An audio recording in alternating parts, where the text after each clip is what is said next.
Good morning, everyone. This is Gregor. Welcome to the stream and add in progress. What? Well, this is fun. Uh, yeah, gotta love these like pre-rolls and stuff, don't you? But yeah, today a bit of a change of schedule. I'll be doing Nightlong because I sort of had Joe Dever's Lone Wolf HD remaster as to give its full title kind of set up to stream, but I thought, it's kind of early.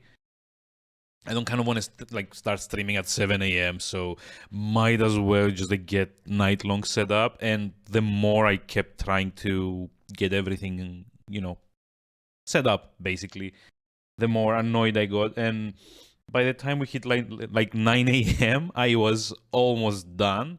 I'm like, okay, I put way too much work into this. I'm gonna stream this today. But first, let's do a This Day in Gaming with. Let's see. Music and December 20th. Wow. Also, good morning, Jungle Roba. I promise Elden Ring is gonna happen. Like, I did go out of my way to, get it, so might as well, go for it for a week or two and see what I think about it. I'm actually very apprehensive about that. I don't know how to feel. The reason I didn't bother with it on launch was I was already midway through the challenge and this would have been way too distracting. B, I was extremely burned out at the time with open world games basically. And C, well, after Dark Souls 3 I was a bit on, more Souls. I had also I think at the time when this came out, I had also just finished my was like the platinum for Demon Souls on the PS3 on custom servers, of course, because by that time everything had already been killed. From Software pulled the plug on the official servers, I guess. So I ended up kind of being burned out both on the open world idea and on the Dark Souls idea. So we'll see if like a year, well, not a year, like how long has Elden Ring been out? It's like 6 months or so? Or is that like too much as well? Let me check. It can't have been more than 6 months. Oh, it's like 10 months. Okay. But yeah, like again, at the time I was a bit burned out on everything, so I didn't bother, and then you kind of like move on. But apparently now it also got like a new DLC, like a Colosseum thing or another, so maybe it's like a good idea to try and get in on like the second wave of popularity or something. Who knows? But for now, we'll be doing Nightlong, Union City Conspiracy, the I don't know if the expression is correct. Let's call this like my my Mount Everest of games. Not that it's like a very good game or like a very interesting game overall, but it's one of those games I had growing up, and like from like all my collection, this is like one of a handful of games that I never managed to finish from like the physical collection, at least because Steam 2000 games, etc. Kind of, all of my backlog everywhere is a bit of a different animal altogether. But as far as my original growing up collection goes, this is one of the very few that I never managed to get like all the way through. It's like interesting. Like even for the time, this was a particularly poor release, basically. Like the only thing it came with is a 20-odd 34-page manual, and like a lot of these are just like notes. Like if you see, you can't actually see because of the contrast. Oh, there we go. But this is actually back when manuals also came with like a legit like note section. So pages 28 through 33, so that's like 5 pages, are just like this like notebook thing where you can keep notes on the game. As if most of us playing these games back in the day didn't have graph paper and regular notepads full of notes already. But yeah, like kind of like a brief aside, because I want to do this day in gaming really fast and then get on with this. Full disclosure, I'm actually also going to be having my phone on with a walkthrough. I don't know, like you can see it. Yeah, there we go. Cause God damn it, I'm finishing this and I'm seeing the ending. It's a very, very, very bad point and click adventure game, but I'm like, this has been a grudge 20 odd years in the making. And if nothing else, I'm very, very stubborn. I mean, I don't know.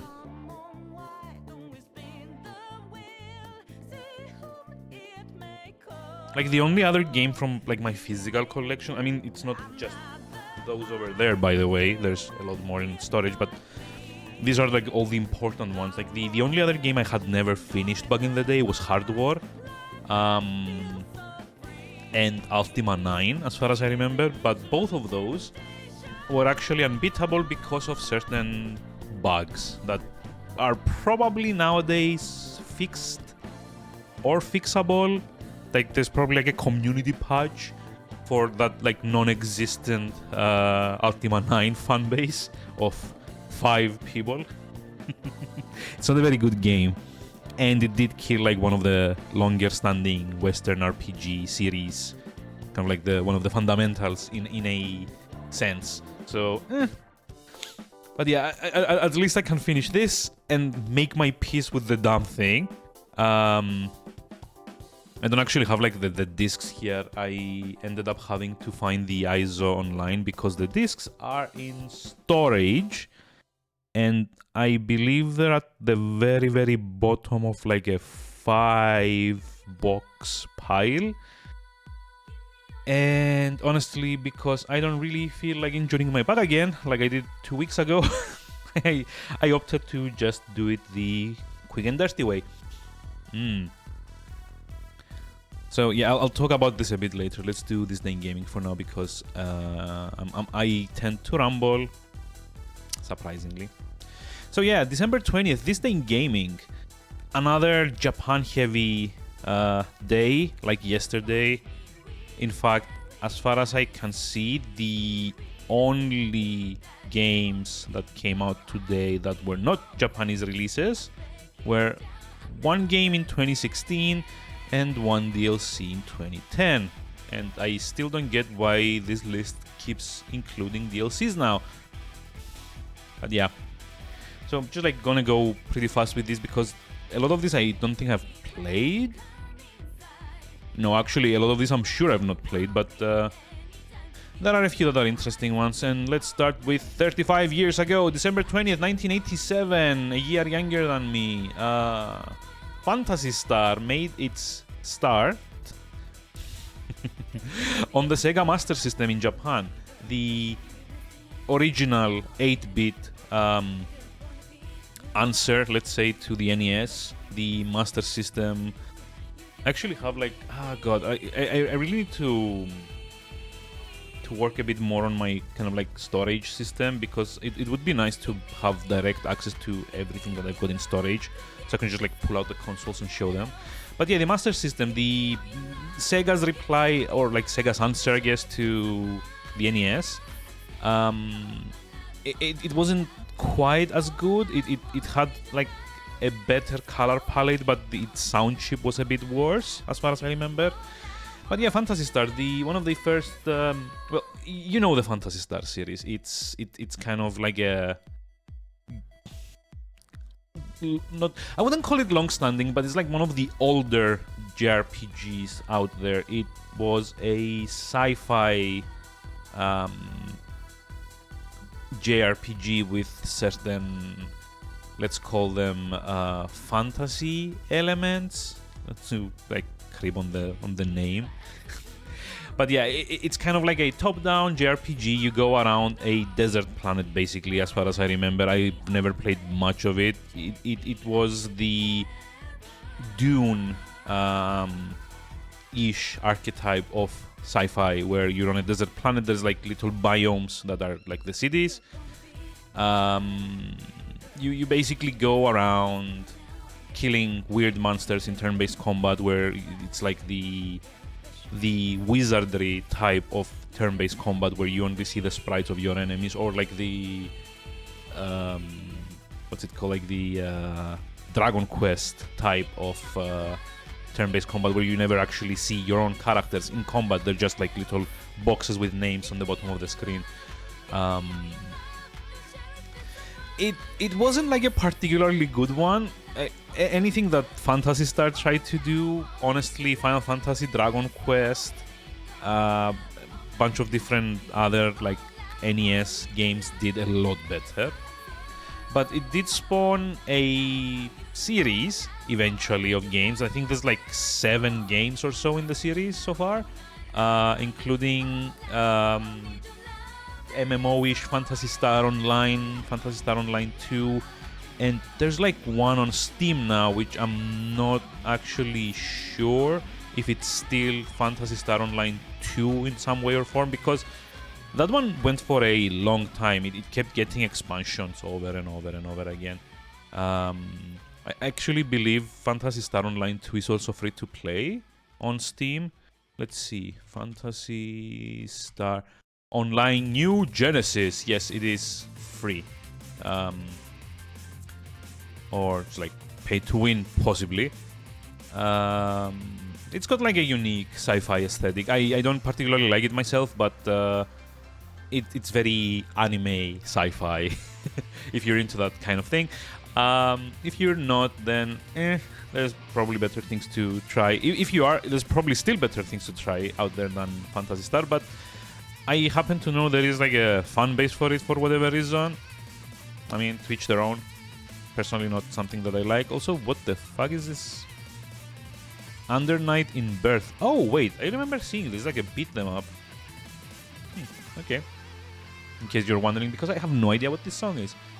There's like this thing on Spotify that lets you enhance your playlists by randomly putting in like similar songs to what the playlist already has. I don't know why I thought this was a good idea to enable, specifically for like the stream background playlist, which I kind of need to be more curated just in case I don't get DMCA'd, but fuck it. I mean, it is like still safe. If I hear something that that sounds like it's copyrighted, I'm probably gonna go like remove it or something. But yeah, let's see. 26 years ago, moving on to 1996 with Soul Blade coming out on the PS1. Again, in Japan. Every game that I read today, except like the 2 that I'm gonna mention later, originally came out in Japan on this day. So this is the Japanese release of Soul Blade, or the European name of which I believe is Soul Edge. So this is kind of funny because it is a beat them up. It's like a fighting game basically, which would eventually evolve into Soul Calibur, which I think is on its 6th entry so far, or like 7th one. This is also on Steam, by the way, and I may or may not be mistaken for thinking that it is also free to play. I'm not actually sure. Let's see, Soul Calibur. No, it is most definitely not free. It's like 60 euros. But yeah, it's up to its like 6th entry. Basically, the series became more known not so much about the fighting game mechanics, but more about the weapon mechanics, because the unique thing about Soul Blade, Soul Edge, Soul Calibur, etc., is that it is a fighting game that revolves around the characters' weapons. Eventually, after like I think Soul Calibur 2 onwards, they began adding in like different weapons for each character, so that like, for example, there's like a samurai type character called Mitsurugi. He uses katanas, and there's like from Soul Calibur 2 onwards, there's like 20 or 30 of them, each with like different stats, different length, different parry, different damage, different like defense stats, etc. I think that not Soul Edge or Soul Blade, but from Soul Calibur onwards, it was one of the first 3D fighting games to also have Z-axis movement, which meant that the characters not only could like move, not Y-axis movement. So the characters couldn't only like move back and forth towards like one another, but they could also rotate around one another. Like they could like sidestep around each character, and like a lot of the moves and a lot of the positioning that the series slowly became known for kind of came from that ability to rotate around your characters, your opponents.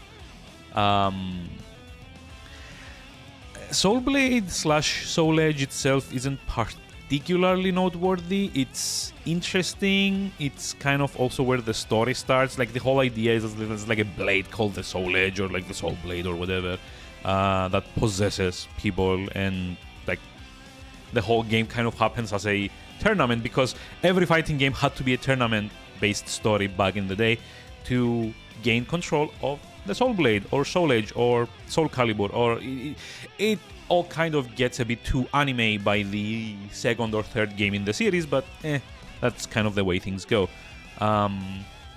The most interesting thing about this game, though, is that upon its European release, it was called Soul Edge, because I don't exactly understand why they changed it from like Soul Blade to Soul Edge. Who knows? The point is that at the time, if you were around, you may have remembered Edge magazine, and also, what was it, like Edge Publishing, Edge something or another. But anyway, like the important thing is like the the name of Edge, like the Edge word, basically. There was basically kind of like a copyright, a patent troll out there called like Tim Langdell. Langdell. I don't know how that's pronounced actually. I'm looking at this now. But yeah, basically this guy went around suing everyone that used the word Edge in their game titles, or like Edge magazine was also sued. God, what else was there? Soul Edge, it's like I'm actually looking on Wikipedia, but it doesn't mention. Let's see, Tim Langdell, like this guy, right? Edge Games, yep, there we go. Yeah. Edge Games Incorporated is an American video game developer, blah blah blah blah blah, headquartered in Pasadena, California, best known for the practice of its founder and chief executive officer Tim Langdell in enforcing trademarks relating to the word Edge.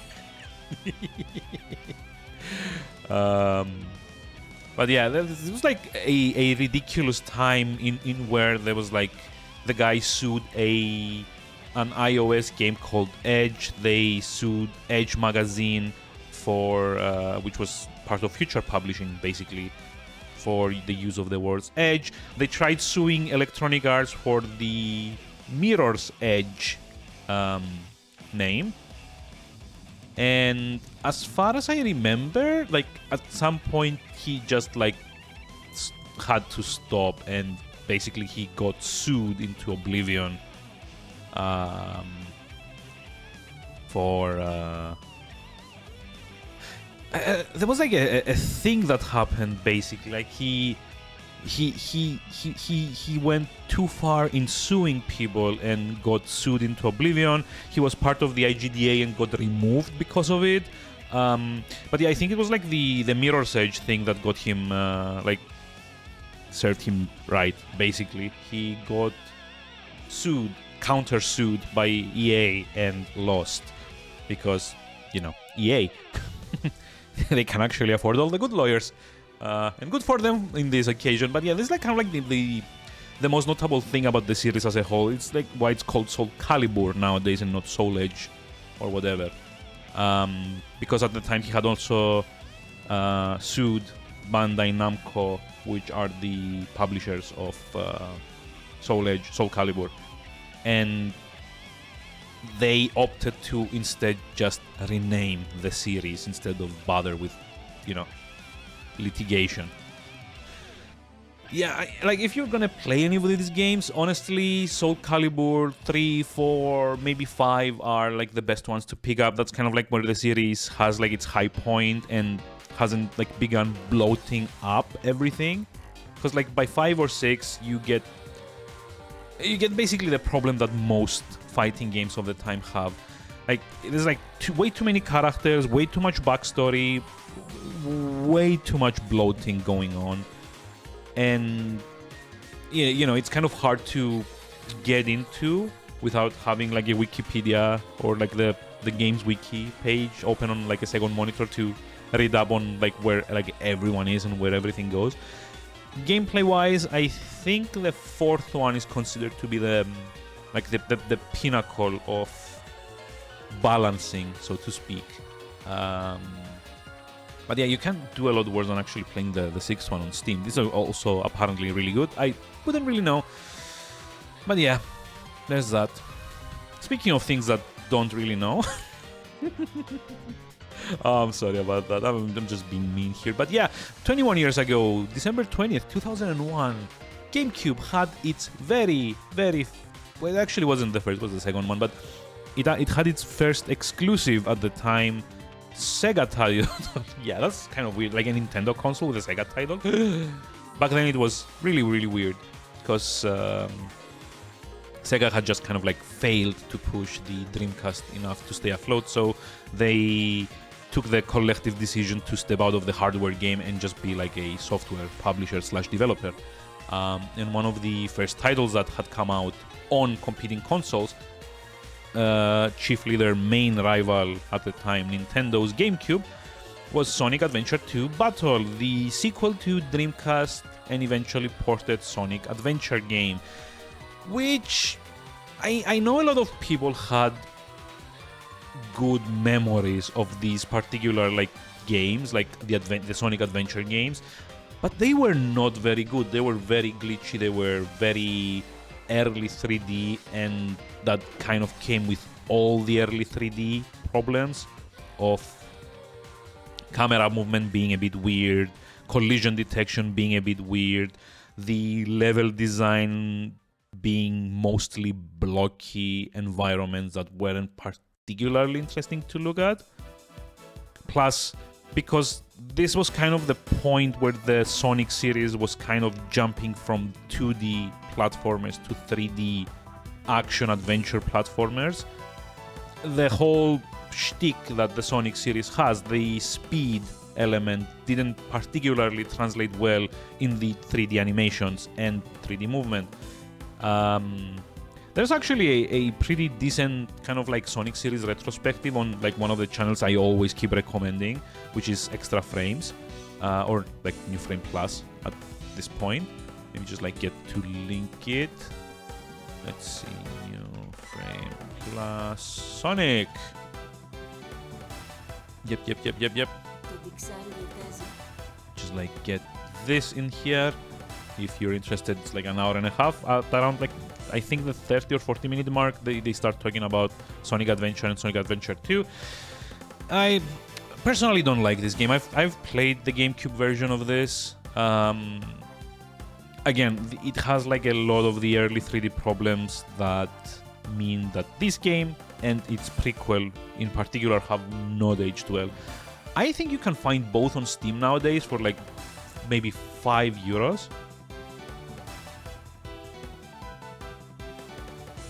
Hold on.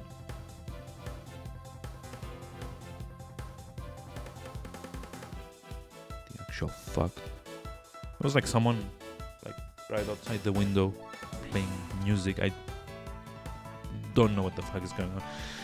But yeah, like both Sonic Adventure and Sonic Adventure 2 kind of aged very, very, very, very poorly. So I would not recommend these. I think nowadays the best 3D Sonic games you can play are like probably Sonic Forces. And maybe if you want to go a bit further back, the God, what's like the other one where you played as teams of 3? I forget what that one's called. Let me just like check. Give me a moment. There's like a There's like a list here. Let's see, Sonic, list of Sonic games. It's like blah blah blah. Advance 2, Rush, Adventure.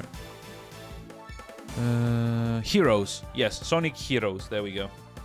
Which, I mean, it still hasn't aged that well, but at least they were trying to have like less kind of indoorsy environments. It was mostly like outdoors areas where you couldn't get the camera stuck as easily. So just on that, it's immediately like at least a couple of steps better than Sonic Adventure and Sonic Adventure 2. Yeah, like if you're really hurting for like a Sonic 3D game, I've also heard like there's like an open world one out now called Frontiers. Now, why would you even want to have Sonic in an open world game is beyond me. And I don't think that one has actually reviewed that well either, so... oh yeah, it was actually at like 60 euros and now it's at like 40... Oh, overwhelmingly positive. Wait, really? Really? Oh, okay. I stand corrected. I guess people loved it?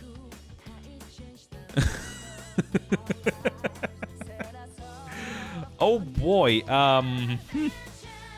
it's really damn fun to play, and honestly, occasional junking is usually more fun than it is annoying. Okay. Basically the Metal Gear Rising of the Sonics. Okay, now I'm interested as well. Wow. But yeah, apparently people loved it. What? I thought people hated this, but I guess well done, Sega, like Sonic team. Overwhelmingly positive. Jesus Christ. But oh yeah, there you go. Like if you want like a modern 3D take on Sonic Frontiers apparently is the way to go. Endorsed by popular opinion. Speaking of popular opinion, and I really should stop trying to segue into every single one of these. 18 years ago, 2004, December 20th, oh god, I'd like to call this an emblematic game in indie PC gaming, because Cave Story came out on, well, PC in Japan. The original Cave Story, not Cave Story Plus, which most of you may be familiar with. A basically one-man success story, as far as I remember, which is like a one-person kind of like made an entire kind of like Metroidvania platform game, which is really, really good. I've not played the original version, but I've played Cave Story Plus, which is the version that Nicalis picked up, redid, and ported to Wii, DSi, and PC eventually. I think like a bunch of other consoles, honestly. It's like a really fun platform game. It's like also very hard, but it is a very, very interesting take on Metroidvania elements. I don't know what more to say about this. Again, it's like pixel presented Metroidvania platform game with a lot of fun mechanics. I think like the most unique mechanic the game has is that like the weapons have upgrade tiers, and the more you kill enemies and collect little bits off of them, the more the weapons get upgraded. But if you get hit, you lose those bits and the weapon drops a level. It's kind of like the Sonic rings in essence. Like the better you play and the less you get hit, the more powerful you become, more or less. Other than that, it has a very iconic soundtrack. In fact, I think I can probably add to the playlist. Do you have like a Cave Story song? Nope. There's like a lot of remixes, so there's not that, unfortunately.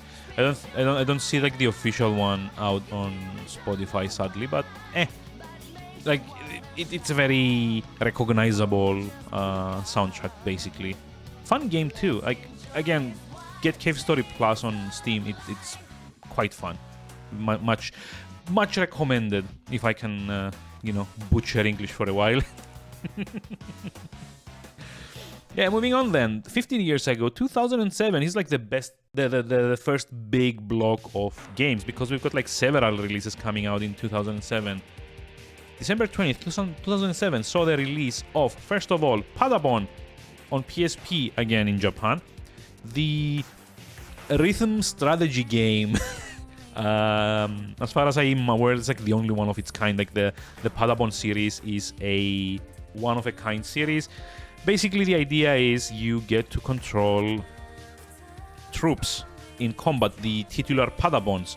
But you don't actually control them directly. It's a side-scrolling strategy game where the control is done through music prompts.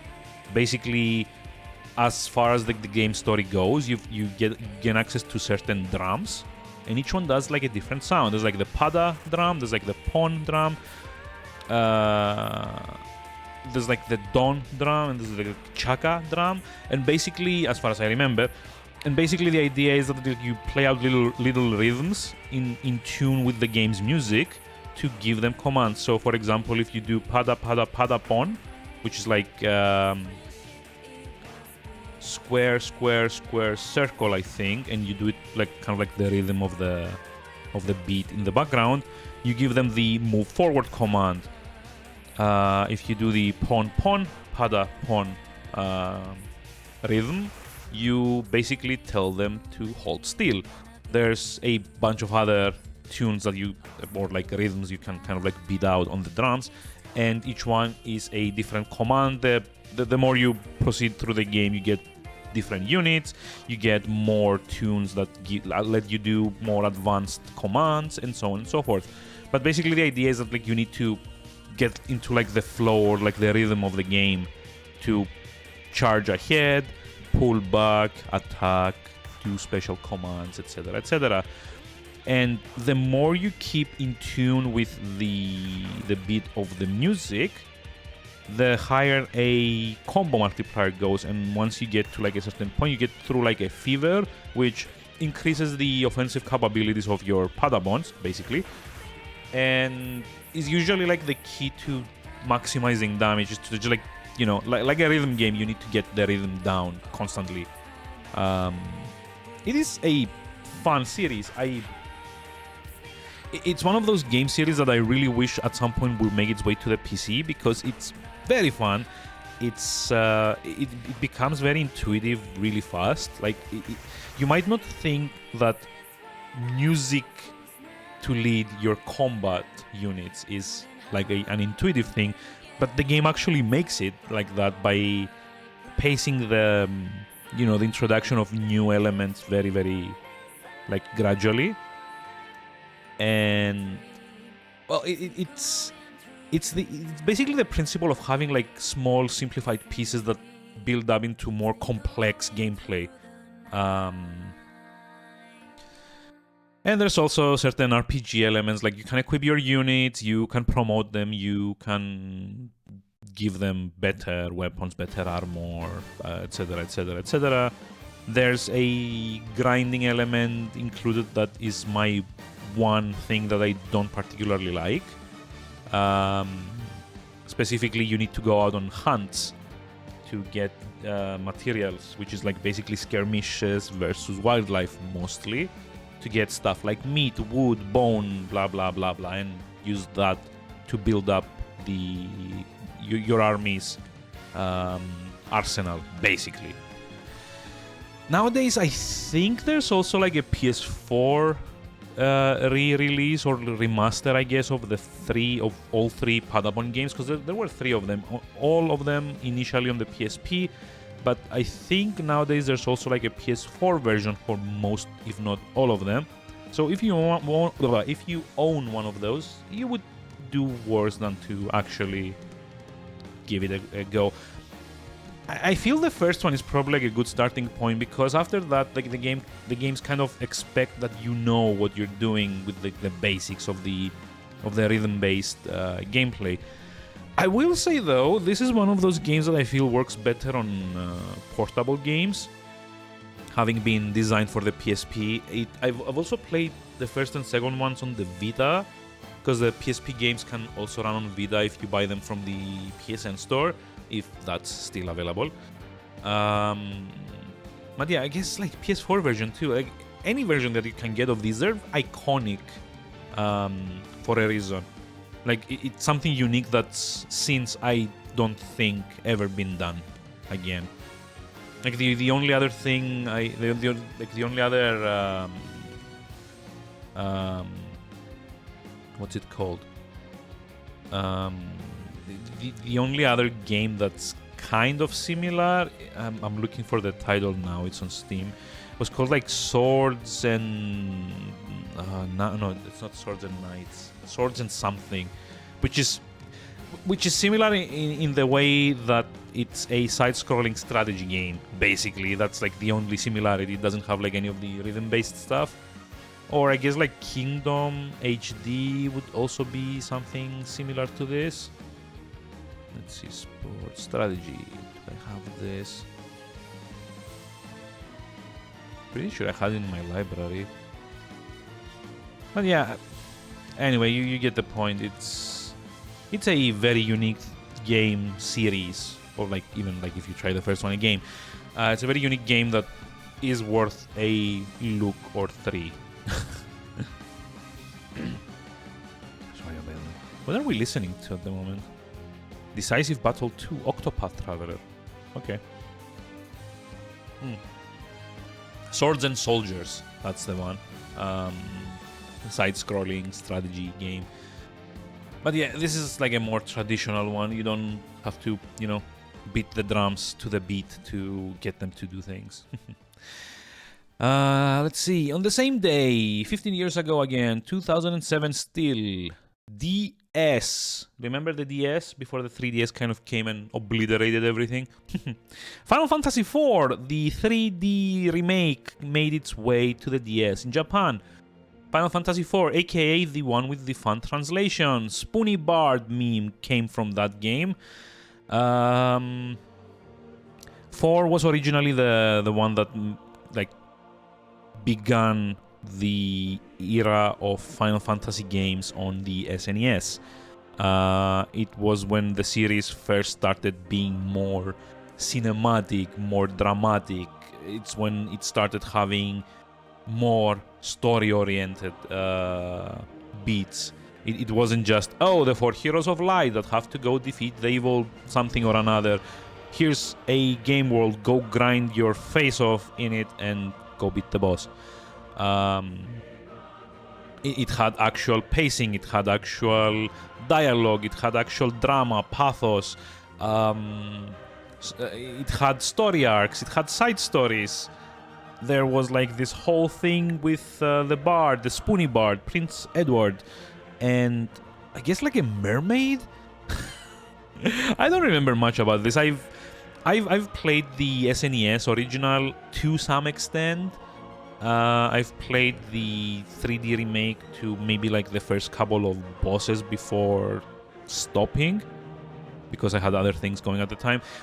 I mean, it's a Final Fantasy game. Final Fantasy games, for the most part, are like, you know what you'll get when you start them.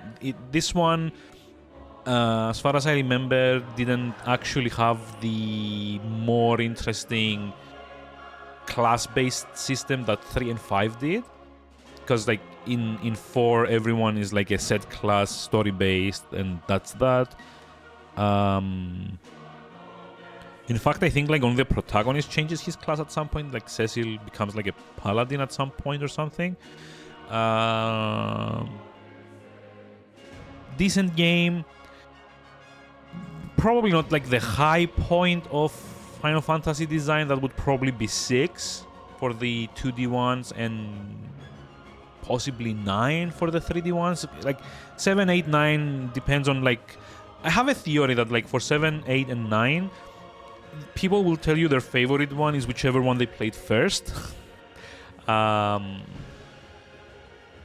yeah, like for like at least like the 2D ones, 4 is kind of like in the middle of the pack. It's don't get me wrong, it's like a good JRPG of that era, and the 3D version kind of has like some interesting quality of life improvements, like a bestiary and more like better capabilities to save. It's got like save suspend, etc., etc.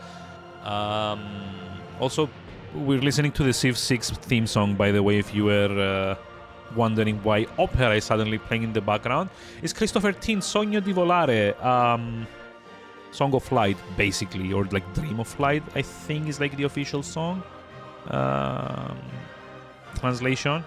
But anyway, this is the Civ 6 theme song. I don't know why I included it, except for like being like a huge Christopher Tin fan, especially like his game work. Like he's also the guy that did the Civ 4 theme song, like Baba Yedu.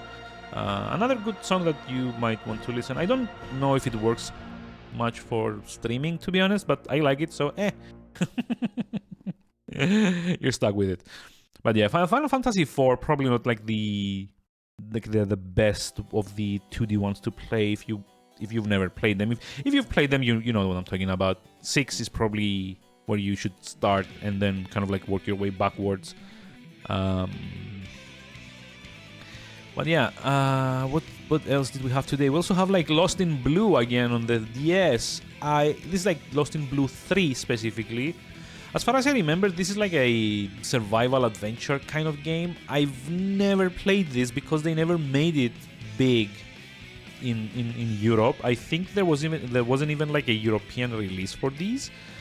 So as far as I remember, Lost in Blue as a series is a series where you play as like two kids.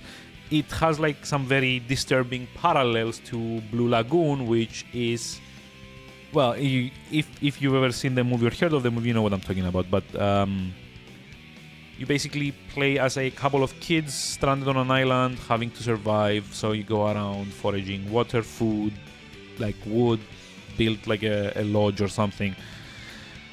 I've never played this. I've seen gameplay. I don't think I'd ever want to play this. They look to be incredibly boring. So yeah, not a lot more to be said about these. So let's move on to one of the two non-Japanese games on the list for today. 12 years ago, December 20th, 2010, we had a DLC for whatever reason included in the list. Xbox 360 had the release of Fallout New Vegas Dead Money, the first of 4 DLCs for New Vegas.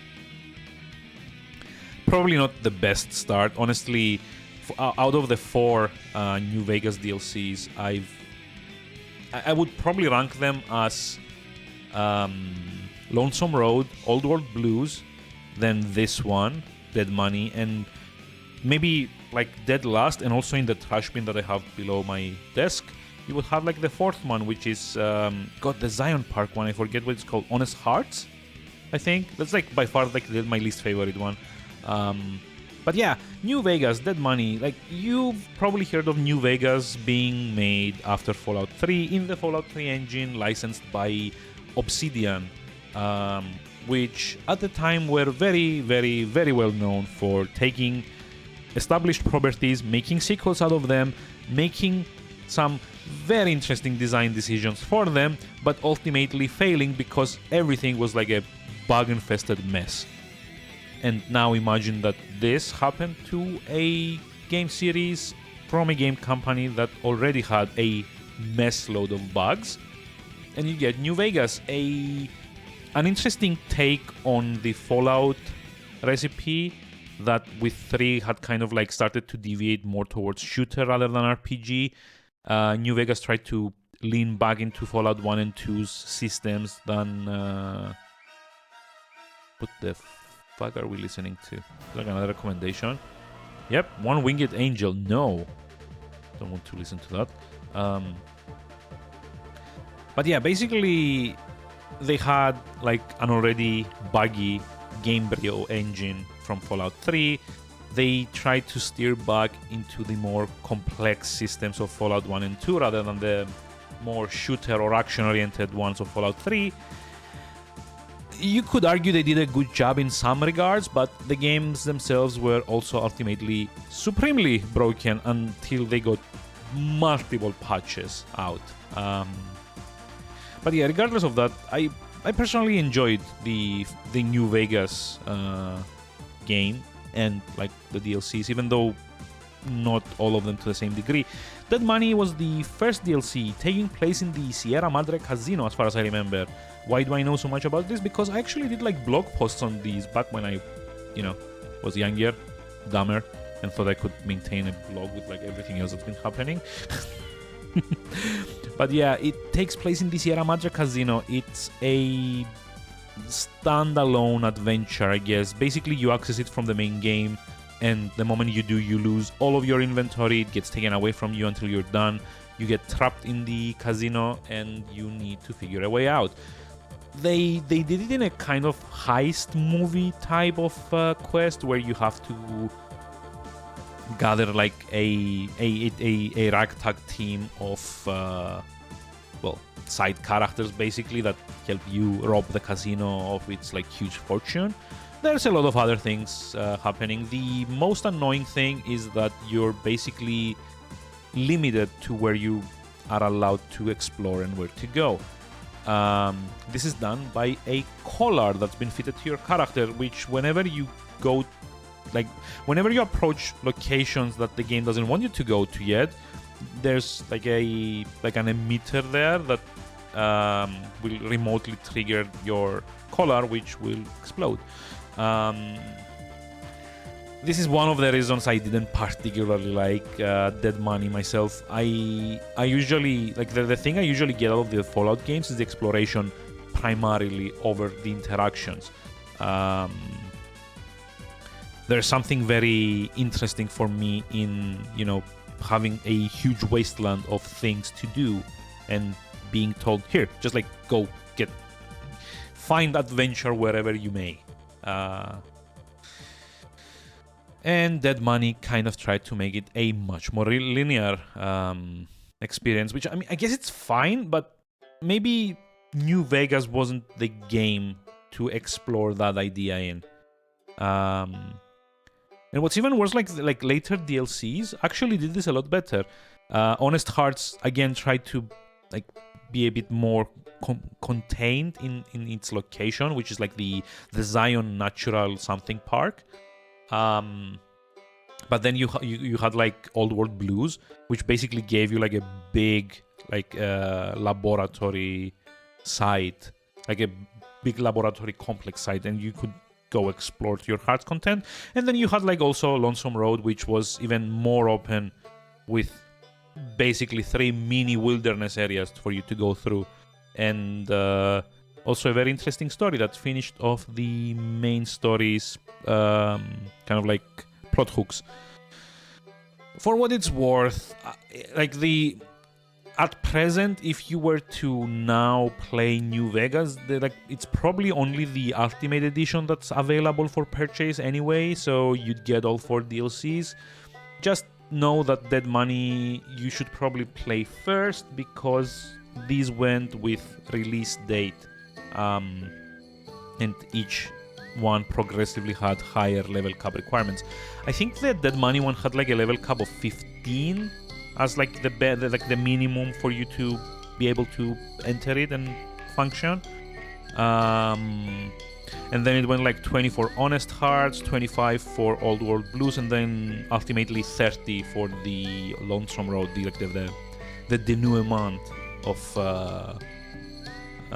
the story, I guess. And with that, we get to present day with 9 minutes to go. Let's see if we can get through all of these. 6 years ago, December 20th, 2016, we had a Kickstarter success story. Full disclosure, I actually backed this one. On PC and PS4, Shantae Half Genie Hero came out. This was like their first... this was WayForward Games' first attempt at kickstarting a game, as far as I remember. It did really well. And even better, the game kept getting content like a year and a half out. So basically, the Shantae games started live on the Game Boy Advance, or like the original Game Boy. It was basically like a kind of like more cutesy platform Metroidvania type deal with an Arabian Nights theme. You play as half genie Shantae, the titular character, And the main shtick is that she uses her hair to attack, kind of like a whip. And in later games, you also get to transform her into different animals. These so-called transformation dances that she does allow her to access specific areas. There's like one where she transforms into an elephant that lets you break through specific breakable blocks. There's one that makes, in Half Genie Hero, there's one that turns you into a mermaid that lets you swim underwater. There's like a bird one that lets you go through narrow spaces, and so on and so forth.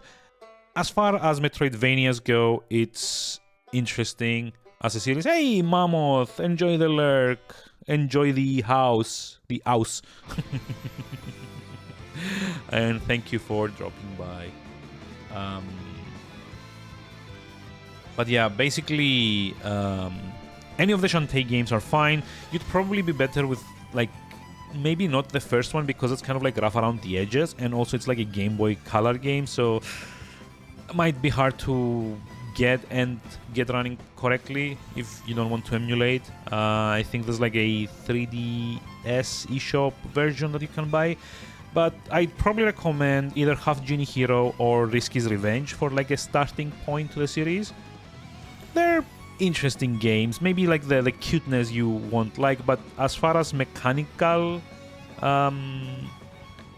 prowess God, I don't know if prowess is the correct word, but like mechanically the Shantae games are pretty good as far as Metroidvanias go. And it's got like a pretty good soundtrack as well. It's something that you don't often see in modern games specifically. It's like the whole like arabesque kind of subgenre. There's like the Arabian Nights, kind of like sitar and more like string instruments music. Okay, let's see. And finally, the final ones of the list. That took an hour again. Got like 2 releases 4 years ago, December 20th, 2018. Firstly, it was Dragon Quest Builders 2 coming out on the Nintendo Switch and PS4, aka Dragon Quest but Minecraft. No, I'm just kidding. But it does have like that aesthetic. Like I've not played these, but I've seen like Mammoth actually played this. Let me also do like a.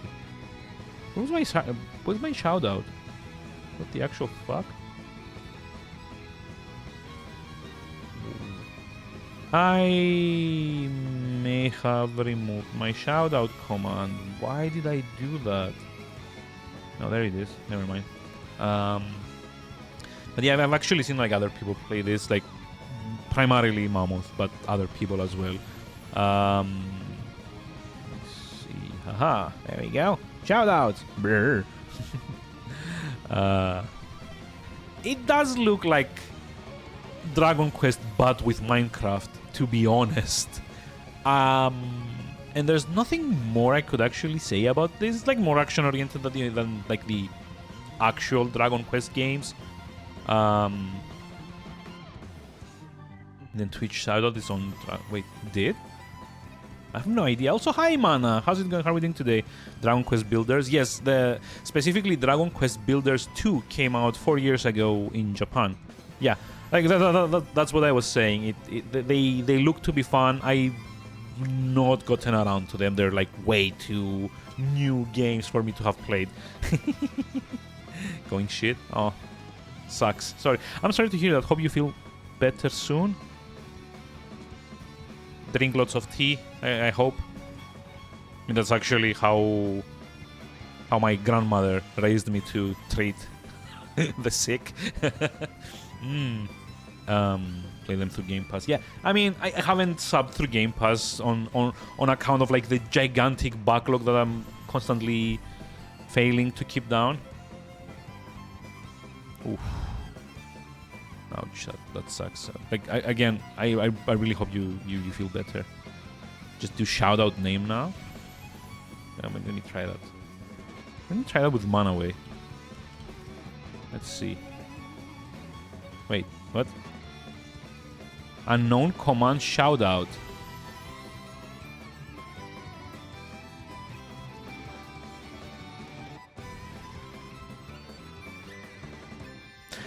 Oh. Unknown command shoutout. Oh, I see. I see. Hold on. No. Wait. The problem is, Chatty has not been updated to use this command yet, so I need to do it like a dot. So this should work. Nope. Nope. Unrecognized command shoutout. Yeah, I don't know. Let me try from like the actual like Twitch chat at the moment. It was like the Twitch client. I hate using that thing, by the way. It's like literally the worst piece of software on my phone. It says unrecognized command. So let's see if I do it from the phone app instead, like a pro streamer that I am. Let's see. Shout out. Manaway. Hey, shout out was given to Manaway. I don't like this. It feels like way too impersonal. Like at least with the bot you can kind of personalize the message. But sure. Also Chatty apparently doesn't pick it up for whatever reason. I think I need to check for updates, to be honest. Anyway, yeah, Dragon Quest Builders. That's like a tangent that I went off of. But yeah, on that note, there was also another game that came out 4 years ago, December 20th, 2018. PlayStation 4 had again the remake, remaster, it's kind of hard to know. Onimusha Warlords again came out 4 years ago. Gotta call in sick. Yeah, I feel yeah. Again, hope you get better soon. Maybe, you know, soup is the way to go. I really should stop like forwarding like my grandma's like remedies. You know, every time anyone like tells me they're sick, it's like chicken soup and tea. That's like the way to go. Probably not. But yeah, sorry. Onimusha Warlords came out 4 years ago in Japan. The Resident Evil, but feudal Japan, basically. There was a time where Capcom, after the success of Resident Evil 1 and 2, they kind of pushed a bit on for branching out the formula. So there was Dino Crisis, which was Resident Evil but dinosaurs, and then there was Onimusha, which was Resident Evil but in feudal Japan. So in at least the first couple of Onimusha games, you play as Samanosuke, which is like a samurai kind of character. The idea is that it tried to be a bit more action-oriented, like with Dino Crisis, basically. In this case, the demons and zombies and stuff that you fight release souls, which are little colored orbs, and basically you have to collect them with like a gauntlet thing, and they count both as kind of XP and buff your character at the same time. So I think like the red ones replenish your health, the yellow ones replenish your energy, I think the game calls it. I don't actually remember. It's been years since I've played this, but it was at the time when they were trying to branch out the recipe of Resident Evil into other subgenres. So this one still had a lot of horror-ish elements, especially the fixed camera angles and jump scares and the scarcity of resources that meant you had to be very, very careful in what you engaged. But at the same time, it was also more action-oriented because you basically had like a melee weapon and no ranged weapons to speak of. So you'd kind of have to go around killing demons and getting XP and becoming more powerful, etc., etc., etc. It's kind of like a fun game overall. I think the third one was like the one that takes place in Paris as well. Don't ask, it's weird. Also starring the likeness of Jean Reno, the French actor. The third one is probably like the best one to pick. It's like probably the most complete one. But again, Onimusha World is also kind of fun, and I think there's also like a Steam version of this, which I may or may not own. Yeah, I do own. You can maybe pick it up for cheap at like a sale or something. Yeah, yep. 15th of January 2019. And with that, we're done with this day in gaming. Haven't been sleeping. Oh. Yep. Have a nice rest, Mana. Hope you get better soon. But yeah, this is like a good point to do the swapsies and remove the music. Change the stream title. Trigger the ad, and I'm really sorry about this. And then we'll talk about Nightlong and play Nightlong and hopefully not have to take all night long to finish it. God, that was a bad joke. But lately I'm always sick or something. I mean, you know, I don't know. Weakened immune system? I really wouldn't be able to offer any medical advice on that regard, or like any opinion actually. Although I do feel like post-COVID, everyone's kind of like a bit more susceptible to illnesses on account of having mostly isolated ourselves for the better part of 2 years from. Yeah, but it's not like having COVID, but the fact that you weren't out there for the most part, or like we weren't out there for the most part, kind of interacting with one another, I feel kind of weakens like a person's immune system a little bit, so that like when you eventually go out after like 2 years of mostly self-isolation, like things that you would have like stronger resistance towards maybe are like easier to catch nowadays. But again, I'm not a doctor. I couldn't actually offer like a proper medical opinion on this, but I don't know. This is what it feels like. Anyway, let me run the ad. I'm sorry. And also start setting up stuff while the ad is running. Because cool. Let's see, we've got like scam VM. So I'm not actually going to launch the game yet, because for those of you that don't get the ads like you, the game immediately launches into all of the things. Is like no launchers and stuff. So I kind of want to preamble this with like a few things, because it's like good to know. Generally, it's good to know like what we're playing here, because it might seem like an odd choice for me to make, to be honest. And considering the amount of effort I put into getting this to run, I want to get the maximum out of it, and that's like educating people on the game as well. So we'll be playing Nightlong Union City Conspiracy, a 1998 point-and-click adventure game from, well, the company is no longer active. It was called Precision. It was an Italian studio that I think went defunct like in the mid-2000s, if I'm not mistaken. It was published by both Team 17 and Microprose, and it also holds the dubious honor, I guess, of being the only game to have ever been endorsed by the Sci-Fi Channel. It actually has this on like the box as well, and this is it. It's not like the best quality box, but it's still like there.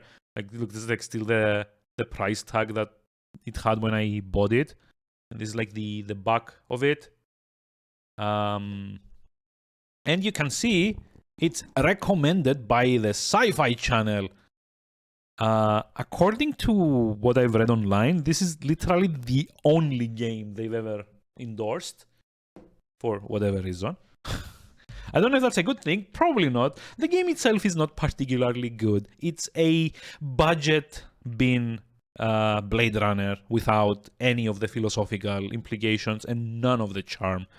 A lot of the puzzles are kind of like moon logic-ish, and that's kind of why I intend to finish this on stream and also get, where was it? The walkthrough. Like you can see, there we go. So, yeah, a bit like the lights make it a bit impossible to show white text on, like, white screen on black text on stream. But suffice to say, I've got like the walkthrough here because this has been a personal affront to me from the days where I was like 15 years old, and probably like not this tall. I was still like very tall at 15. But yeah, this is it's like a 24-year-old game at this point. It came out in 1998. The original release came on 3 CDs. The reason for that is primarily because two and a half of those CDs capacities are mainly the FMVs. There's actually a RIP version you can find out there. In comparison, like the file sizes for those, the full version with like the cutscenes and all of that is almost 1.8 gigabytes.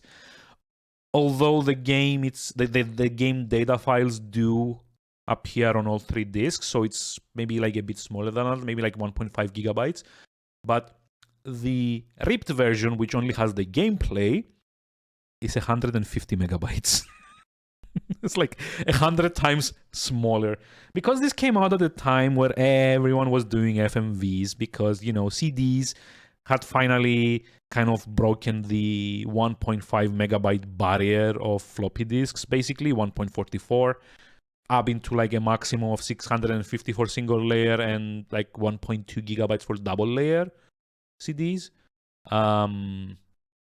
which was huge at that time. And apparently for like a lot of developers, the way to go about for like utilizing all that free space was just like jump pack everything with cutscenes and FMVs and pre-rendered shit that didn't actually do much for the game. In this case, there's gonna be a lot of cutscenes. The game tries its hardest to be cinematic. I've actually finished one of the game's 3 discs and was like halfway through the second one. It's not a good game. It has a lot of problems that were endemic with adventure games of the time. It has a lot of moon logic puzzles. It has a lot of pixel hunting. Moon logic puzzles being puzzles that don't really have like any logical consistency, but you know, it makes sense if you're drunk and aren't really thinking about it. Kind of like the cut hair mustache puzzle from Gabriel Knight 3, which one of these days I'm also going to manage to stream. You mark my words. And pixel bitching, it's one of those games also where there might be, either because of the low resolution or because of developer oversight, there's like a tiny thing that you need to pick up that's only like maybe 5 pixels high. And the way this was dealt with by players back in the day, you kind of like dragged the mouse over everywhere on the screen very, very slowly until you got to the points where you could interact. If you were lucky and the game had context-sensitive cursors. If not, you just clicked everywhere and hoped for the best. Now, as to like the personal affront thing, this is one of the very few games that I own physically, or that I owned physically pre-Steam, that I never managed to finish. And the reason for that is back in the day when this came out, you didn't really have the wealth of knowledge at your fingertips that you have nowadays in regards to FAQs, walkthroughs, hints, etc., etc., etc. Game FAQs wasn't really like that well known either. There weren't a lot of fun sites for this, being an Italian-made, not particularly good adventure game.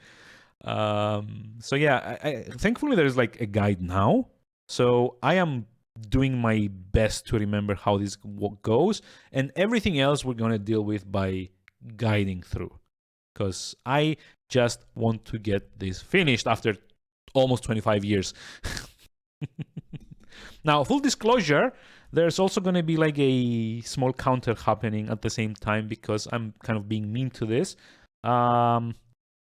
And I'm actually trying a new macro system as well for counting those. So we'll see how this goes. This game also has atrocious voice acting. I'm talking about lobotomy tier emotions. This game was initially made in Italian, and they dubbed it for the international release not particularly well. So yeah, I mean, I think I've hyped it up enough. It's like 7 minutes of hyping. So let's get into this. Let's see, where's my live?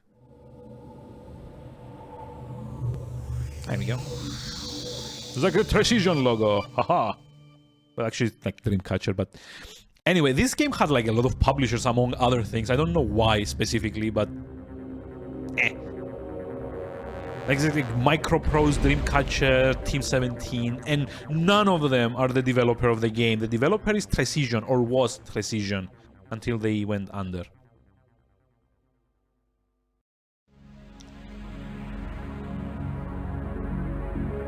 Which is also why we get like a billion different logos at like the outset.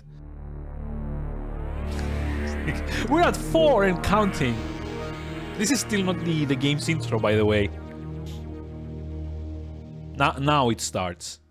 It's like a totally different thing. So yeah, let's see, because I can't actually have like subtitles. Oh, there we go. We do. Must have been 5 years ago. But I still remember it as if it were only yesterday. Best voice acting ever. My last mission as Lieutenant of the Military Services for International Control. If it wasn't for Hugh, I wouldn't be here today. It's time to repay the debt. Oh, this brings back memories. So yeah, basically we're this guy whose name I don't remember, and we're a like a private detective, I guess. Joshua, it's been a long time. Joshua. Too long. What's the score? Always straight to the point. This guy's gonna turn out to be evil, I'm sure. Terrorists have targeted the Genesis cryogenetic enterprise. Whoa. Up to now, we haven't been able to stop them. So, where do I come in? I figured you could succeed where others have failed. Also, yeah, there's My like the position lip is syncing is awful. is at risk. Again, it's because this game was in Italian originally. Genesis was my major supporter at the last election. And if I don't get results soon, I'll be history. I'll be history. Okay, so why these attacks on Genesis? Who knows? There seems no apparent motive. But I think they're attacking Genesis to get at me. It's actually a conspiracy. Yeah, you've made some dangerous enemies. Comes with the territory. Anyway, we infiltrated the terrorists. My top officer, Simon Ruby, went in. His cover as a journalist seems secure, but What went wrong? He's missing. it's not clear. We've had no contact with him since yesterday, and that's not Simon's style. You think I they love the got to him? poses. That's not We don't know. Simon I hope style. not. We found these in his car. Traveling light? It's all we have. Joshua, I'd like you to start at his apartment. See what else you can find. Let's assume I find these terrorists. What then? We'll give you a new identity. Why? I'll add your name to the police Why is he database. wearing shades inside the car at Your night? cover will Because be a this guy is from the New Orleans, future. working I in mean, the field of duh. integrated security systems. Everyone's wearing shades at night. This guy This is stole this is some like the documents from OG Genesis. cyberpunk. With this cover, you should be able to infiltrate the group. Oh god. Good. What should I do if I get to them? Do nothing. Lie low and let me know where you are. At that point, you'll need serious backup. So this is like Take the most this. ridiculous hot Use dog it to ever, by contact the me way. when the time is right. So this is like one of the more amusing starts to the game because okay, Hugh. I'll do my basically best after all. what this guy I owe you does one. is Later. strand you on top of like an apartment building. So yeah, you get dropped off here and then he just like leaves and there's no way down because as we'll find out soon enough, the elevator is also broken. So yeah, if not for adventure game logic, we would probably be stuck here forever. Also, yeah, there's like a inventory screen. the frame rate is not amazing, and that's kind of like a thing of the game. So this is currently running on ScumVM, thankfully, because they did add support for this back in like 2021, I want to say. So yeah, let's see. So try to use the button. I'm kind of like going through memory here. Damn, it's not working. Damn. Damn. I overdid it. Also, did you catch it when they reused the same voice line to save space? Like, it's like, damn, and then the voice changed. I overdid it. So let me also check the counter here, because I've got like macros going on. Let's see. Aha, times the puzzles made no sense. See? Like a nice little pop-up, pop-down thing. The marvels of technology. So basically the controls for this is left mouse button examine, right mouse button interact, and like whatever it is that you want to do with the inventory items. You can already see that because of the low resolution, like especially like if you select the character and you know like all the 3D objects are quite low res, it becomes quickly very hard to find every little bit of interaction, because there's no highlighting, there's no discernible way of figuring out how to tell apart like what you need to interact with. Have a meeting today. I mean, I assume you're missing it, right? If you're sick. Well, happens. It's the elevator fuse wrapped in aluminum foil. Because, you know, if adventure games have taught me anything, it's that being like an electricity hazard is the way to go. So just like fix the fuse by wrapping some aluminum foil around it. Fun times. Okay. Though I will say this, while the game does ask you to do like a lot of very minute things, it is visually at least interesting. It thinks I'm Ruby. To my apartment. If not for the protagonists, kind of thing, it would have been much better. It says 17 S Ruby. Okay, this has to be his place. Okay. It has to be his place. If I used it correctly, it might work. So basically the idea here is that we need to get like a signature to do over the pod. Nah, I could try with Ruby's signature, but I'm not sure how to do it. Sadly so. Also, let me just lower the volume a little bit and raise the speech. So does the saving work? Oh yeah, it does. Nice. There's like a few things that we can do here.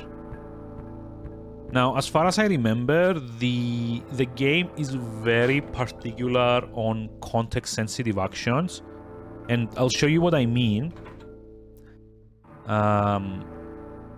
Normally, when you use the elevator, it should have like two options, because this elevator shaft also goes down to the roof, basement of the building, where there's like a metro station kind of thing. But you don't know that, and your character doesn't know that, until you come and examine the map here. The map is large and fairly detailed. A map of the structure. There are 8 floors of apartments and a subway entrance in the basement. So at the time, this was one of the few games that I remember playing where examining stuff actually unlocks more options for you. Because now that I know that there's like a basement to this building, I can come to the elevator and ask it to take me to the basement. While before, if you've noticed, I only had the option of going to the apartment. See? Ask for the floor that's on the subway.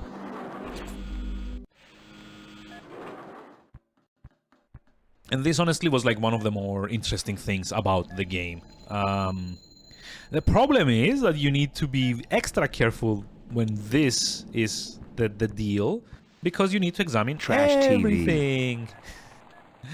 Just in case you don't miss out on any clues They or don't like look very context comfortable. options. That's Also, the way out to the street. I never actually figured out what like these eye things up here are, but you know, shit happens. So the basic objective here is kind It's of the to, machine used to obtain a subway ticket. the main objective is to gain access to Ruby's I'm not ready to use it yet. apartment It's building. the machine used. Welcome to Union Metro. Please Also state gotta your love like destination. late I ain't got 90s time for no city tour. sci-fi aesthetics. It's a map of the subway with the names of all the stations. Whoa, high tech. So let's see. As far as I remember, what we need to do Just an here, overturned trash. talk to the cop. But I think what we're actually meant to do is go It looks like retrieve he's guarding Ruby's the escalator. mail. Hey, you can't get out that way. There's a bomb alert. A There's suspect a device has been bomb found near the alert. station exit. Until the anti-terrorist police The give you all anti-terrorist clear, police, okay. they've made it a no-go area. Is it a terrorist attack? What do I look like? Some kind of new service? Beat it. Also, yeah, there's like this other thing that this game does that I didn't particularly like only to way begin in. with. The voice acting for the international release, for whatever reason, doesn't it doesn't Up to the actually roof. synchronize correctly with like the on-screen animations, and sometimes it also cuts off a lot earlier than it should. Again, I feel this is mostly because of, you know, bad kind of like translation work, but still kind of annoying. Also, now that we've read Ruby's apartment like number, we can come to number 17 here. And it's also kind of neat that for the late 90s, the graphical fidelity was still not all the way there, but for this game, they took extra attention to make it at least seem accurate. So if I start counting the mailboxes, like number 17 is where I expect it to be. Which again is a good thing. It's locked tight. For the most part. Let's see, small key. It's a good thing for the most part that It's it, one it, of it Ruby's makes it a letters bit more returned to sender. believable. It's got a signature on too. But the problem is that it also makes it very, very hard to find out things without pixel hunting, which I mentioned earlier. Which floor, Mr. Ruby? Which floor, Mr. Ruby? Go To my the apartment. Yeah. Also, I kind of need to very, very fast get like a short bio break, so be back in a second.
And back again. Sorry about that. Coffee just like goes right through me, honestly. But yeah, I mean, this might feel like a bit boring to begin with, but It's one of Ruby's I letters returned promise to... it gets better. Come on. This letter with pen pad. You could forge like the signature. You'd think in like a sci-fi society, doing what I'm about to do would be more preventable. Like, wouldn't the scanner detect that there's like a piece of paper on top of it that I'm just like tracing the signature? Also, this is Better a lamp. left here. Besides, it's not my style. Yeah, that's the problem. Whoever furnished this place obviously had a sense of humor. Oh, get it? Let's see. Nice tank with loads of tropical fish. Nice to meet at least some intelligent life in Union. But yeah, it's like the unfortunate thing about this game. There's a lot of... There's something scribbled on here. It might be something important. There's a lot of what I'd call cyberpunk-ish dialogue that doesn't really fit. It says Rotmal, 17, 11:55 p.m. It's like a fax machine.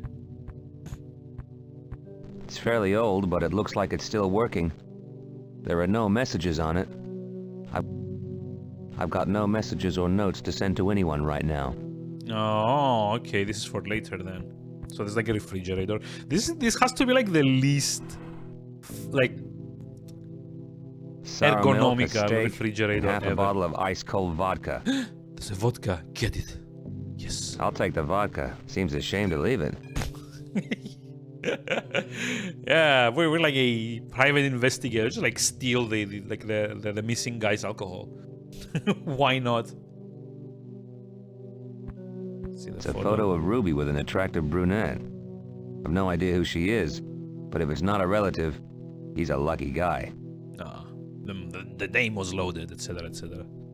Also steal the picture.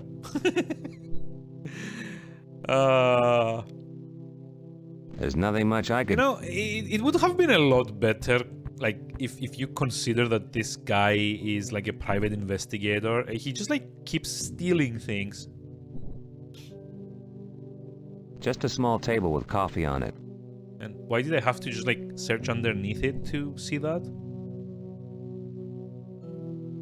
I really don't get the animation here. Just a small table with coffee on it. Also, I love that the like having played this on like the era appropriate hardware back in the day, this was not very apparent. The graphics were pretty good looking for the time, but with like the benefit of higher resolution, and you can actually see that like his sunglasses are just like a black tape on top of his eyes. This looks a lot less impressive than I remember it being, to be honest. I'll leave it.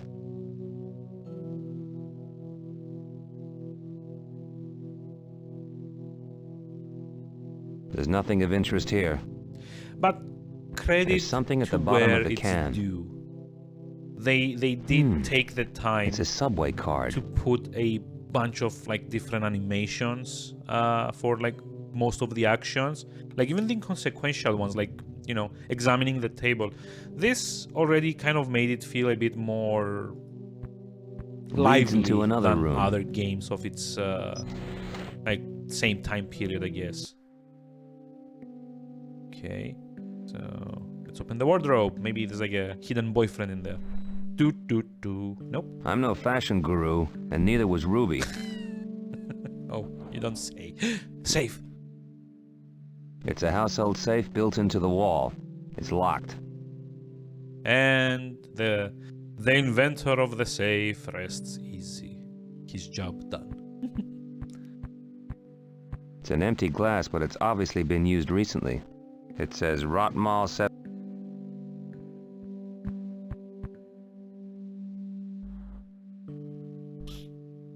Just a few drab clothes. That's it? Just a few. No. Not much bigger than a camp bed. If I was tired, I think I'd prefer the sofa. No hidden Old switches books or and anything? bits and pieces. It's coming away from the wall, but I'm not here on any DIY mercy mission. Oh, joy. It's like a toilet door, I guess. It's a small cabinet with 3 drawers. Open them. Socks, vests, boxer shorts, the usual stuff. Nothing interesting. A cheap print. I've seen it 1,000 times before. Also, I kind of noticed there's like a bit of like a grainy quality to the sound, but I mean, this isn't particularly, you know. Damn, nothing hidden behind it. Damn. I think they use this damn thing. Another like, plastic multiple masterpiece. times. No point talking to it. You just like open the window. It's already up. Won't go. Closed window.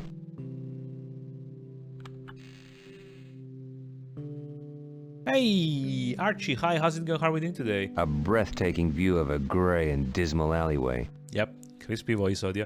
I mean, it's a 1998 game. I can't really fault it for this.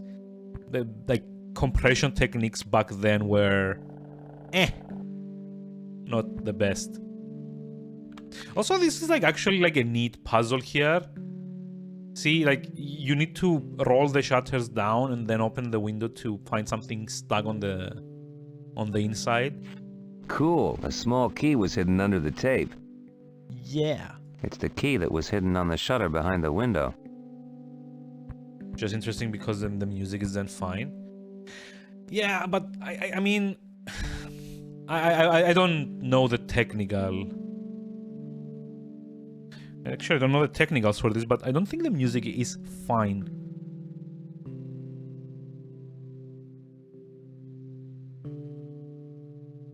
No, the music is also kind of grainy.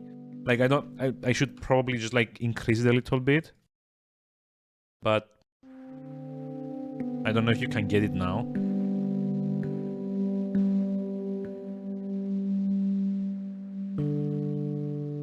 Yeah, it's like in the background, so yeah, it's like... I mean, again, it's a 98 game. Like, I wouldn't expect any... Wait, are you seriously knocking to... Oh, wow. It's like a depressing bathroom. So yeah, how are we doing today? How's it going? No use to me.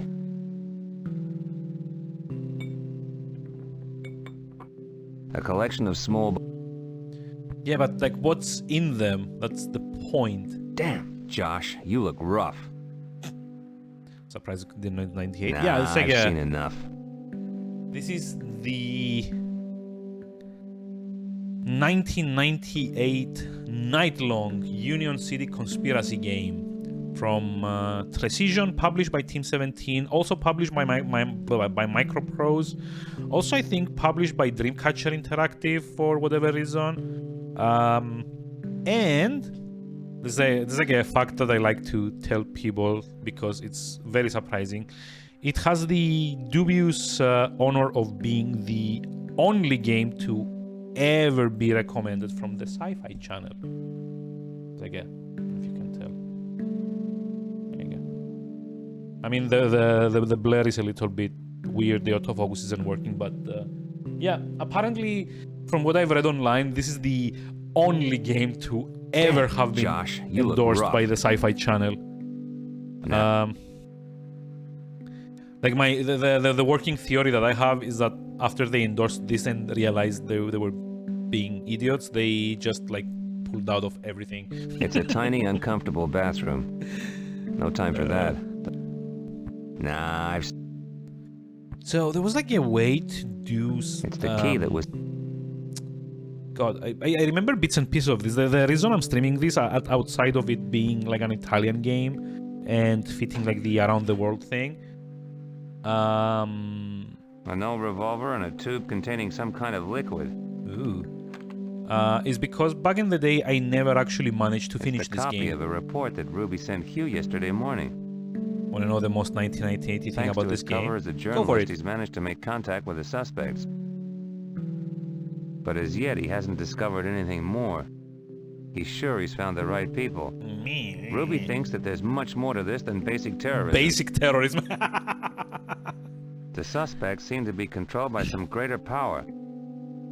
It isn't clear where their HQ is, but it sounds like some deserted underground tunnel. Shame he went missing before he could find out more. I love all the camera angle changes There's for a like each forensic line of report on the dialogue. liquid in the tube. And it appears to be a powerful synthesized acid. Probably the same one used to corrode the lab's metal locks during the last terrorist attack. And if you were wondering why Ruby the was due to game meet them takes at 11:30 last 1.8 night, gigabytes, but it this is doesn't say why. where. Like all the pre-rendered like He also mentions a wristwatch fitted with a hidden video clips, microphone, basically. which he'd surely have used if he'd gotten into their base. Something here doesn't quite add up. Q's got to give me more information.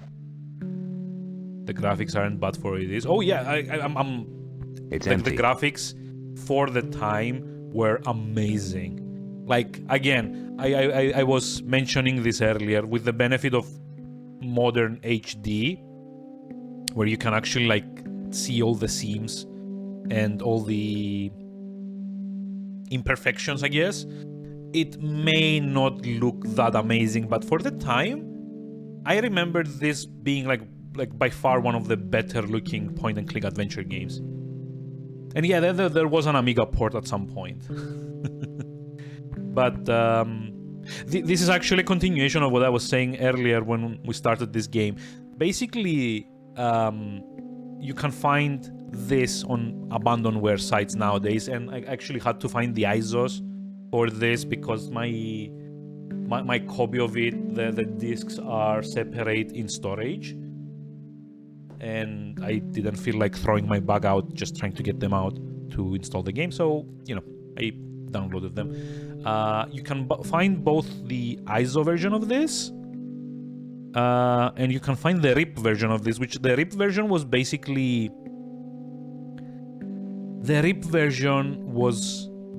what pirate groups would do back in the day because of the internet connections not being very fast. You had like ISDN at best in 1998, or like DSL if you were like super loaded.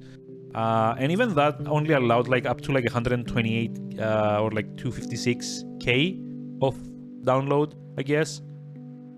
So it wasn't really feasible to download like 2 gigabytes of content over the connection. So basically what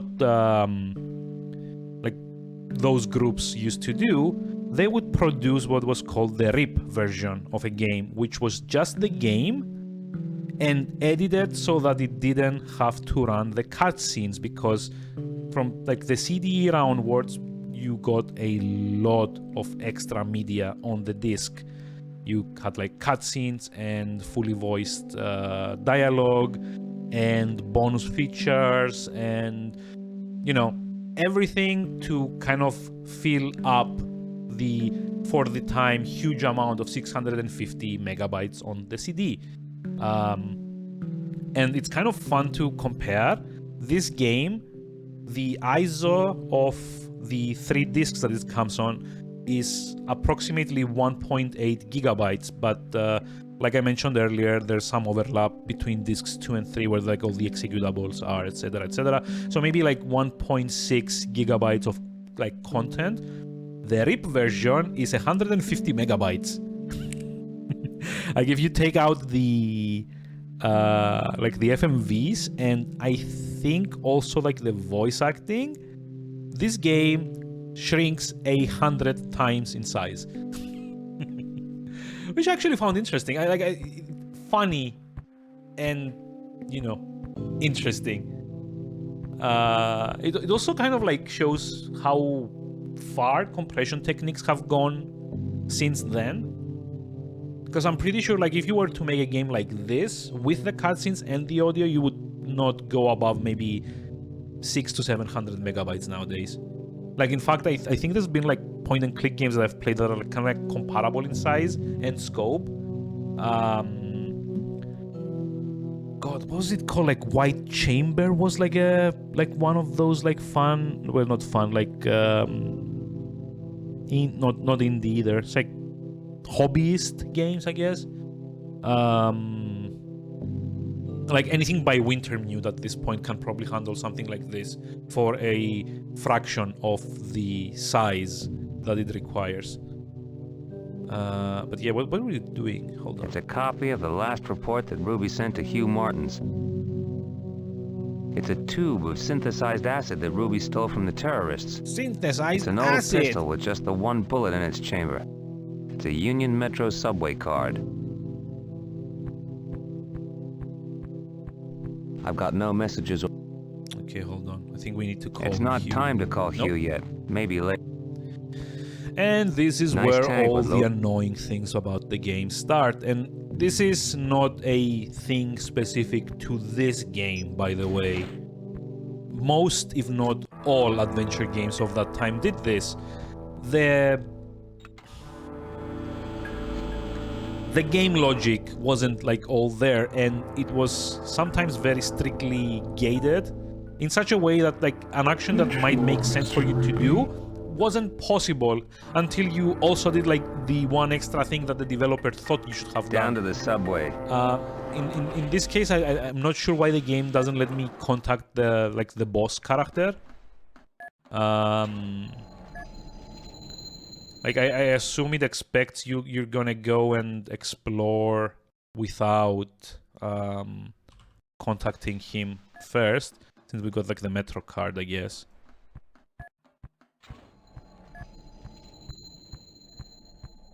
But yeah, like despite what I say about this game, it's like definitely a product of its time in both a good and bad way. It's not now. Not now. I'm not sure where I need to go next.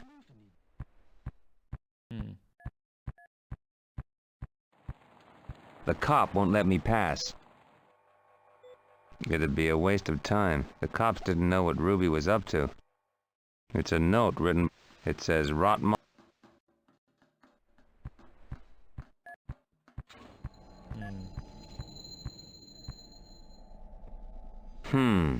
One station is Rot Mile 17 mentioned on Ruby's note.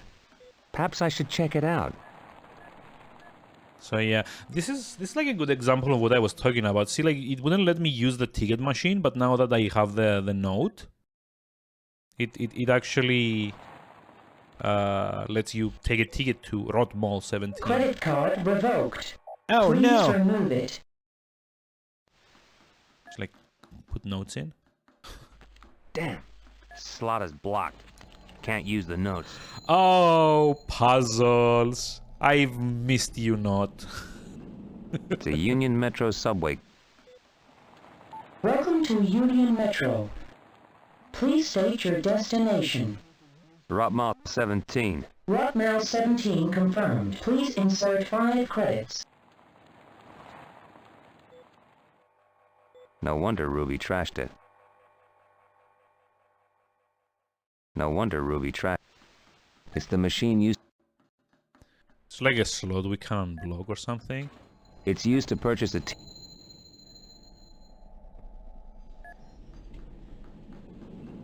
Nope. No wonder Ruby trashed it.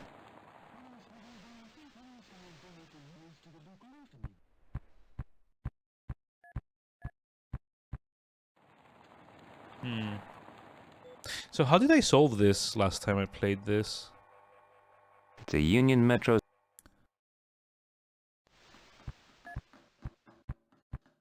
Pick up that can, citizen.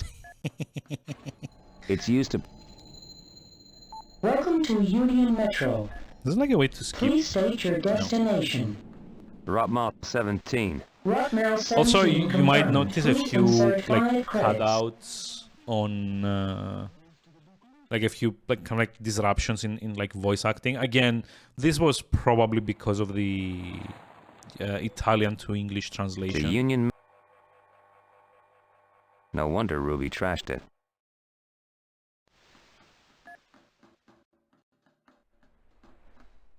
Damn. Slot is blocked. Can't use the notes.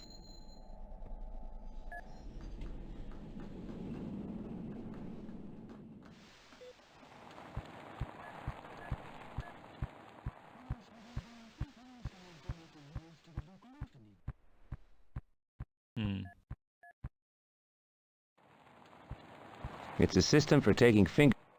I need to buy a ticket. Okay, so we can't actually do anything here. somehow need to figure out a way to fix this card.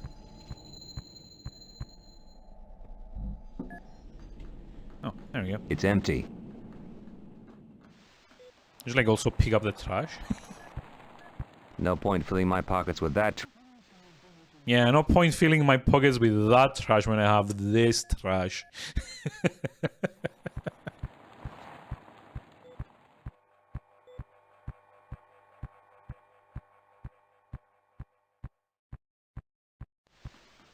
Why bother? The elevator's already on this floor.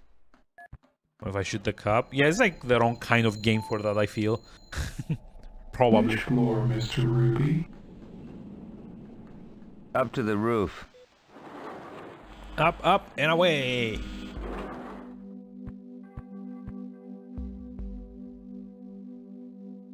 So yeah, maybe there's like a... There's like an ATM somewhere out there or something that I missed.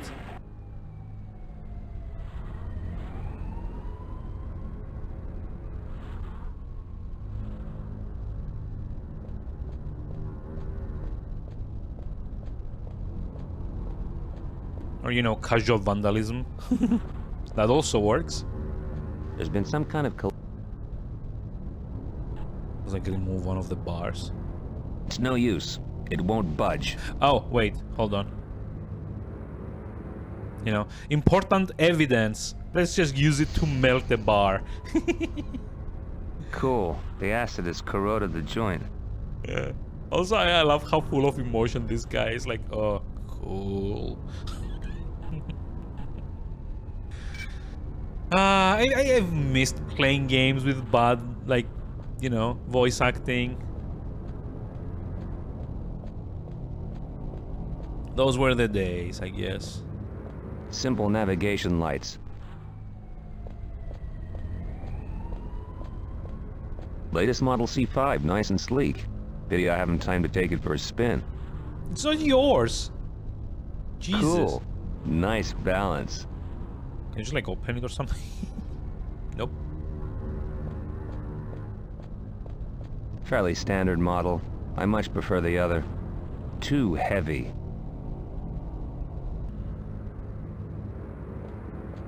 Like, one thing I don't remember about this game is how it handled the, like, locations that have, like, multiple screens. I don't remember if you get an icon to transition between scenes, or if you just, like, go to the edge and it somehow, like, auto-scrolls or something. Although, arguably, my problem at the moment is figuring out how to recharge the subway card or something.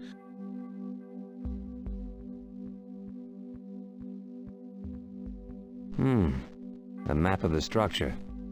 There are...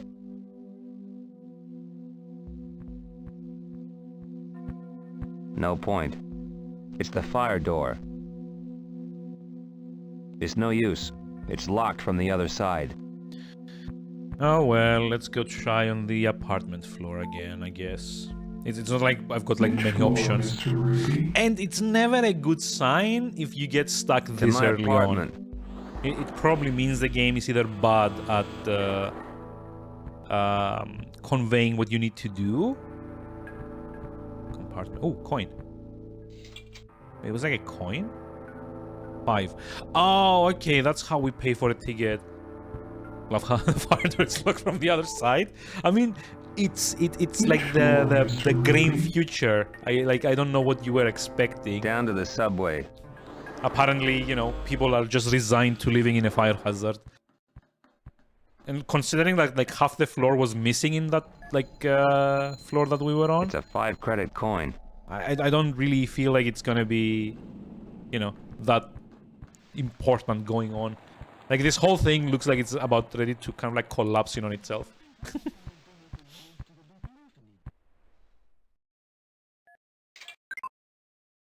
Payment confirmed. Yay. Please place your thumb on the scanner. Thank you. Subway access expires at midnight. For access to the platforms, place your thumb on the scanners located by the access gates.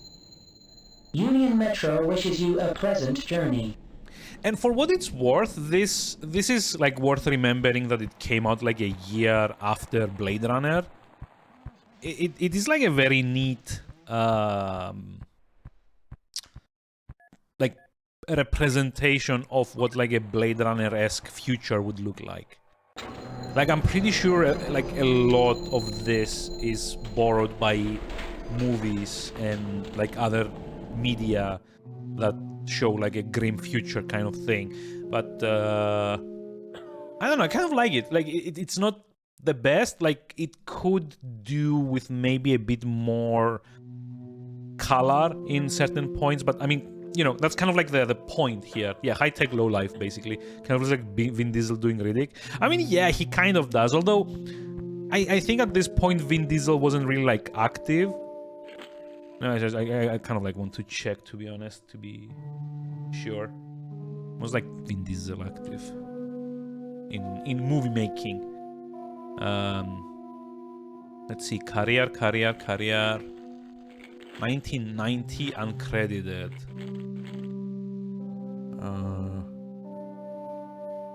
Oh, 1997, Diesel secured funds to make his first feature-length film, Strays. Yeah, okay, so at around the same time. Fast and Furious came out in the 2000s. Actually, let me check. 2001, so like 3 years after this game. Pitch Black was 2000, which was like the first Riddick movie. Yeah, he was also in Saving Private Ryan in 1998, but that's kind of like a different look overall. Triple X was in 2002. I mean, it's at around the same time. Maybe this was like a generally like desirable look in males of like a certain age. I don't know.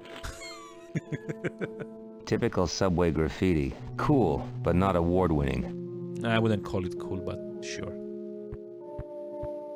There are some numbers stamped on this ripped piece of plastic. Pick it up. We don't pick trash, but I'm gonna pick this up for reasons. It's a piece of plastic that's obviously broken off from something. I mean, if it's obviously broken off or something, thanks. That was very helpful. So it's like a fax.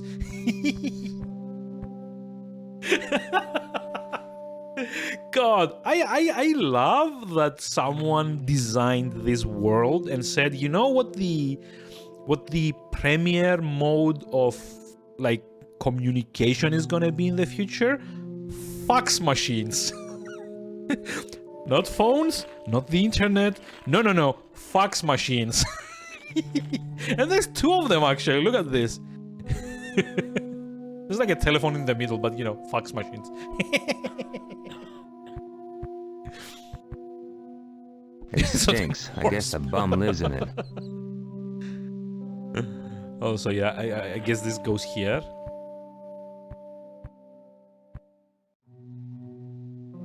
And it just stays there, I guess, magically sticks in. It matches perfectly. The ID number for this fax is PK64768. Yeah, that's the puzzle here. We need to figure out the code to send the fax. But I guess we probably first need to do other things. Investigating subway tunnels, stop. Send help, stop. Low on funds, stop. God. This is too much. Faxes. Hey, buddy, you got any booze? Oh Typical. my god, what's this voice? What's this voice? And of course I'm gonna enable him Hey, because fuck Christmas social has come responsibility. Thanks, buddy. I ain't got much to offer, but you're welcome to it. Also, yeah, the lip syncing. I've mentioned this already. The lip syncing is oof. Have you seen this man recently? Yeah, I saw that guy yesterday. He left the station with another dame. Also, I love that suddenly he's doing like a New York accent. Any idea who she Jesus. was?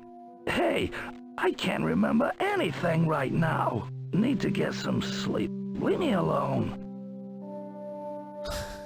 Wow. How was it? I'm sure he can help me, but he's after something. It's NPC. It's a can of... Still thirsty? How about this? Yeah, still You enabling just him. saved my life, buddy. Buddy. If there's anything I can do for you, just name it. Any idea who she I really was? don't get the Ain't hat, got a to be clue what honest. she's called. But I do know she runs a club, the Free Climax. Okay, thanks for the information. Listen, bud, I'm kinda low on funds right now. I ain't got much to sell, but you can have my skate for 10. Come on, bud, help me out here. It's a snap. Oh, the free climax.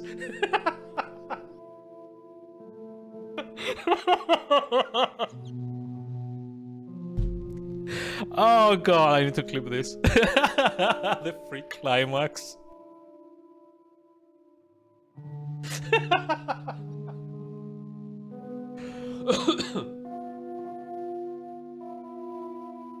You know, I actually wish I was playing the Italian version. I really wonder what the, you know, the original name for this was, because if this was intentional, then fucking well done. And if not, then again fucking well done, but you know, for different reasons. Today is your lucky day, pal. Here's 10 credits. Thanks, buddy. Climax. I'll put this to good use. Oh dear god. Also, we got like a skate. He's asleep.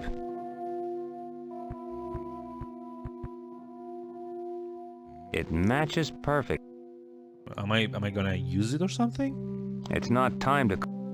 Or not? Like we've done all we could here, then just like go up and go off in search of the free climax. Oh my freaking god! What? And of course it's right there.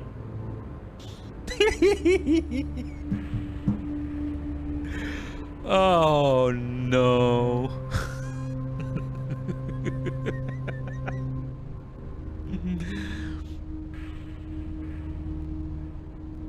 Honestly, this just goes to show, when I first played this, like, this particular name just whoosh went over my head. I was like way too young to know what, you know, what like all this implied. Oh god, that was... Mwah.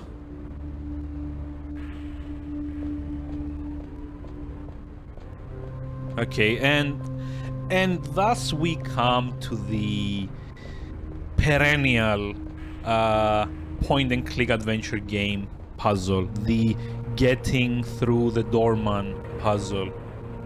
There's been many variations of this, from... Mildred, I refuse to argue anymore. It's completely But stupid. Jacob, please! Enough already. There's nothing down there. But I heard them, Jacob! Rats! Rats, I tell you! I don't want to go down there again, especially on my own. There voice are acting. no rats, Mildred. I was down there myself only 10 minutes ago. Oh, the We've voice had the acting. rat catchers out 3 times now, and they couldn't find any. Now, please, go down and bring me what I've asked you for. But Jacob, But, Jacob, nothing. What am I supposed to tell Miss Thompson? That new cocktail isn't ready because of some invisible rats? Don't you Oh realize my how God, I love stupid this will this. make me look? I can't let Miss Thompson down. For the last time, please, bring me what I've asked you for. Look, Jacob, you'll be responsible if anything happens Yes, to me. yes, all right, Mildred. Whatever you say. The benefits of being single. Mind if I take a look around? Please do, but don't touch anything. I'm just preparing a very special cocktail for a very special customer. And if that's not enough, my wife is driving me crazy with stupid rat stories. Now, if you'll excuse me, I have things to do.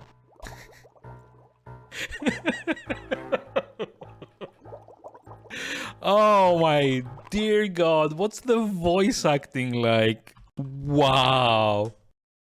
Also, I think I probably need to lower it a little bit. It may have been pigging a bit during the voice acting session.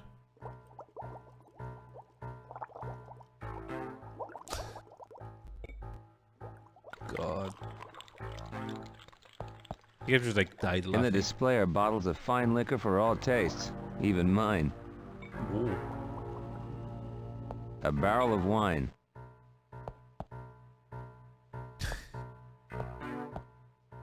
Oh god, this was amazing. It's been a while He's since I've working had on like some this weird much of a laugh. concoction. Wait, what? Where's the... Cool store. I'd like to get something special for a friend. Anything you can recommend? We have a wide choice, but I can't help you. It is illegal to sell alcohol in this city after 8. What? So what are people supposed to do? Die of thirst? What? There are plenty of other places to get a drink. Why not take your friend to the free climax? It's right outside. Now, if you'll excuse me, I've got things... Oh, this just keeps getting better and better. Why not take your friend to the free climax?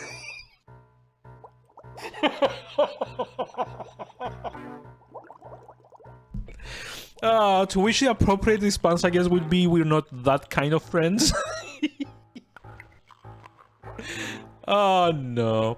Also, is it me, or does this guy sound like Discount John Cleese doing like the Monty Python bit where he's, you know, French? What cocktail are you making? It looks lethal. It is. It's Oh, for God. the owner of the Free Climax Club. Special order. Do you know the owner of the Free Climax? Of God. course. Eva Thompson. She's one of my most important customers. What's her club like? It's very exclusive. Now, if you'll excuse me, I've got things to do. Yeah, so like if you've not noticed, like there's a lot of Excellent. dialogue It's a cutting membership out. card for the Free Climax joint.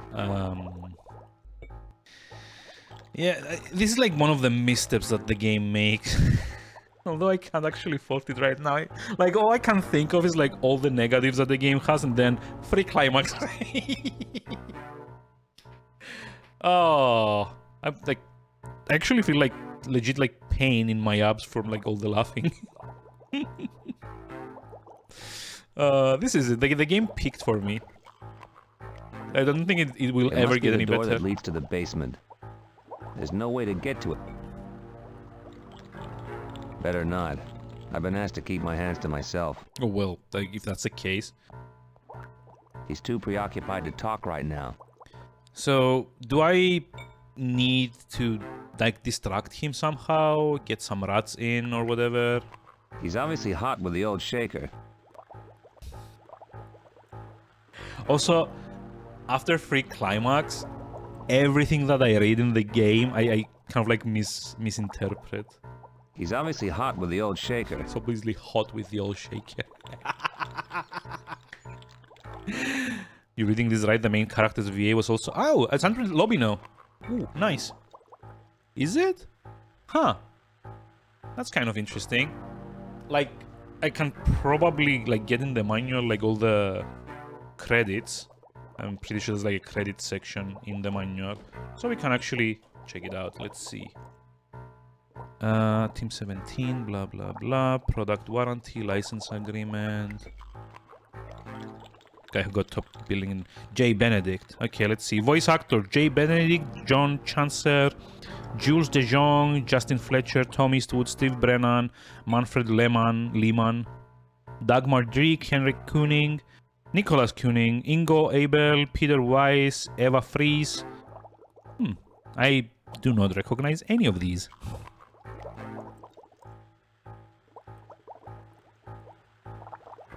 I mean, yeah, fair enough. Well, it doesn't say, actually. It just, like, it lists them in... Like, see, it just, like, lists them in order. It doesn't say, like, who's who.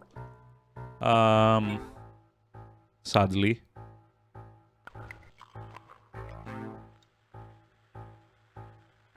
Also, can I just, like, read something from the manual? Because it's, like, so damn interesting.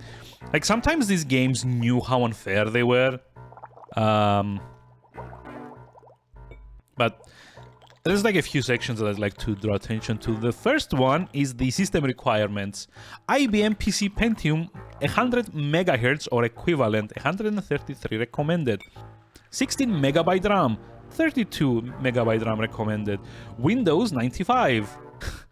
Windows 98 compatible. DirectX 5 compatible sound card, DirectX 5 compatible graphics card, quad speed CD-ROM, 2 megabytes of hard drive space for installation, 30 megabytes of hard drive space free. So I presume like 2 megabytes is like the executable that's reading and streaming everything from the disks, and the 30 megabytes of free space is for the saves. Also, you need a mouse apparently. You know. Let's see. There's like a lot of like interesting dumb things. So there's like a section with like the backgrounds of the characters. So our protagonist, Joshua Reeve, a 32-year-old lieutenant in the International Control Military Services. Former lieutenant, sorry. Quad CD, yeah, exactly. Although I think at the time it went up to like 16 in 98. Because I remember in like the early 2000s, I like a 32 was kind of like the go-to. So, I mean, quad wasn't particularly high-end at the time, I think. And honestly, I think the reason it has like a minimum requirement of like quad speed is because everything is being streamed off of the CDs. It doesn't actually install anything other than like 2 megabytes of space on your hard disk. But yeah, Joshua Reeve, a 32-year-old former lieutenant in the International Control Military Services. Joshua is now a private detective of the highest level. His investigations are occasionally delicate. This coming from the guy that used like evidence, like acid, a dangerous substance kept as evidence to melt a rebar, so that he could like further vandalize the place, I guess. But always dangerous, and it is for this very reason that his fees are exorbitant. However, on this occasion, it isn't money that is the motive behind taking the latest case, but an old promise that must now be honored.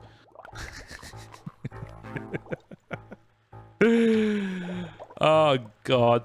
And it actually spoils the name of the lady, Eva Thompson. It says so here, look at this. Eva Thompson. Eva is the beautiful, intelligent, and very elegant owner of the free Climax nightclub. The most exclusive spot in Union City. Joshua believes that she holds the key to cracking this case. What was it with manuals of the time spoiling the game for you? Like, if I had read the manual before playing the game, this whole section up until this point would have been spoiled for me. Interacting with the environment. But yeah, the thing that I kind of wanted to read out is that because everything is context sensitive, the only other thing they could put in the manual is like a brief guide. And it's preambled like this. You know that the game is unfair, by the way, when they actually include solutions to the early puzzles in it. Kind of like a way to prime the player to expect the unfairness to go on. So, Nightlong is made up of hundreds of puzzles that must be solved in order to progress through the game.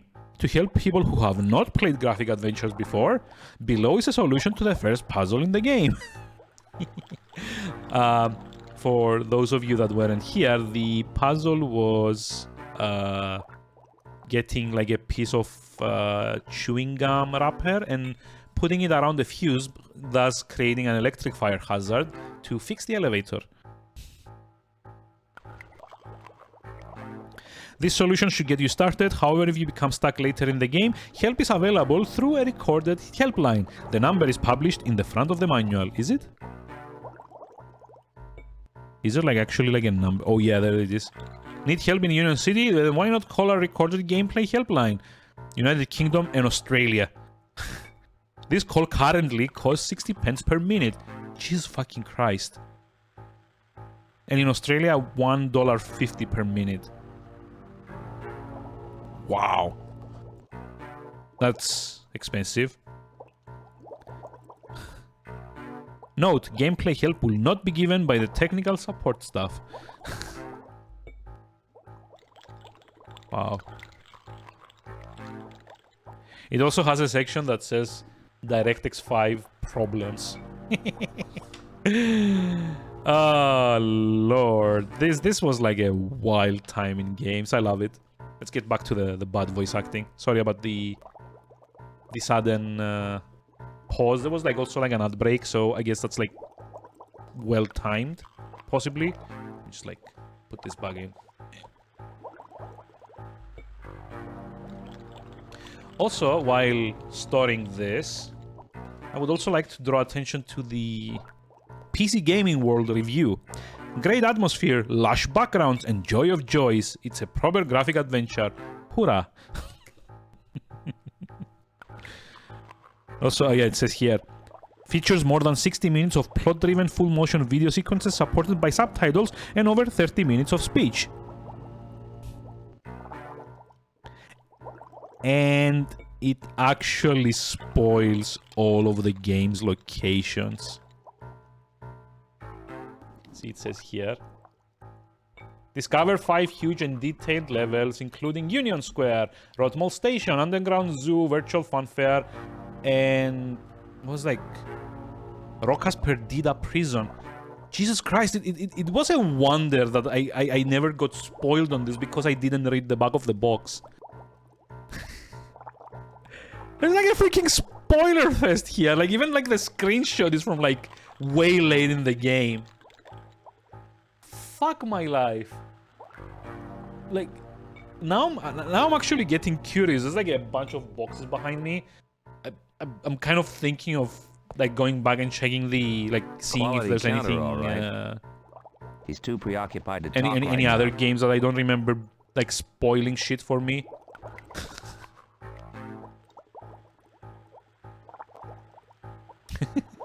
God, this is ridiculous. Also, I've run out of coffee. Damn.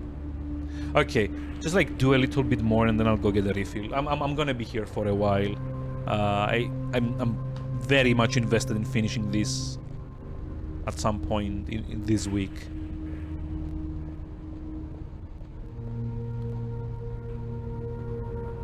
Oh, wait, what? Can I actually jump over? Oh yeah, I guess this is like what leads to the basement of the liquor shop. Just rubbish. No point picking it up. I mean, I've picked up any other kind of rubbish so far. It's a strong padlock. Well, I have a strong bar. No point. That wouldn't work. Or maybe like the acid. Yeah. So I'm pretty sure what I need to do here is to go actually put rats in the... But I used the last of the acid. In the basement.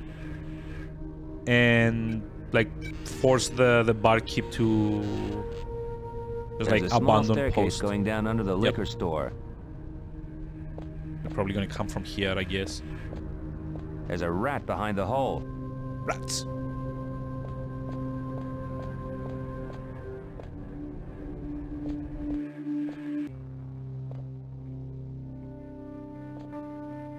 These bottles sure are dusty.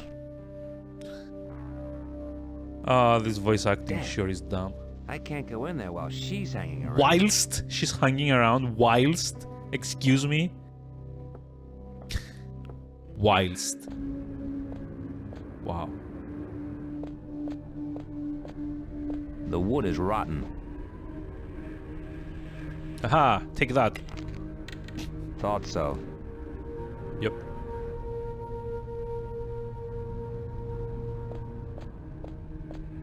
The metal cover bears the emblem of the Union. Okay, I guess we can probably lift it up with this. Now, I have no idea why I'm doing this, but the game lets me, so it's probably important, right?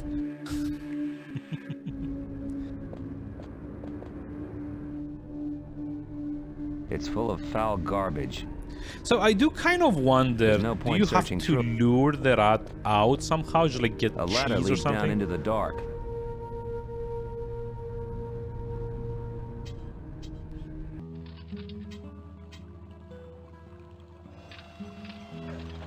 Just a dimly lit service lamp.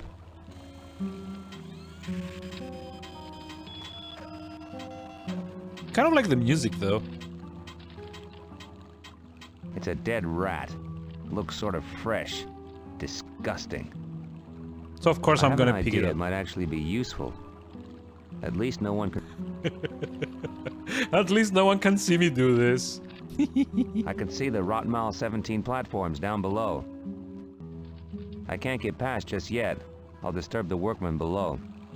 Oh well, if that's like the only concern is like don't disturb the workmen, not like vandalizing private property and emerging out of a sewer.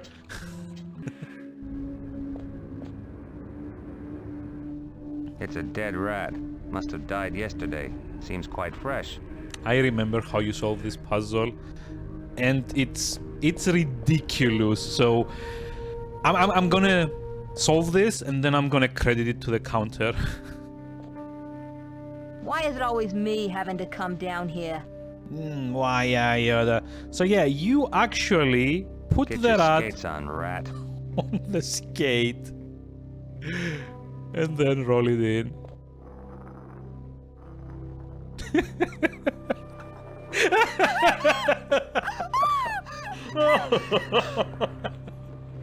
Jeez, it worked. And this is not even the least logical puzzle in the game. So, cling.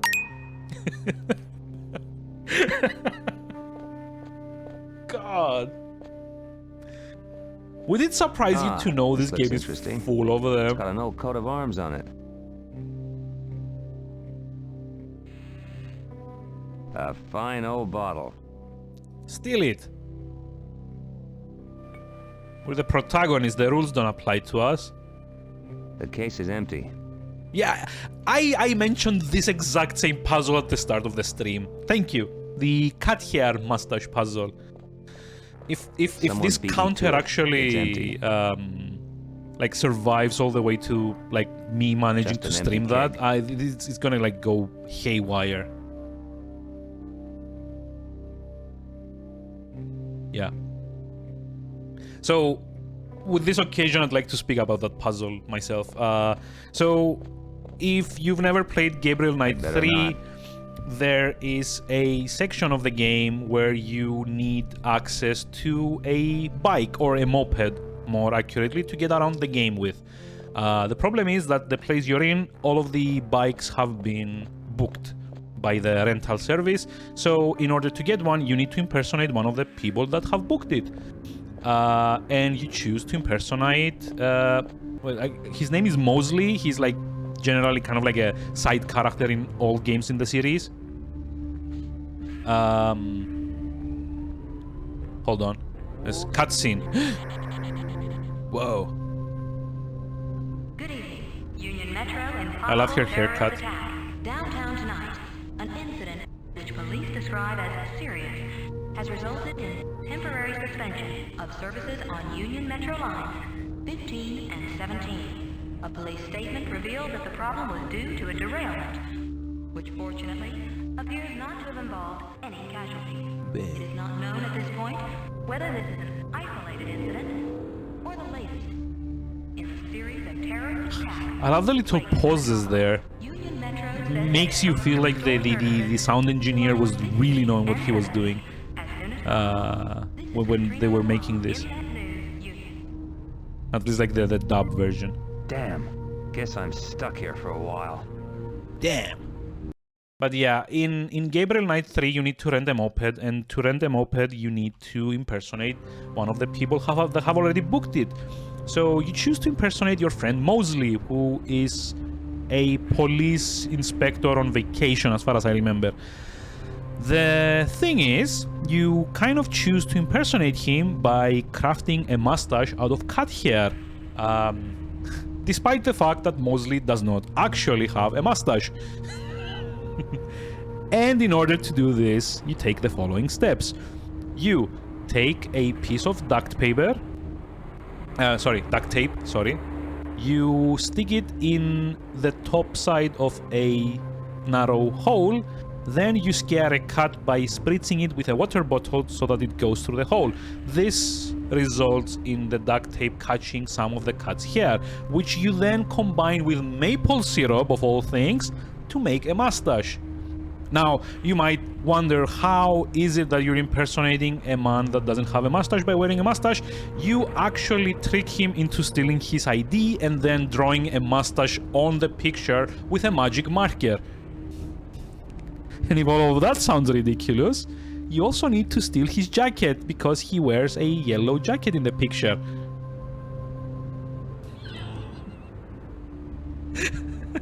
Like, I feel like all of that alone would probably be enough to make the what the fuck moment of any list you care to, you know, mention. In fact, this puzzle is so infamous that, like, back in the day, Old Man Murray actually made like a 4-page blog post about it, specifically to ridicule the death of adventure games, bringing this puzzle as the main reason as to why adventure games were dying at the time. It's such a weird puzzle, and you know what the annoying thing is? Gabriel Knight 3, Fine for statues the and decor, most but the part, main entrance is closed. wasn't that bad on the puzzle aspect. Like, they have like a really cool overarching theme of having like a poem to decipher and kind of like gain clues out of to, you know, solve the main mystery of the story. I mean, I can't really like mention a lot more about this because it is very, very Fine spoilery. statue. Looks like it's And I do kind of want to stream it at some point, but it's not that bad of a game. It's just that one puzzle and maybe like a couple more are so out there. They're like so antiquated. They're like so late 80s to early 90s Sierra instant death type of puzzles. It doesn't really mesh. It's you again. Look around if you want to, but don't disturb But yeah, this is like me. a very I've got infamous a lot puzzle, to do. especially if you've been around at that time. Chateau Lafitte 85. Incredible that a bottle of this... So... He's too preoccupied. There's no way to...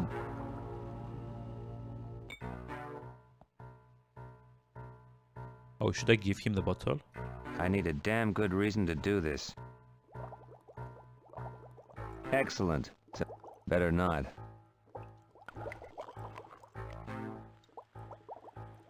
So I don't actually remember. Do you distract him by doing something in the cellar, or? See, this is like the problem with having all these like contextual like prompts around. I don't know if there's something I haven't examined that will give me, you know, a way forward. That will unlock like a dialogue option or something. Is this the way in? Sorry, sir. It's members only. No way I can get in? You kidding? No card, no entry. Thanks for nothing. There's no way I'm getting in without a membership card. No I must get kidding! one. I love the inner monologue, kind of stating the obvious.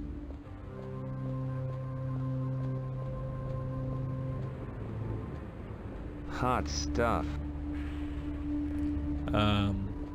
I'm also pretty sure, like very dumbly, that now that I've talked to the doorman and he won't let me in, I'm gonna be able to ask about the card. Which I kind of It's suspect. you again. Look around if you want to, but don't disturb me. I've got a lot to do. Kind of suspect that he's gonna ask for like a bottle of Lafitte 85 to trade for the membership card. I notice you have a membership card for the Free Climax Club. Want to sell I'm it? watching Gabriel Knight 20th Anniversary Master Are Speedruns. you crazy? It's Interesting. a lifetime membership. I've actually played a bit of like the remastered, but I haven't finished it yet. That I never get the chance to use it. That's a pity. Oui, oui. I'd really like to get in there. You sure you don't want to sell it? Tell you what. No. Now, as you can see, I've got a lot to do, and I don't have time to argue. But perhaps, if you bring me a bottle of magnificent Chateau Lafitte 85, then I might consider a swap for the car. This is so contrived. This is so I don't contrived. believe it! Chateau Lafitte 85! Of course. Where on earth did you manage to find it in this city? That's my business. Now, In the your membership cellar. card? Amazing! I really thought that I had the only bottle in Union, but my word is my bond. The card is yours. Thanks. We're so See heroic, you around. aren't we?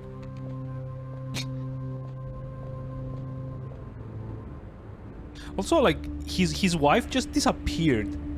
Like, where is she? We scared her out of the basement, but where did she go after that? Like, this guy never acknowledges it. Like, would it have been that hard to have an extra line of dialogue? Like, oh, where did my wife run off to? Someone found there's a keybind that breaks you out of cutscene scripts. Oh, It's a membership card wait, for the Free Climax Club. Is that like a dev tool that they forgot to disable or something? Because that sounds like a pretty big thing that they forgot to disable. God.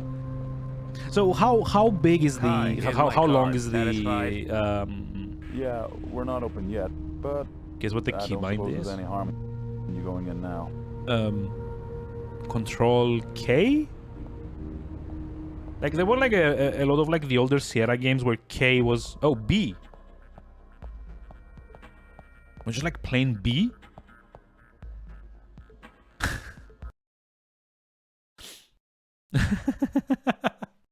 It's just like plain B? Ah, someone done fucked up. God. Because like in the old Sierra games, you usually would use either like K or semicolon to skip dialogue. And in LucasArts, it usually would be like the period or like the comma keys, depending on like which version of like the scam engine it was using.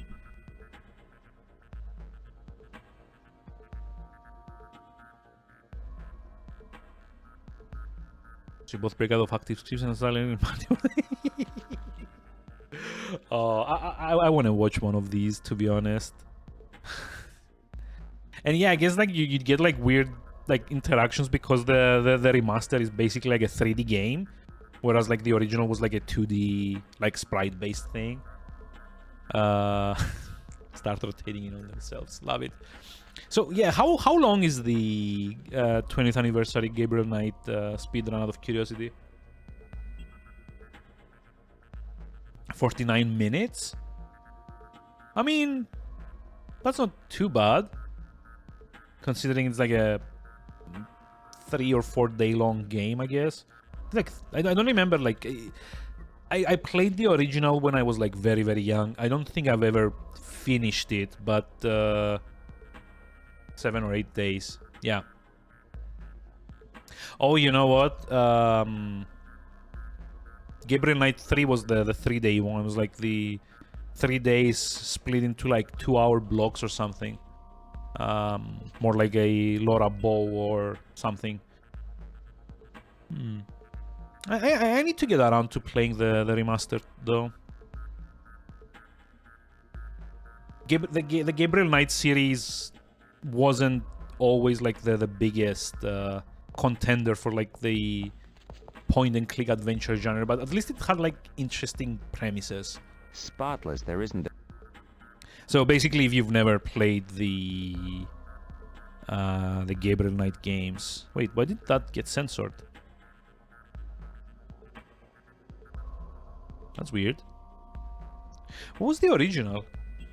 Very curious. Hold on. Oh, it was a clip. Why is it blocking you? You're supposed to be in the regulars. So let's see.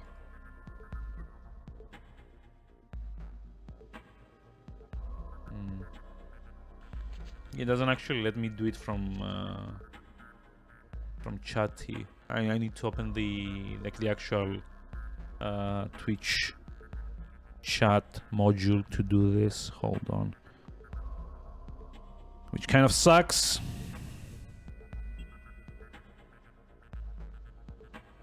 Let me see. Pro streamer move here. There's like fixing things from my phone. But yeah, hold on.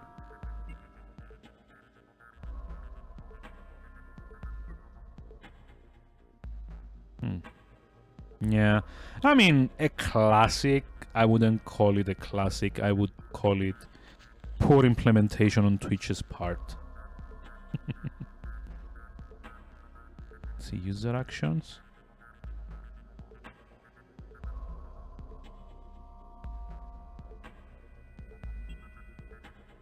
Nope. I don't get it. I don't suppose I have you on Discord or anything, right? Because it's turning out to be like a bit of a hassle to do this now on stream. Actually, hold on. Maybe just like go through my user options in the channel. Pretty sure you can kind of like give someone a VIP role to kind of like get around that. Let's see, community, roles manager, where's Archie? Let's go like username? Wait, it's not actually, oh, you know what, add new. Don't get sidetracked. Yeah, I want to like fix things as they come up. There we go, VIP, try now. I kind of like want to fix things as they come up because I tend to forget afterwards. This is like generally... Ah, there we go. This is like the speed run, I guess. Let's see. Open Earl. Pause. Just trying to exit. Hold on. Let me just like... add this, throw this up on screen.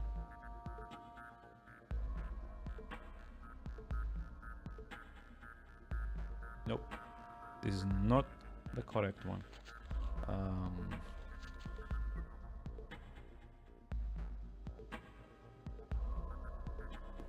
There we go.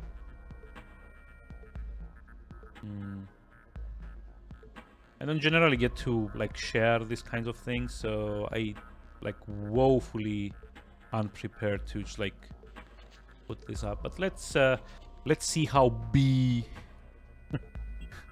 fucks things up. Exit to the map, please. So let's see. I'll be back. Love it.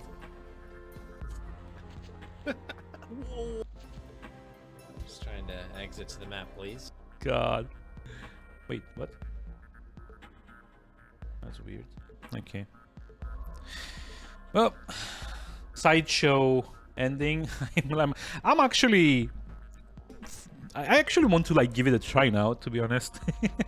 This looks like incredibly dumb and cool at the same time. Certainly enough for a party.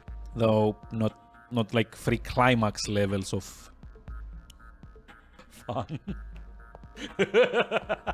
Hey, we're not open yet. You shouldn't be in here. I'm looking for a friend of mine. The club fills up around midnight. Maybe you'll find him then. Anyway, who are you? Now's the time to see if Hugh's cover works. Joshua Reeve. Well, Mr. Reeve, how come I haven't seen you before? I just got into town. Business or pleasure? Both. Business. Integrated security systems. I'll spare you the details. Details. What's the name of this friend you're looking for? Ruby. Simon Ruby. Mean anything Facial to expressions. Nah, nothing. Nah. She's nah. lying. You sure? Nah. Sure. Never heard of him. Well, you seem a little edgy. The way you're playing with your necklace. What is it? A religious icon? This? Oh no, not at all. That's It's not a just necklace, keepsake. first A of all. keepsake. It's a memento of the inauguration Memento? of the Union Wait. Zoo. My father worked there when I was There's like a so many child. things to say It here. reminds What me the of happier fuck? days. Any chance of a tour of the zoo? Maybe I can mix business with pleasure. Sorry, the zoo was never a great success. Oh, It was shut down some time ago. The way into it was along the old subway line. When it fell into disuse, the zoo followed the same fate. Look, I've wasted enough time already. I've got things to attend to before the club opens. You sure you haven't seen Simon Ruby? Look, I told you, I can't help you. Okay, but perhaps you know someone who can. Like who? That's just the problem. I don't know who they are. Simon told me he was meeting some people yesterday, but he didn't say who. I've not heard from him since. I'm sure they could help. Oh, the in lip what syncing is way? amazing. Here goes. Make or break time. I think the people he was meeting are connected to the group who are attacking Genesis. What do you mean here goes? And You if just so, like I'd like a piece of basically the given action. everything away. I have my own score to settle with Genesis. Look, I don't know who you are, or your friend Mr. Ruby. I can't help you. But a word of warning, Mr. Reeve. Don't get involved. Don't This get Genesis involved. situation is bigger than you think. I'll drop by later. But if you see Simon Ruby in the meantime, mention my name. Very well, Mr. Reeve. I'll ask around, but don't expect too much. Thanks. Cool. I think she'll check me out. This has to be on purpose at this point, right? It can't be like accidental. I think she'll check me out. They re-recorded Tim Curry out. Yeah, I remember reading about that. Like the 20th anniversary, like redid the dialogue for like Gabriel Knight. And honestly, for me at least, that's like kind of like part of the character, the southern drawl Nice that photography. like Gabriel Knight had. It's kind of like part of the charm of it, like the whole kind of like southerner thing. Okay, so now what? What do I do now anyway? They've closed everything here. I can't use the subway anymore. Guess I have to use the fax, or like the phone. Joshua, Oh, there we are go. you alone? Yeah, Hugh, I need your help. What can I do? I've made What contact can with I Eva do? Thompson. She runs a joint called the Free Climax. Free climax. Free climax. Where is it? Where is it? South Central, near Rotten Mile 17 subway station. I've reason to believe that she was with Ruby yesterday, and she's involved somehow. Good start, Joshua. Maybe it's the lead we've been looking for. She's denied knowing Ruby, but she's lying, of course. I'm sure she's checking me out right now. I used my cover to persuade her to put me in touch with the terrorists. And I think something's about to happen. Just a matter of time. This is like the best voice line ever. Free climax? Where is it? Help you in the meantime. Everything seems to point to the subway. Ruby's stuff mentioned a deserted tunnel, and Eva spoke of a deserted zoo. Oh. I have an idea that maybe that's where I should be. Can you send me a map of the subway system? No problem. Have you got a fax number? I can... Q, try PK64768. Oh, a fax number. I'm gonna get faxed the details. Right. It's on its way. Thanks. No problem, Joshua. Be careful out. Hey. And you made fun of Seems fax that near here machines. There's an old passageway that leads to the deserted zoo. Now I must find a way to reach it. So here's like why these context sensitive or like these kind of like linear context sensitive actions are dumb. I've already been to the metro station tunnel that I'm not supposed to know about, right? But the way they stop you from going in there is they go like, oh, there's workers there, you shouldn't like disturb them or whatever, which is dumb. Like I've literally stolen in the past 20 minutes a priceless bottle of wine. I've traded it back to its owner to get access to the most exclusive free climax club in the city. I've made a homeless person drunk enough to fall asleep just so that I could steal his roller skate or something. And I don't know, like, this doesn't seem like the kind of character that would care about disturbing the workers. It's a bit inconsistent is all I'm saying, just a bit. Also, my God. Free climax? Where is it? Oh no. I think I just like died laughing here for the second time. Also, yeah, miraculously no workers inside anymore. According to the map, the zoo should be along the passageway. But I need to find a way to get over to the opposite side. Of course. Why? Because puzzles.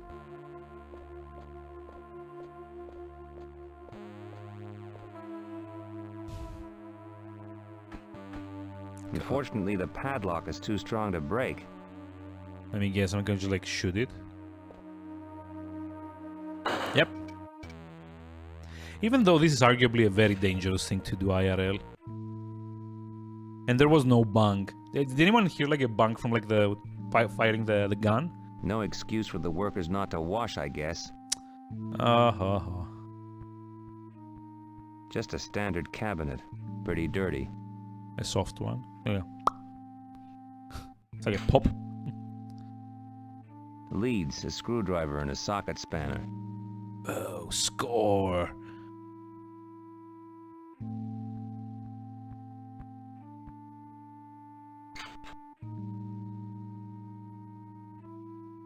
Nope, don't close it. Come on.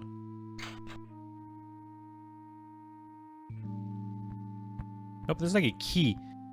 God, I hate it when games did this, when like the perspective is such that your actual character is blocking visual access to whatever it is that you need to pick up. It's no good. It won't turn. It seems to be seized up. Use the bar. I've got to turn this to open the door, but it seems seized up. I wonder what's behind there. To open the door, It's a socket spanner. It's a strong screwdriver with an insulated handle. Okay, this it's is a rusty the old important key. thing. They're insulated copper leads.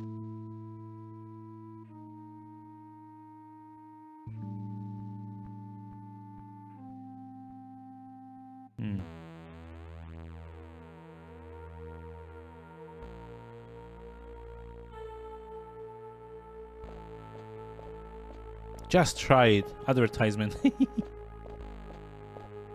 It seems every available space is used for advertising these days. How's that for social commentary?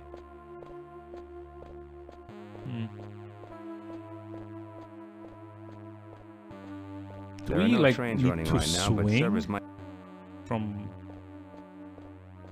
the pipe? The pipe is fixed to the tunnel ceiling.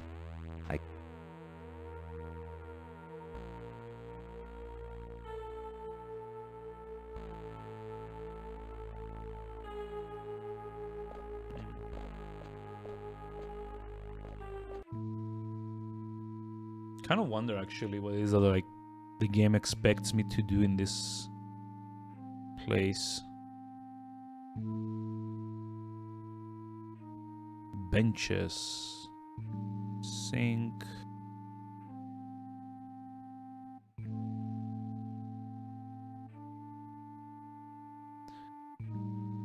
Hasp. Okay. It's a socket. Can you like undo the hasp? I've got to turn this to open the door. It's no good. It won't turn. It seems to be seized It's up. not good. It won't turn. Why am I using this It's the tone? map of the subway that Hugh faxed me. They're insulated copper leads. It's about 60 centimeters of... I will say though, I do like this. Like when a game does this and they reuse items multiple times. I've seen better, but I've also... Nah, it's not... Like it's a They lot don't of look games very of comfortable. like, especially this time period where they'd have items in them that are used Just ordinary only benches, once, not built for comfort, it seems. and then just like discarded. And I kind of like that you do get to keep cutting all these things that may or may not turn out to like have further use, like the bar we used like 2 or 3 times already, and so on and so forth. It's kind of nice. Like it makes the game It's world a bit workman's more tool bag. a I've bit emptied less the bag. gamey and a bit more kind of like believable as like, you know, a functional game world. Wait, what? There's just something about this poster. What? Just a standard cabinet. Pretty dirty. This is kind of weird.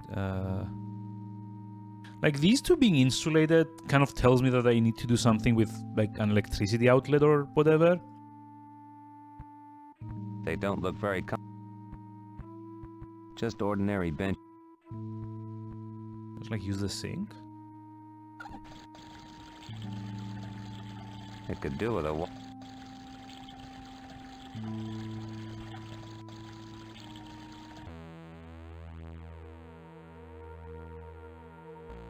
There's like something here, but I can't really tell what it is. Is it? I guess it's just supposed to be like trash or something. Oh, chain. Wait, I did not see this earlier. It weighs too much. Just like break it off. No. It's a long metal chain.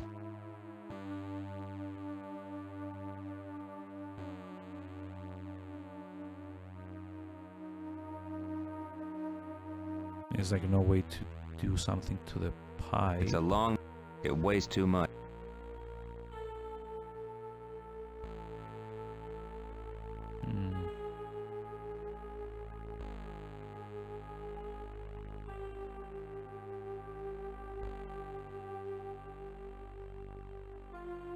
Have no more rounds left. I mean, I don't know. Maybe I have to go back and... There are no... There might well be no trains, but there's still 100,000 volts in...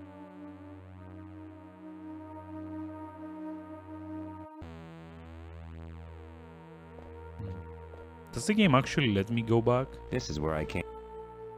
It's too high to climb up. Looks like I'm stuck here. Yep. So, what is it that I'm missing? Advertisement, chain, platform.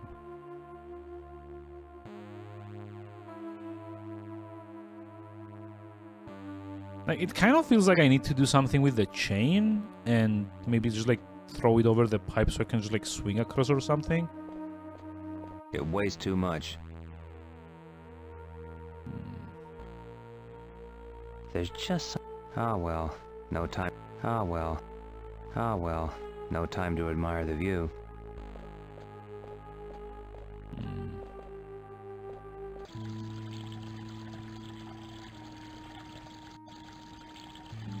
Ah well.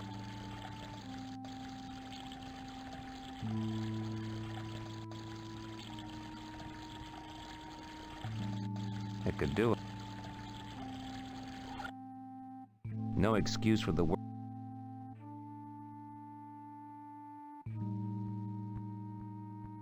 Just a standard cabinet. Pretty dirty. There's nothing of interest. A rusty... It's a work... I've emptied the...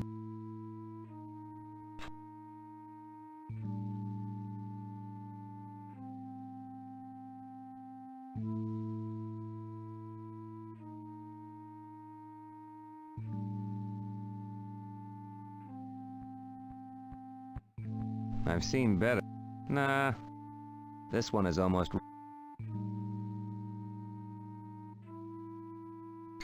So what do we do here?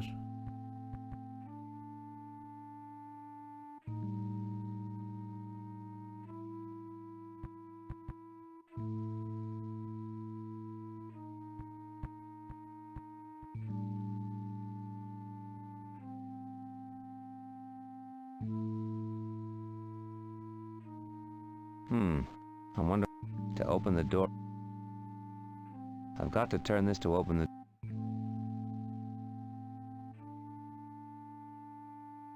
So, like, traditionally, what you would do in these cases, in like adventure games, you'd either have to like find some kind of oil or like lubricant to make it, you know, get unstuck, or just like force it open. But I don't see any way of doing either of these.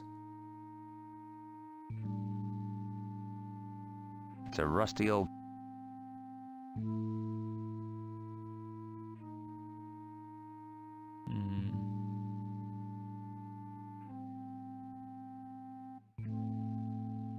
They're insulated copper leads. It's a strong screwdriver with an insulated handle. I've no more rounds left. I mean, yeah, like this whole like insulated thing that like he's saying. It makes me think that I need to do something with like electricity, right? Like I don't suppose you can actually just like walk through here.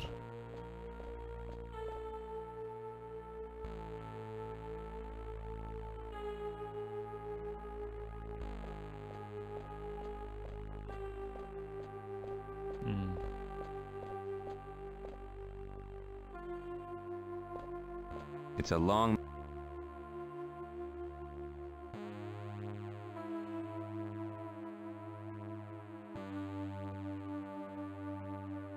Well, anyway, I kind of need to go get some more coffee if I'm gonna continue this, and this is probably like a good time to turn on the ads, so just get them out of the way. So I'll be back in 3 to 4 minutes with a fresh pot of coffee and more of this. So yeah, see you around in 5. Yep, bye-bye.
And we're back. Oh, wrong one.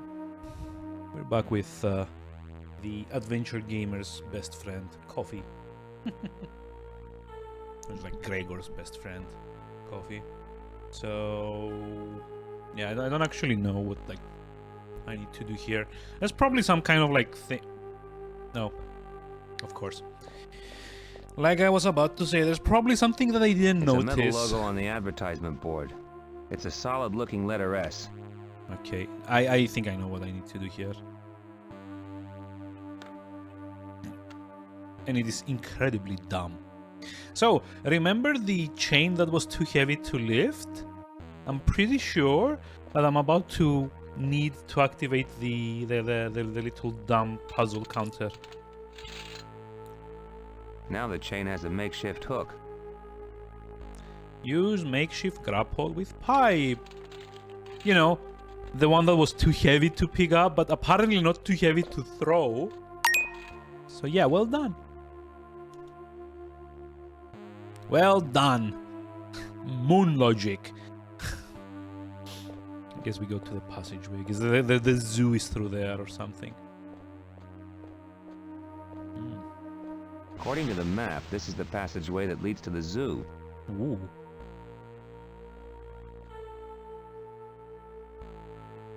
The high voltage current leads into this box.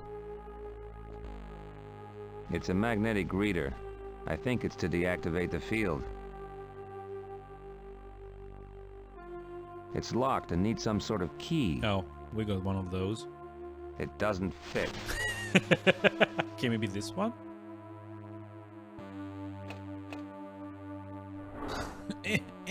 That's how you unlock things. Oh god. Best animation ever. Okay, this did something. Nothing happened. Or not.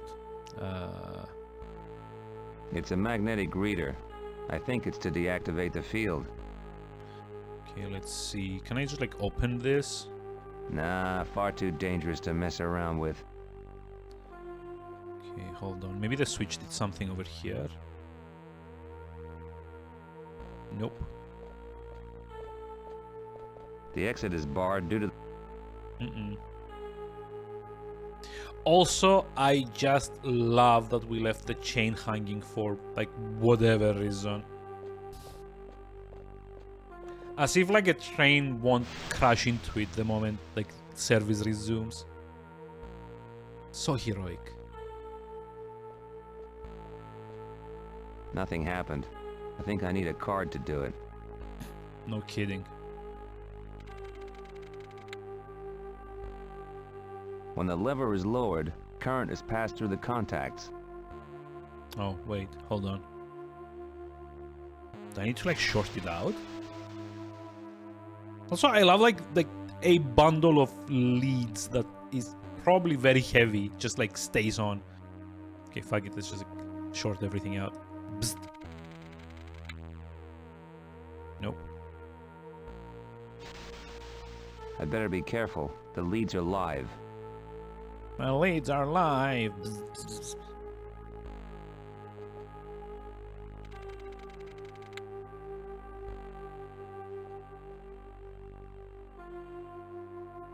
The high voltage...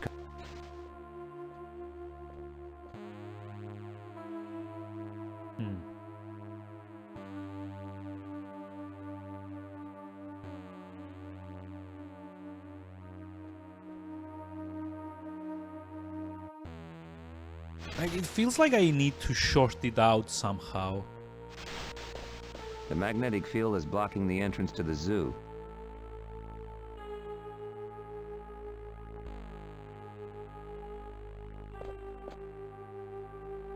No? Okay, maybe this? It's a socket.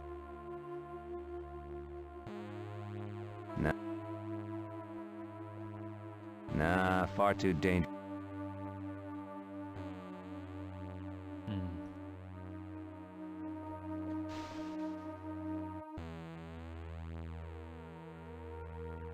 Ah, well, there's just some...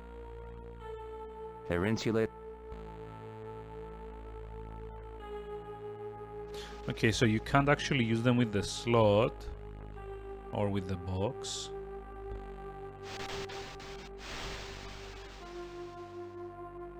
You just, like, well. throw something into the magnetic lead.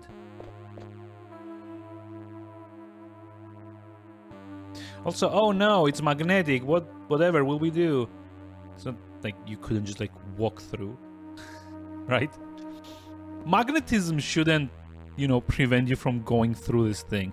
I'm gonna look it up in the interest of like brevity here.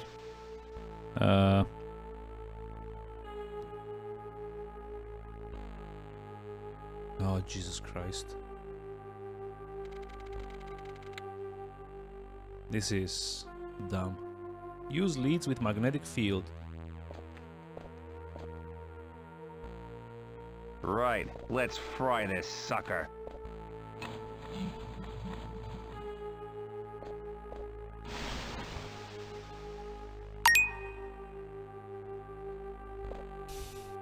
Damn, Wow. the roof has collapsed. I need to get to the other platform to get to the zoo. Oh, there's like always something happening, damn it. Like everything is just, you know.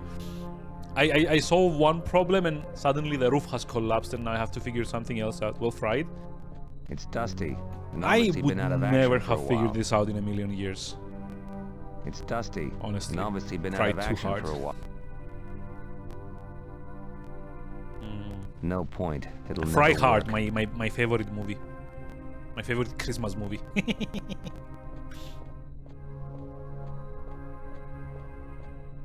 More garbage. Also, I really don't get like what this ambient noise is, because I don't know that this music really works with It was obviously ruined when the this area.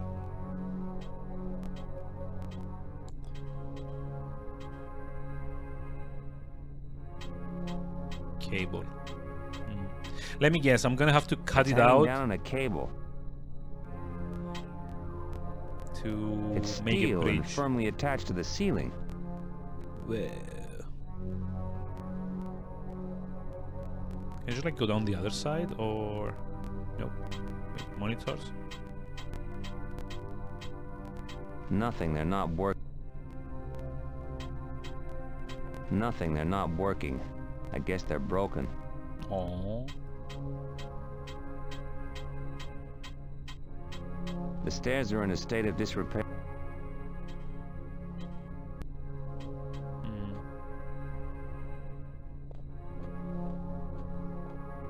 Parts of the roof and other stuff which has fallen on the track.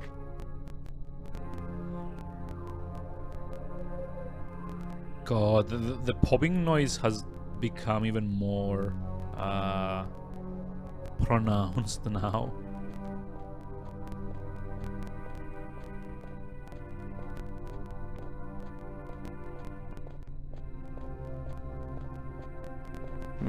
Rusty and full of junk.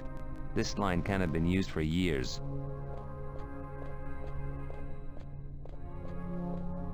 It's dusty, and obvious.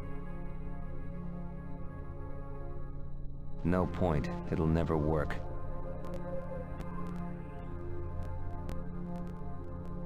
Yeah, so like this is like a problem that generally a lot of adventure games of the time had. Like it's not immediately clear what it is that I'm meant to be doing here. It was obviously ruined when the ceiling collapsed. So there is like a thing that I probably need to do with the sign, but it isn't particularly obvious. It's hanging down on a cable. It's almost dropped. Can you just like unscrew the... Nope. Can you just use the tool? No. Maybe the bar? Nope. There's no way through. It's steel and firmly attached to the ceiling. What the... What was that? Oh wait, I know. I think the game thought that I right-clicked on the staircase.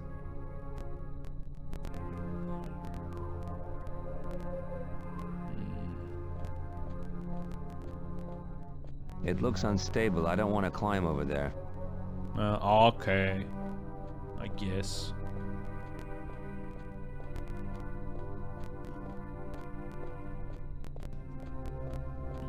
There's no way through. I can't go that way. Yeah, and I got you when you said there's no way through. Thanks.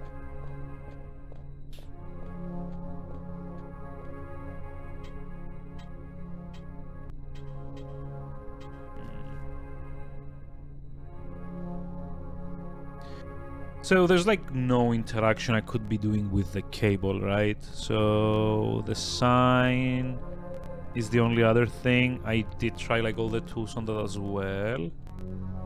So what's like the conclusion here? I guess it's like probably again something that I didn't like. What the?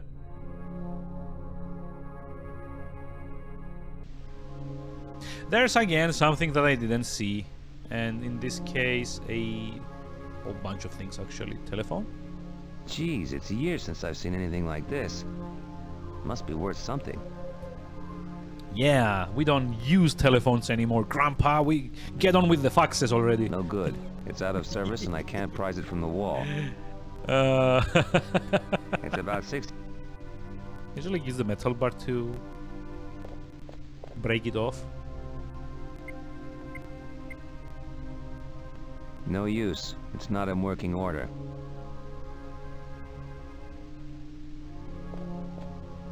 Just an overturn. It's not important. I mean, the other one wasn't important either, but you They're fixed it. uncomfortable and covered in dust. Oh, okay. I think I figured out what we need to do. The pliers. It's like a There's trapdoor a hidden here. passageway leading down. Can I open it? Ah. Down we go. What? How is this under a freaking metro line? Those things are heavy. You can't possibly want me to believe that this top layer is strong enough to carry like a freaking train. The embankment stops just beyond these barriers. There's no use. End of the pavement. Like, cut this with the pliers. I'd probably damage them. Okay. This reminds me so much of like Broken Swords sewers, which had like a very similar, well, not exactly nonsensical, but it wasn't like 100%, you know, geographically correct either. Oh, and speaking of Broken Sword, in case you don't already own it for some weird reason, I believe the director's cut version of the first one is currently free on GOG.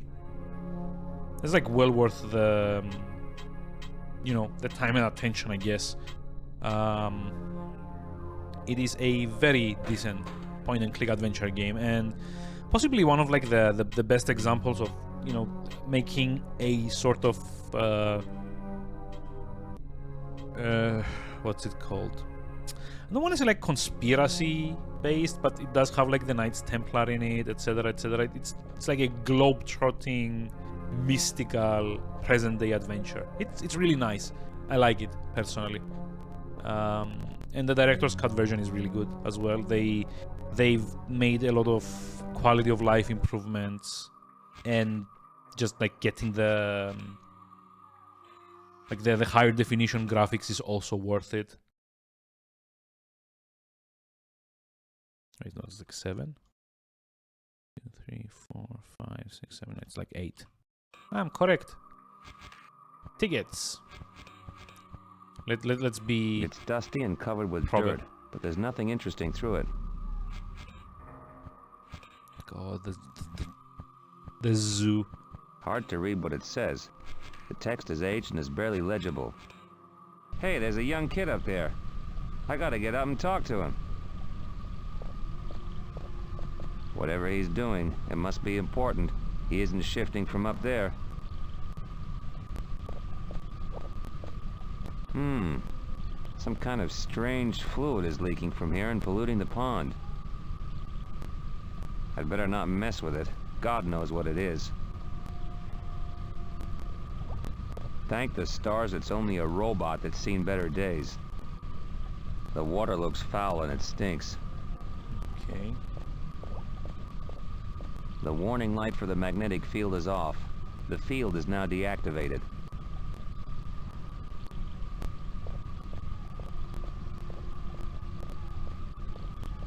Looks like this heap of crap ran on oil. Okay. Guess we need to refill it.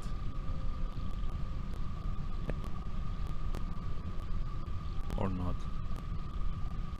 It's closed already. Perhaps I should use the panel. Okay, whatever you say.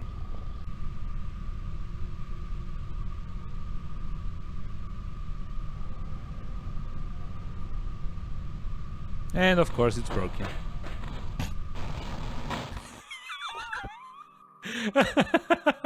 Did I just kill a kid? I hope I didn't waste the kid.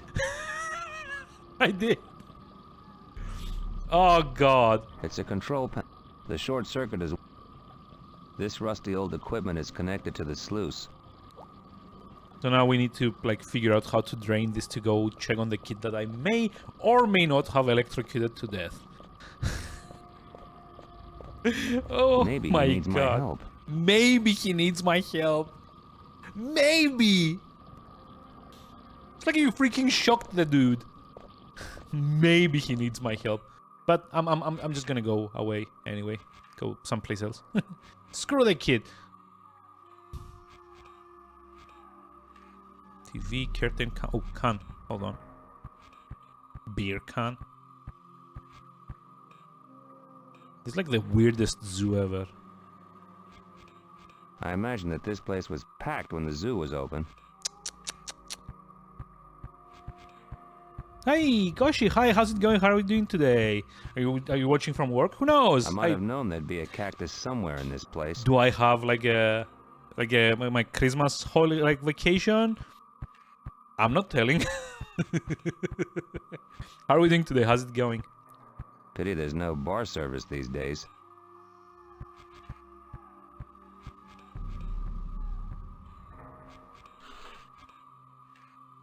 Behind the curtain is where they stored their junk.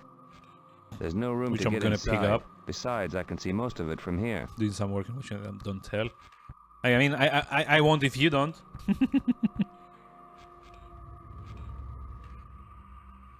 Okay, we got a broom for some reason, and whatever this cylinder thing is. It says on the label, keep away from sources of heat. Highly explosive gas. Why would I want to carry this around with me, and why was this stored so haphazardly? Keep away from sources of heat. There's like a bunch of different electronics around. It's empty. It's not my day. So if it weren't empty, you would have drunk it or something? It's an empty beer can. It's like so fucked up. Pity it's not working. It might have had a map of the zoo.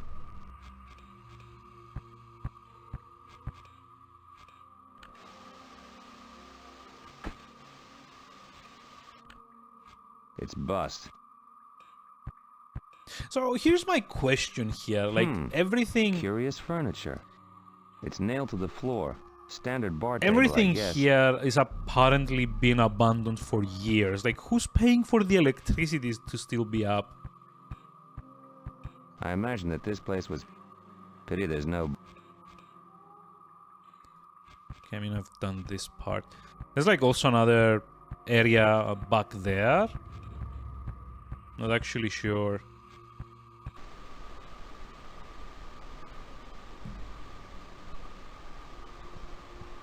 It's a warning light for the magnetic field. The field is activated. The magnetic field is to prevent visitors from getting onto the exhibit. Also, what the fuck kind of zoo has like this like Hindu style statues in it? Like, how does this make any sense? The Well of Knowledge, Union Zoo's bookstore. Well stocked, or is it just that few people ever bought any books? Yeah, I can't actually get in. It's no use. It's reinforced. Aww. Well, I guess it's like yet another place that I need to figure out how to break into. Seriously, like, what the fuck kind of zoo It's is flashing. this? The electromagnetic barrier is on.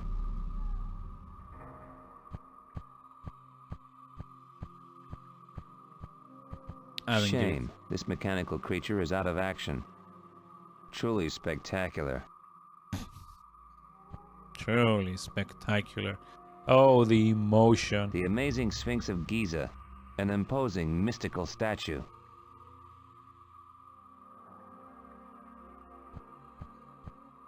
Go to fissures. Fissures? Oh. The flashing light means the barrier is active. Okay, so I guess the first order of business is to figure out how to turn off all the barriers. There are 3 wheels at the base of the statue. I know this. It's the Egyptian god This is Anubis. the British Museum? No, I don't think any of these was stolen. I mean...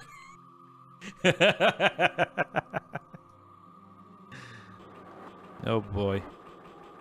It's one of these puzzles. God, I hate these. How do you exit? The button must be... Oh, there we go. Donut puzzle. So we've been to the Sphinx, to the bar, to the pond.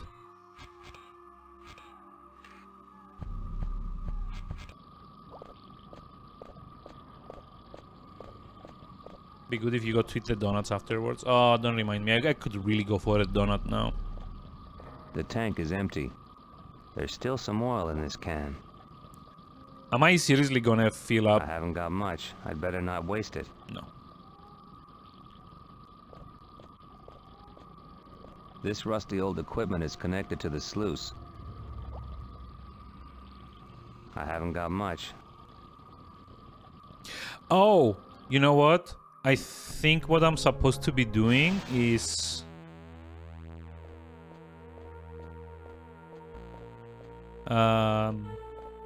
go oil up the... I can't quite reach it. Of course. That's why we need the broom. Bad idea. No? Okay. The bar? Yeah, I guess. Nope. I can almost touch it.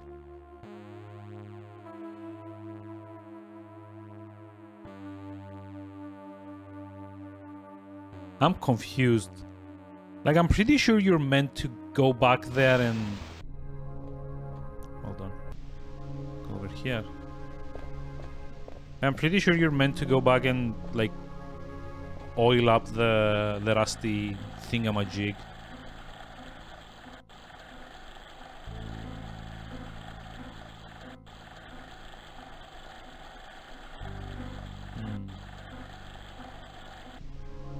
Yeah, I don't think there's anything I need to do here. It's dusty and rotten.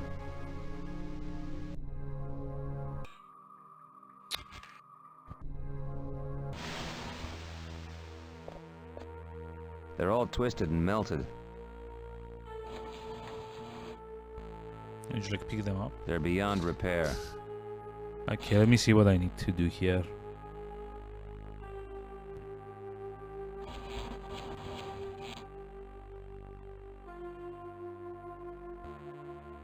Wait, there's like a message at the Sphinx? What?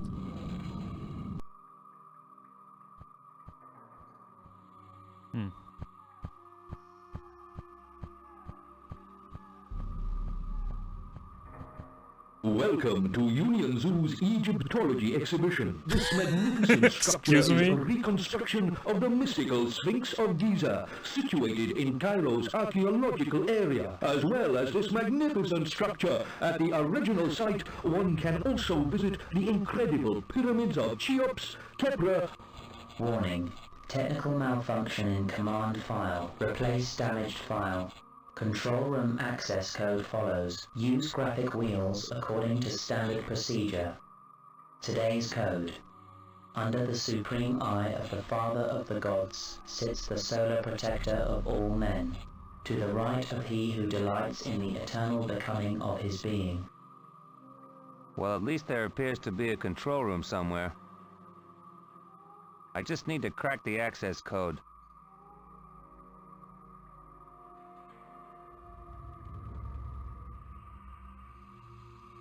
Wait, magnet?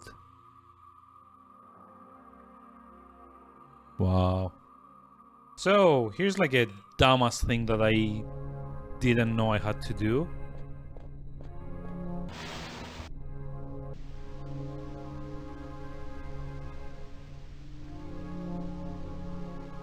It's an old loudspeaker, one of the electromag... Yep.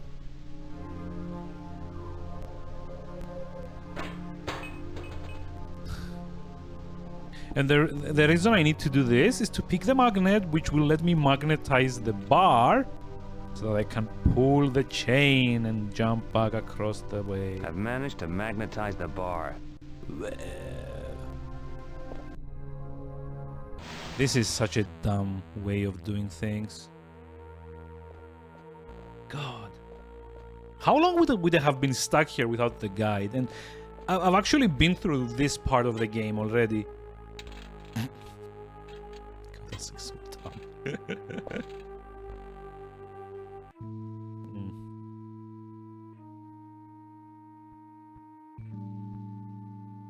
Squeak, squeak. The can is...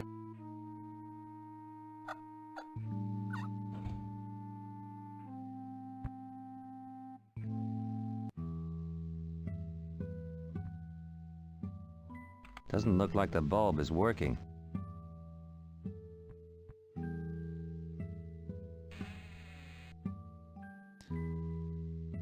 I assume this is the other side of the underground passage then. Yep.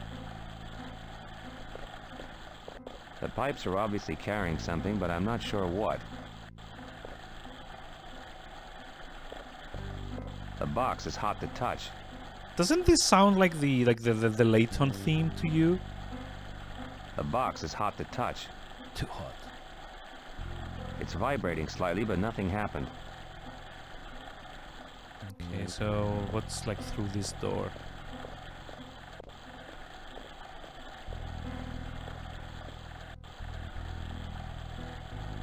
It's no use. It's too strong. I can't open it. Okay, what about the key? Hey, there's another passageway behind here. How surprising! There's something behind the door you just opened. It's like you come out a well. Oh, this needs another counter here. Oh my freaking god. A map of the world. Pity it's not a map of the zoo.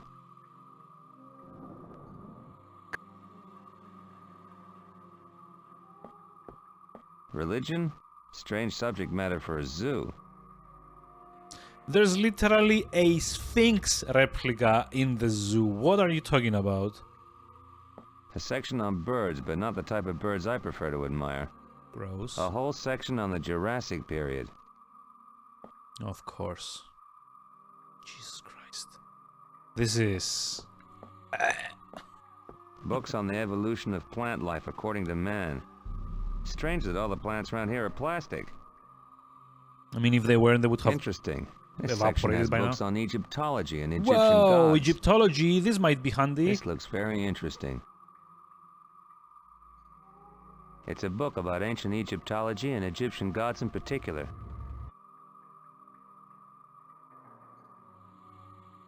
Nut.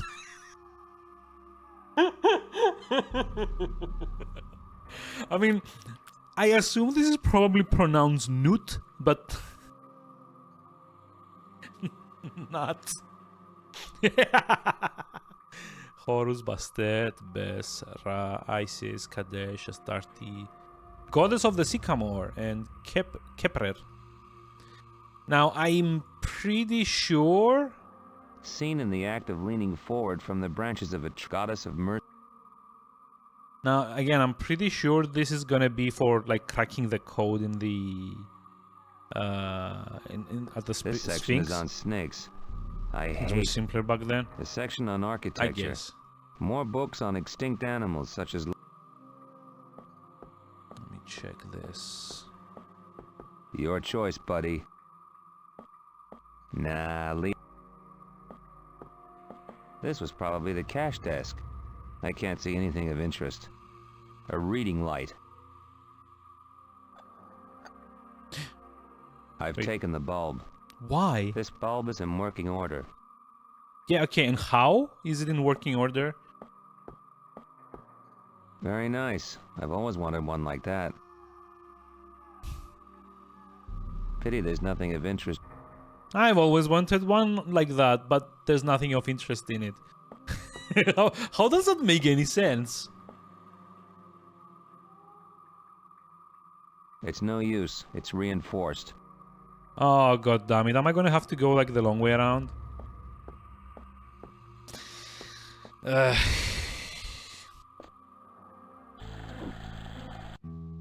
like, say what you will, and at least Dark Souls, like, one of the major decent things that it did was like putting like shortcuts everywhere.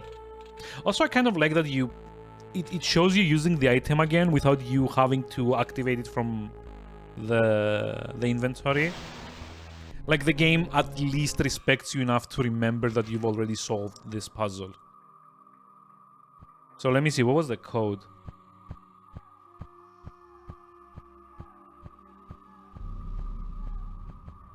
Warning. Technical malfunction in command file. Replace damaged file. Control room access code follows. Use graphic wheels according to standard procedure. Today's code. Under the supreme eye of the Father of the Gods sits the solar protector of all men. To the Solar right of he who protector delights in the eternal solar becoming protector of all his being. men. Eternal becoming of his being. Well, at least there appears to be a control. Yeah. So, nope. How do you exit? Let me see. Father of all gods is Ra, right? Ra is the sun god and head of all Egyptian gods. Okay, that's the top He's often one. depicted as a man with a hawk's head. God, what was God the of other the one? space between heaven and earth. No, this wasn't it. Attributed to be the wife of goddess of the Nile and its might. No. Seen in the act of leaning forward, goddess of mercy. Portrayed as a woman of the solar disk. The jackal of Asiut, a divine animal. No. Often painted on sarcophagi. No. A solar god, often depicted as a Protector falcon. of all mankind. Okay, He is there we go. assigned the It's role like of protector from all sickness Ra, that afflicts Horus, mankind. and Portrayed like as a woman with a cat's head. No. Grotesque god portrayed in the act of entertaining. Nope. Portrayed as a sacred wing. He was the image of a god always becoming in his continued. So it's Ra top, Horus right, Kepler left, I guess.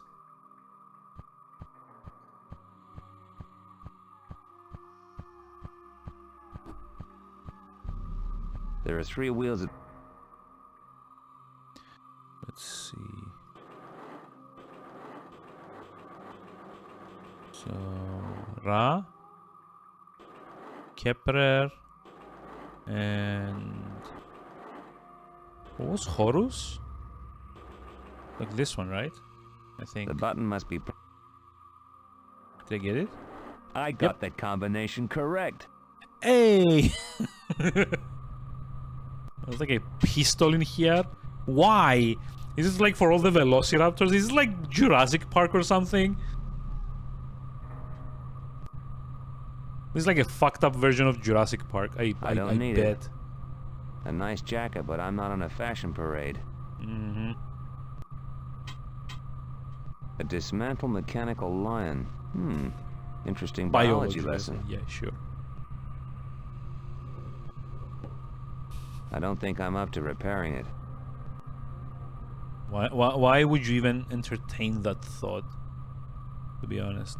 Okay, I guess this is the what's it called? The controls for the scribble. force fields. I don't think it's illegible. Okay, we can't actually read this. Color of the button has changed. Well.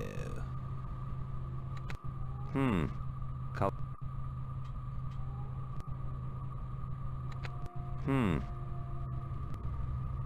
I can see the goddess Kali on the monitor screen. Everything appears to be switched off. Okay, so now I've like made everything green. Okay, that turned things off. Actually, I kind of like want to start from like this side. I guess the end goal, I guess, is to refuel the tank. Even though I don't really have anything to refuel it with, and drain the pond, probably, so I can make my way across. So kind of like want to start from like the, like work my way forward, basically. And nice work, but I bet it's plastic. What I need to do here. Nice work, but I bet it's plastic. I'll probably knock it over. Like throw the gas canister in the fire. I can't believe it. It's also made out of plastic. What did you expect? Everything should be made out of plastic Artificial here. plants. Plastic as you'd expect. Does this guy have something against plastic? I'd better be careful with it. It's odd that the fire is still burning after so many years. Ouch! It's hot. In other news, fire is hot. I'd better be careful. Actually, you know what? I think what I need to do here is there's probably like a way to turn this off from like below, when there's like where there's like the what's it called? Hold on. Like underneath the storeroom here. Like I assume this is like what fuels the fire currently. Right? It's vibrating slightly, but nothing happened. The box is hot to touch. Like open I'd probably somehow. damage them. Screwdriver? No. Tool? No. Magnetic bar? No. The pipes are obviously...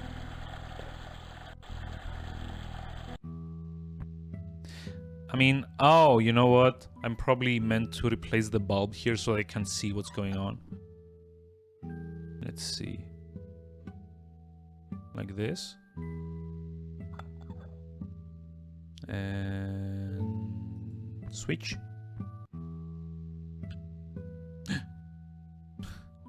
I don't know why that needed a cutscene, but you do you, movie.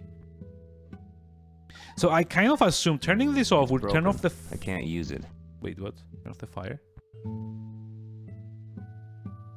Ah, no.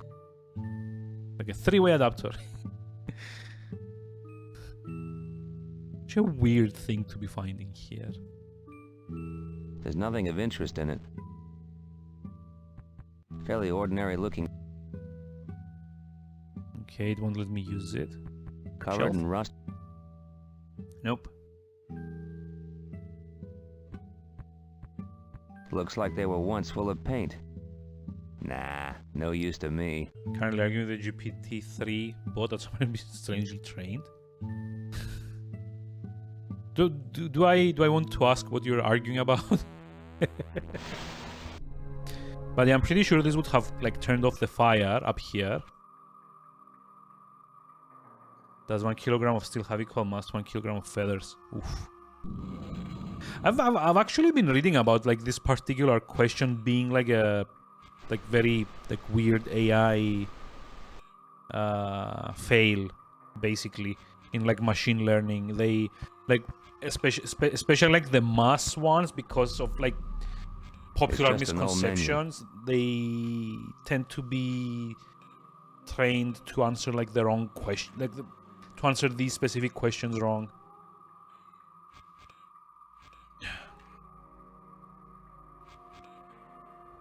Okay, I don't know, like what am I supposed to be doing here?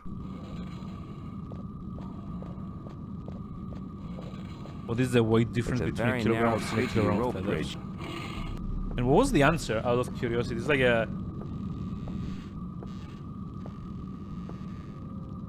Yep. It's like badly trained. Also, fucking hell, it is Damn, Jurassic Park. Mechanical or not, that's a pretty good... It is Jurassic Park. Jesus Christ.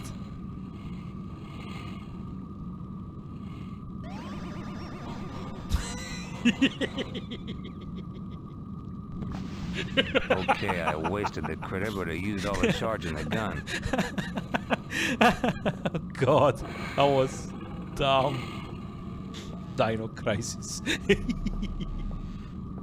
Oh, I wish I were playing Dino Crisis. As usual, artificial plants. Like, I really don't get why Well, he has like such a problem with all the artificial detail in plants. this place, not to mention expense. We spared no expenses. I don't like, I keep expecting one of these bridges to give way. Like, as you're crossing it. That would be such a thing for this game to do, right? What the? It is Dino Crisis, look at this! It's like an underground, prison? Thing?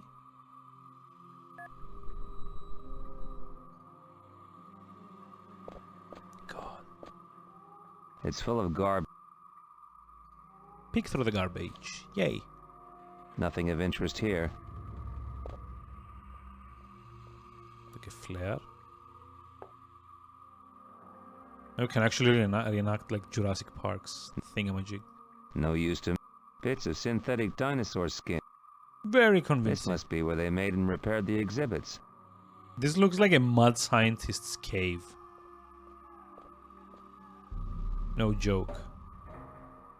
Luckily for me, they have...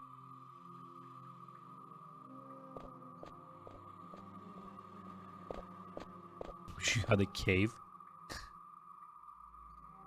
There's nothing interesting inside. So what's the point of opening it then? A strange key with the same electronics cell.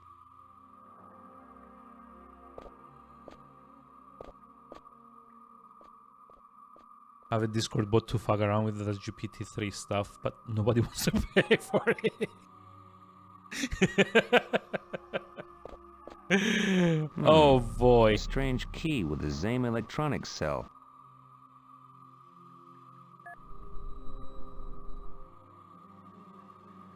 I don't think it actually means key here. Maybe it means This bulb keypad? is gone. It's a universal type. It adapts most plugs to most sockets. Can be used as a mini flare. It's a book about ancient... There's nothing interesting inside. Lies. How are we feeling, mana? Any better? Oh god. Something fucked up. Look. It's still rendering half of Joshua on the bridge. Can you see it? It actually has like his legs and his torso there. Yep. I think it's time to save, just in case the game decides to suddenly crash.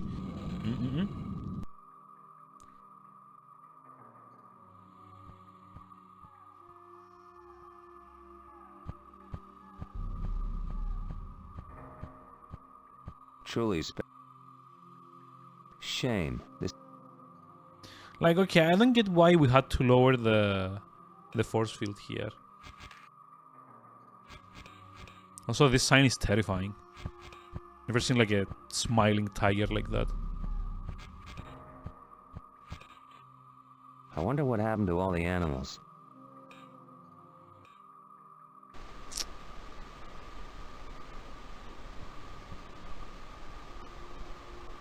I mean, I think I'm probably missing something. I'll probably here. knock it over. Yeah, why not? No, knock I'd it better over. be careful with it. It's a mechanical, artificial There's a faucet hidden behind here. A small non-plastic...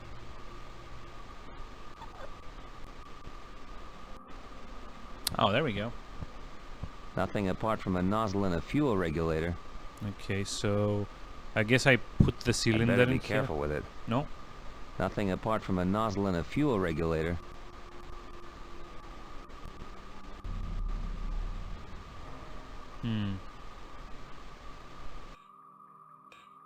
Maybe I'm seeing this like all the wrong way, and in fact what I'm trying to do is get like fuel out of the out of here. The box is hot. Hey, my name Pax. Thank you for the follow.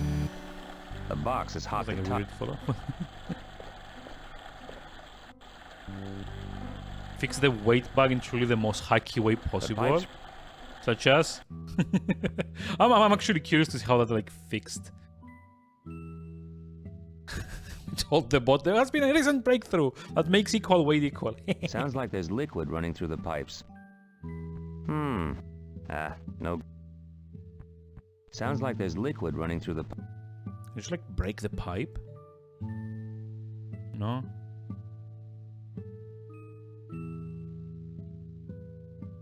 It's got no... It's a universal... It's wildly impressive how good the model is, though. I mean, yeah, like, given enough time and enough training, I guess. Like, it's all kind of like iterative, right?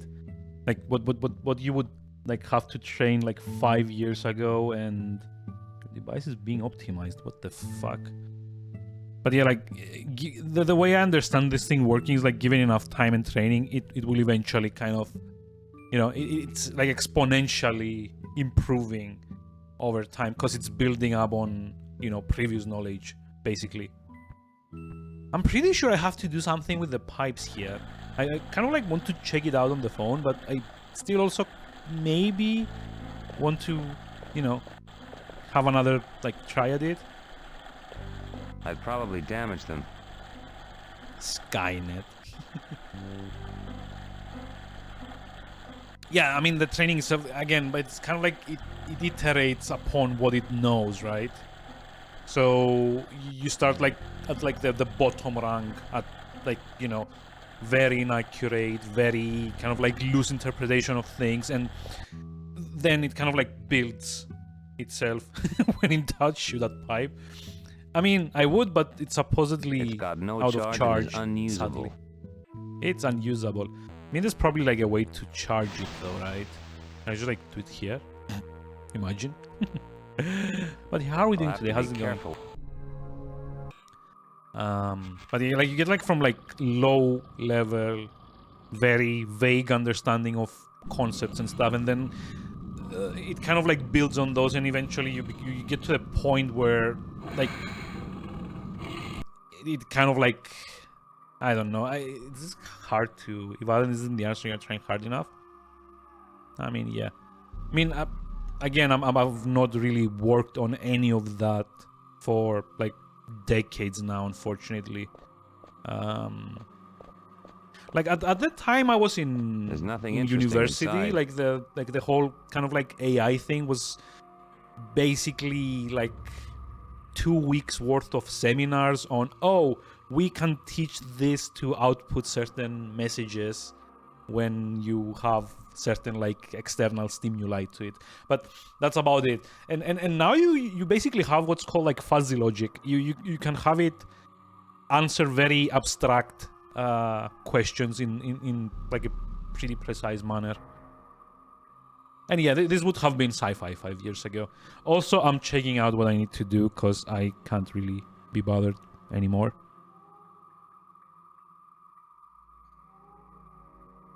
Oh my fucking god. Yeah, rational upset every time calls it models AI. Yeah, it's not AI, but again, at the time, it was based on the same principles. Also, by the way, what I had to do was use this faucet again, which somehow, instead of turning the fire back on, fuel is welled inside. It fills this with fuel. Yay. Which I put in my beer canister of all things. I'd better not drink it. And go refill the thing, I guess. Haven't actually read that far. I only read the little bit that I kind of wanted to solve, basically. It's kind of with tank. Wait, what's that? I don't get what that emoji is. Hold on. Okay, I've poured all the fuel into the tank. Okay, let me turn it on. The short circuit has wasted the controls. So... This rusty... It's a control panel. How do I turn it on then? The short circuit... It's a control...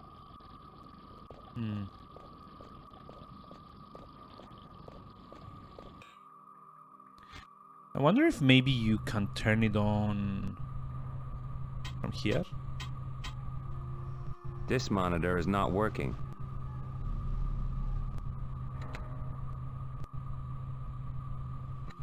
Okay, the color of the button. Pretty sure it's this one. Nope. It's not this one. What did I turn on then? Oh, it's the fisher. Okay, never mind.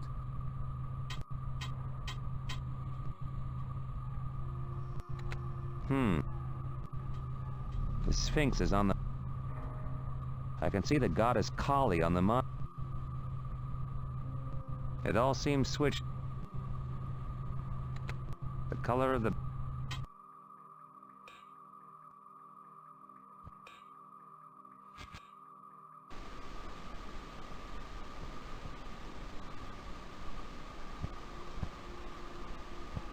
So, okay, what did I turn on?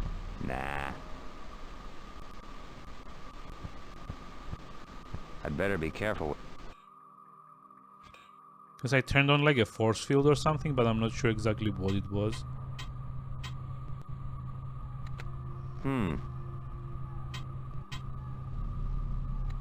Nothing happened.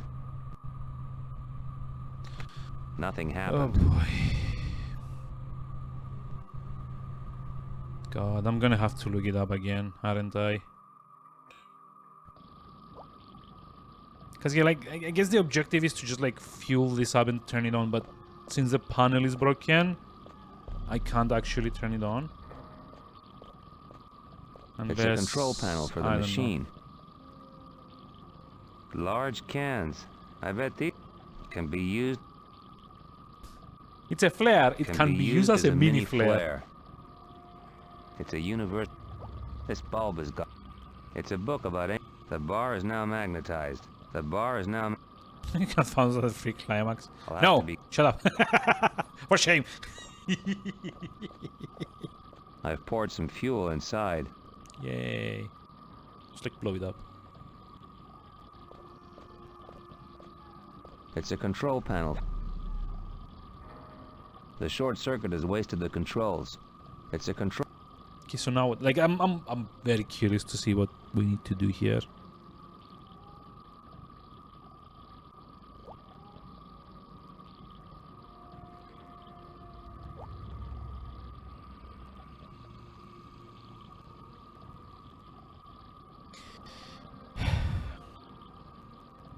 So, you actually have to cause an explosion here. It says on the... God knows why. By putting in the fuel and throwing in the cylinder. Okay, done. And throwing in the flare.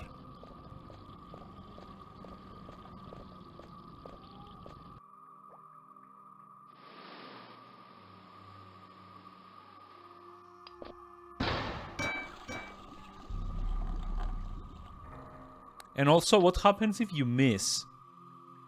This needs at least 2 of these. Honestly. Damn. The minicom is busted. It's just spitting What's such a sparks dumb now. one? Like, why? Or, you know, if you want me to blow this up, why wasn't there like some bit of dialogue to at least hint towards that? You know, you could have had something when you examine the sluice gate that says, oh, only an explosion will open this now. Like, clue me in on what dumb fuck moon logic you're using when you're designing this. Jesus.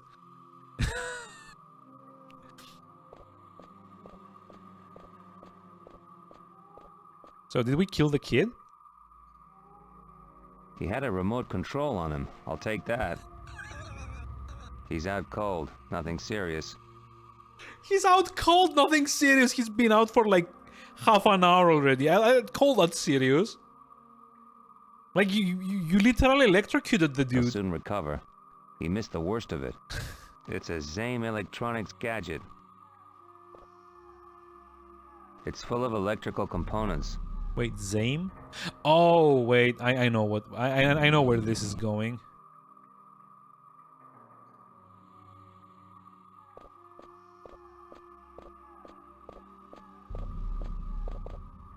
You don't wake up in 2 minutes, you likely have brain damage. Cool.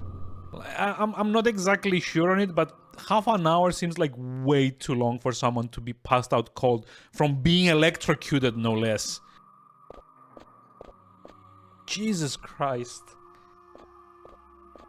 And this isn't even the end of disc 1.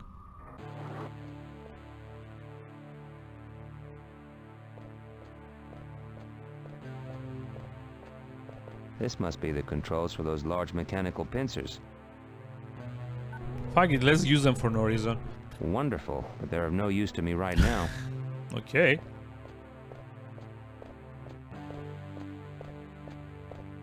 Empty. They're empty. Like, for a game that has cutscenes up Looks the very ass, powerful. this game is surprisingly bad at actually communicating what you're meant to be doing at any given point. Like, you know, have a cutscene show me, at least like focus on something on screen so that I know what I need to do, or have the character with his 30 minutes of voice acting, as it It's says some on the kind of background, control panel. to like tell me that, oh, you know, there's like something in the corner that maybe I should have a closer look at. I can't open it. Can you like open it with the magnetic bar? Nope. With the tool? Nope. With the screwdriver? Nope. Guess I'm just like gonna head to the elevator then. Oh, I'm getting like irrationally angry at this thing. Very imposing. No good. I can't get out that way.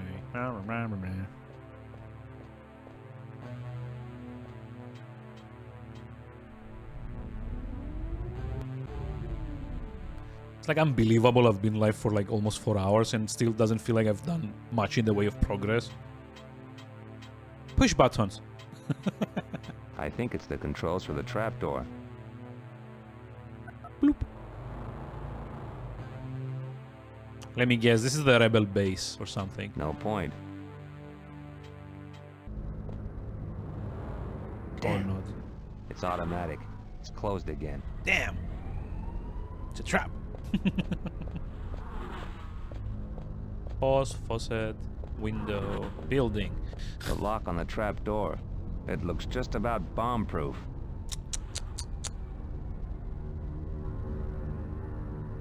No good. It'll take something special to break it. Of course. What trope is it gonna be? Am I gonna freeze it open or something? A large rusty faucet. It's a hose pipe with a bronze anti-splash nozzle.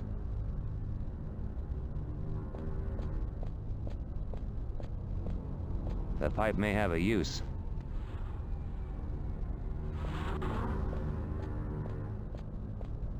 The pipe may have a use. It's solid and barred. Like, I assume there's some way to just like use water pressure like or something, a maintenance building. or like there's like a chemical or something in there that I need to pipe out. It's closed, but it... No good. Perhaps I can lever it with something. Oh, there we go. Crowbar. Woo. It's like... Damn. Dropped it. You didn't drop it, it just like flew out of the game. That was not dropping it at all. It's like whew! Just like flew off. A big crumbling machine. It's obviously seen better days. Yeah. Let's see. This contains hydrogen. This contains oxygen. It's the valve that controls the gas outlet.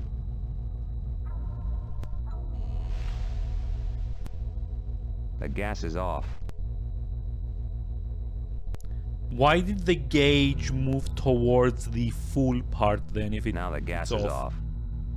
Like, did the designers, like, did whoever like make these backgrounds realize that the red bit is when you go over pressure and not when it's turning off?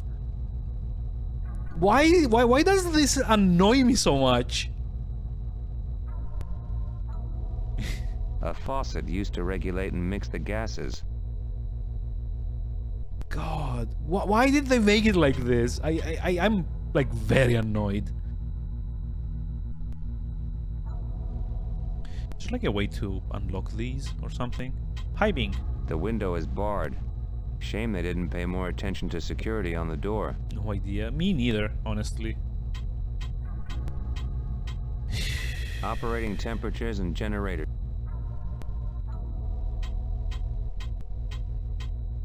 God knows where this takes the gas.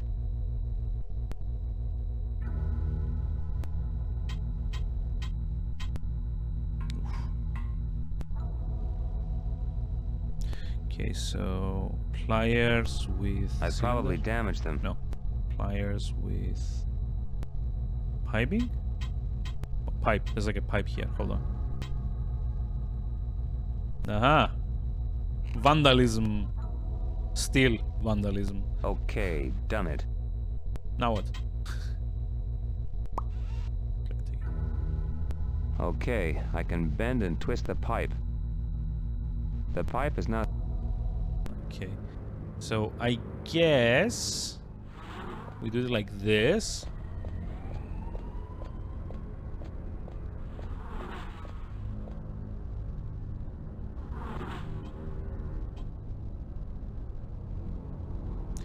I don't really get what the point was of coming up here. Attached to the cylinder. I didn't actually get anything that will help me down below. The hose is now...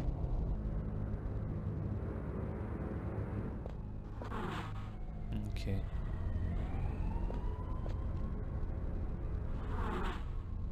Use hose with trapdoor, maybe? The hose is now... The lock on the trap door. It looks... We can just like open it or something. Nope. I'd probably damage them.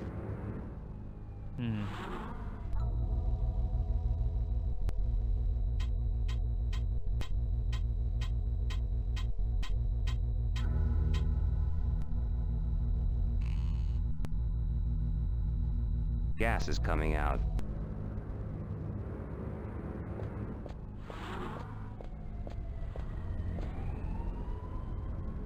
Okay, that's not the way to do this.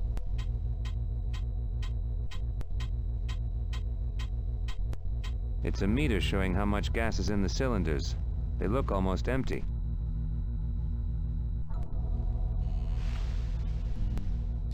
I don't know, the gas but is off. I kind of need to go use the restroom really quickly. So let me just save. And I'll run the ads now, and I'll be right back in 5 minutes after a bio break. So yeah, see you around in a bit.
And we're back again. Sorry about that. Nature called and she wouldn't take a message, so had to answer. So let's see. A faucet used to regulate and mix the gases. So H2O2, that's like what, hydrochloric acid was it? I think. Hold on, let me fact check this to be sure.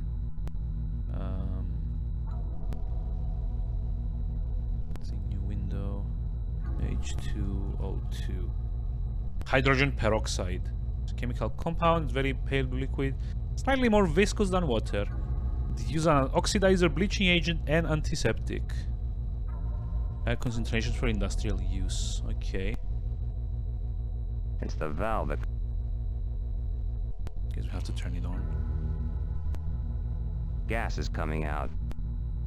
Yeah, it's nasty, but I don't think the developers were actually, you know, doing their homework on what this thing does. The minicom is bust.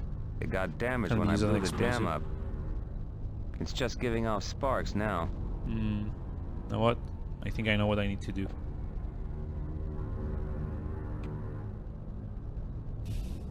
Which is such a dumb, dangerous thing to do.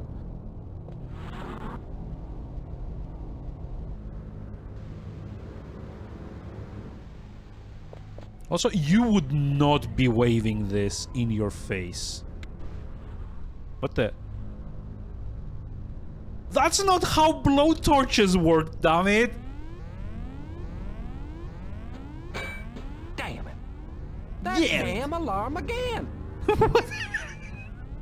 What kind of accent is this? Also, before I forget, that's not how hydrogen peroxide is used.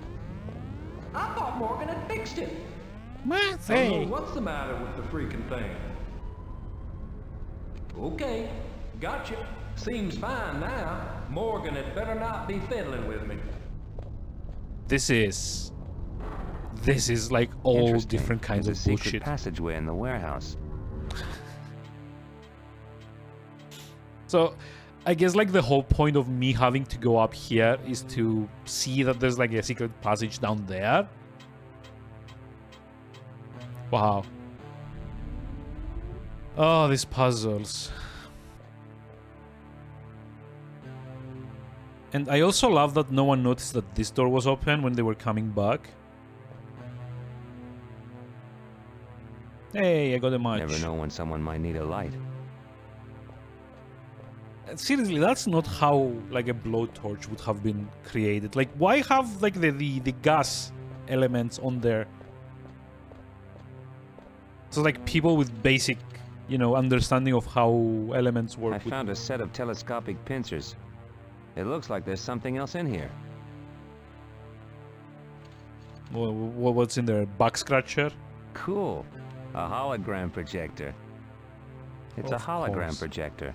The label says, "Scare your friends with the monster of the lagoon." Sounds cool. Why is this in here to begin with? Empty containers. I'm not sure what they contained. See, this is like the one of the Empty more containers. infuriating things I'm of, not sure what they of adventure contain. game design of the late 90s. If I'm any judge, if I know anything about anything, they had a designers meeting and someone thought, oh, wouldn't it be cool if we had like a hologram projector or something or another? And then they couldn't figure out where to put it in the game so that it made, you know, the puzzle work as they were imagining it. Jesus Christ. Just the one. A set of It's a hologram.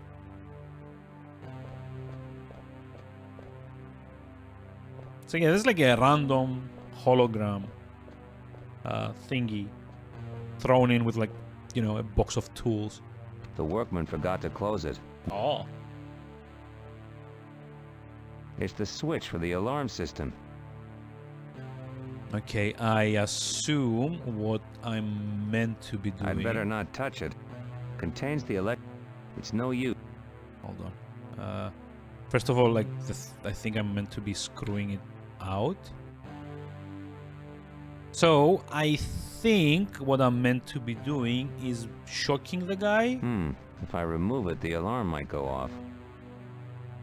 It's no use. Just one small alteration and I think my work is done.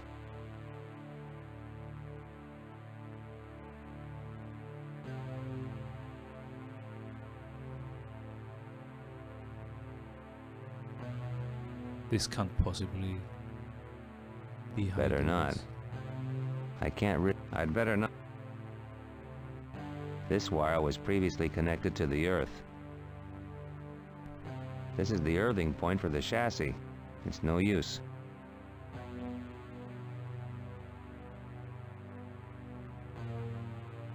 Oh, okay. I guess that solves one of my questions. I'd probably damage them.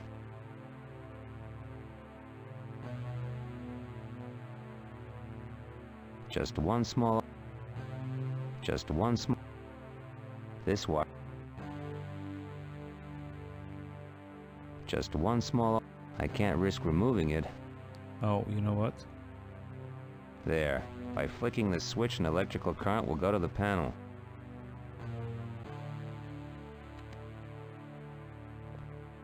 There's nothing more I... Okay, the trap is set. What kind of psychopath am I? Just like I literally made yet another electricity hazard for like the poor guys that are in here. One of the terrorists has locked it. Terrorists. One of the terrorists. Oh, Lord.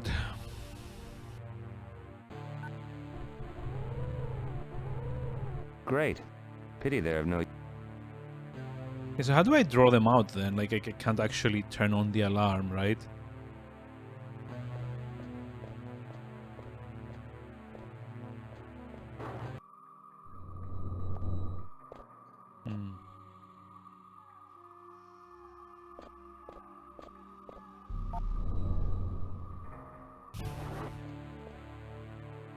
Head up again, I guess.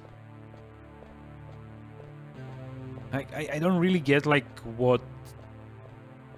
Like I already blew up the thing upstairs, right? There's no way I can like re-trigger the alarm like that, right?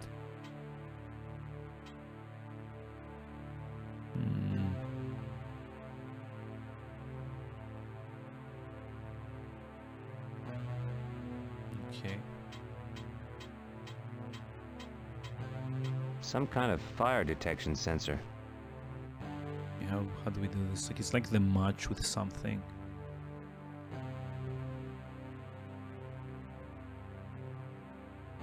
Don't actually have like anything flammable, do I? Oh, you know what? It's one of Ruby's... It's a note written... It's a cop... It's a cop... Be like this. Large can.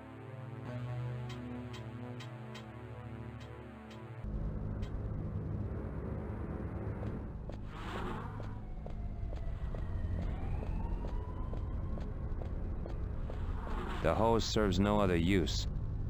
I guess we've run out of gas or something.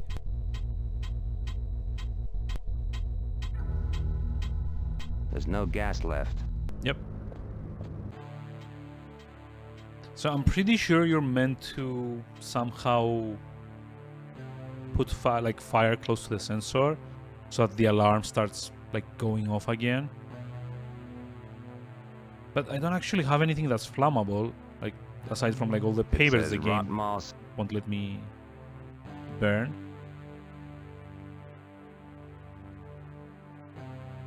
And yeah, the game literally won't let me do this. Like, why can't I just burn something out of like all these useless things? Or like even some money, just like to get some heat to the sensor. Is it just the match? Nope. Just the one. I hope it lights. Fuck it, I'm looking it up.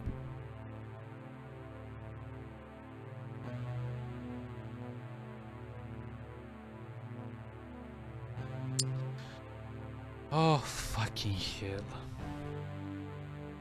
This is literally when you actually have to, like, Cool. combine Now I've got a ready-to-use torch. random shit with one another until something works. I don't believe it. That freaking alarm again.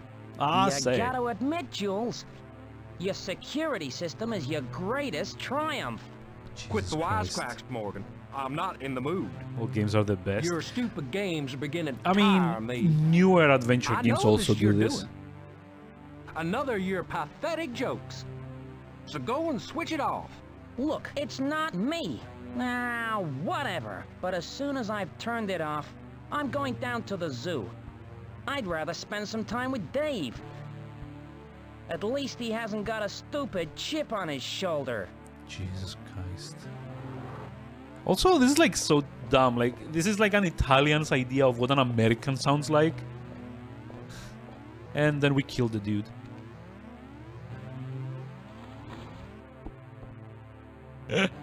Oh god. Like, this is like the second... In 4 hours of gameplay, this He's is out like cold. the Didn't second have anything person interesting on him. I've killed by electrocution. This is way too much. Hate them both equally. I mean, okay, I don't hate them. It's like some design elements that were only kind of like present in these games because the game designers wanted them to be a bit like lengthier, I guess. Sense a pattern here. Yeah, my character, like Standard power socket. My character, like in the fine tradition of adventure game protagonists, is a freaking psychopath. If he, like, it's like a kleptomaniac psychopath, basically.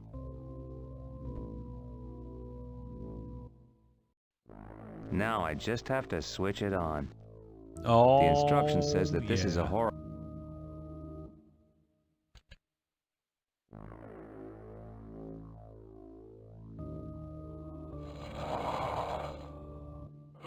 Jesus.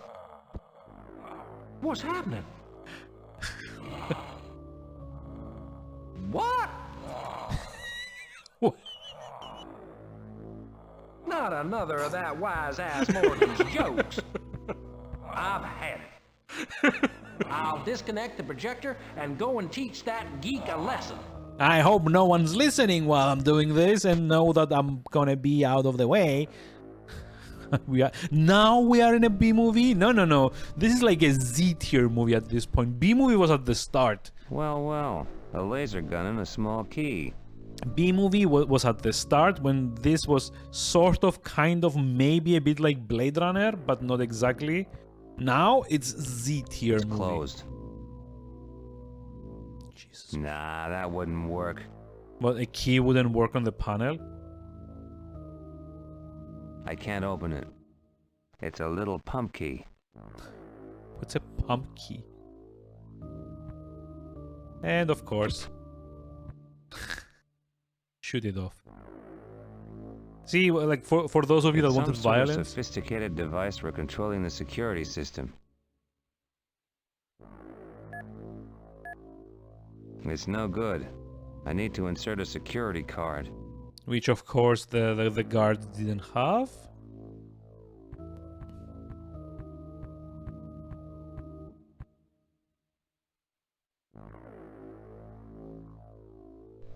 A local rag from a few days ago.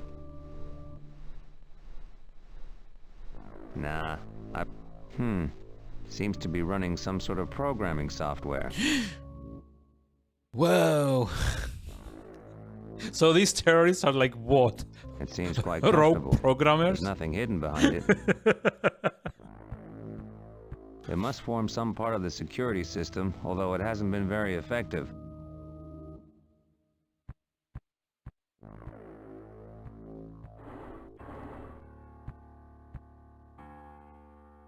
Oh boy, more locations to go through.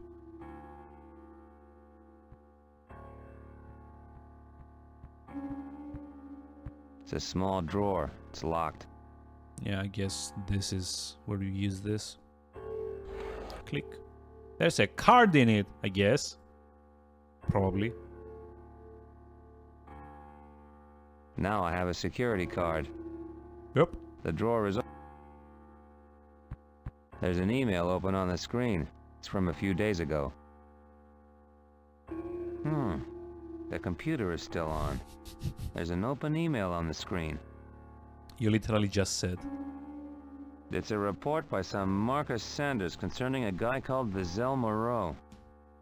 Sanders states he's verified without a doubt that Moreau and Genesis have been linked through the intervention of Martins, for whom Moreau has created a virtual environment. Well,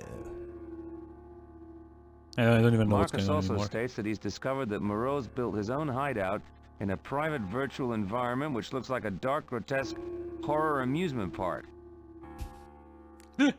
Also, Marcus the came across exposition facts is so which would seem to indicate stupid. that Moreau and Genesis were in it together, working on virtual sensory technology, known as the VST project. So it's like... VST project?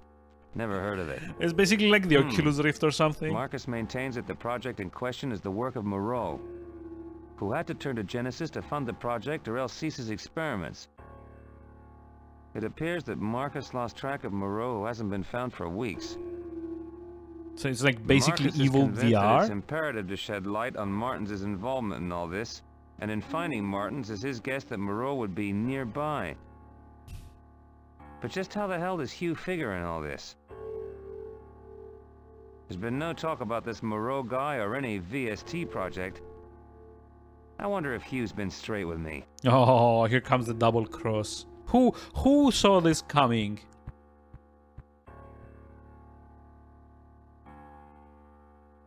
Only odd bits and pieces. You just like pick them up then? No? Spy hole, aha. I can see into the other room through this. So why don't you? The room is empty. Well, that was useless. And the door's locked. No use. It's like an eye scanner or something. Some sort of retina scanner. Yep. Oh wait, am I gonna go back and like pluck the guard's eye out? Because at this point, I think my character is fully There's capable a guy of talking doing to that. someone. There's also some sort of computer terminal. Let's go down.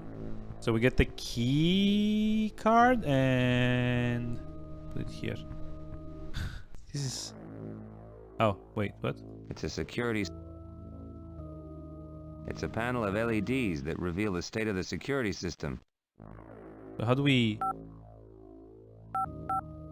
solve this? Like, I assume there's like a...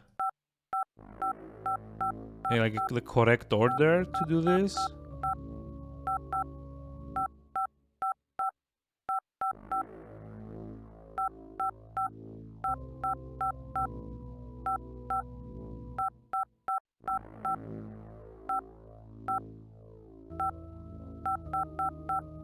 Okay.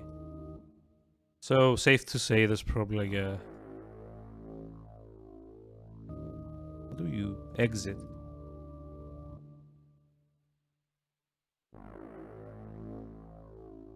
How do you exit this? Oh, you take the card out. Okay. So... Is there like a hint somewhere on... He's got nothing else worth taking. He's out. He's out cold. It's like going around murdering random dudes. Nah.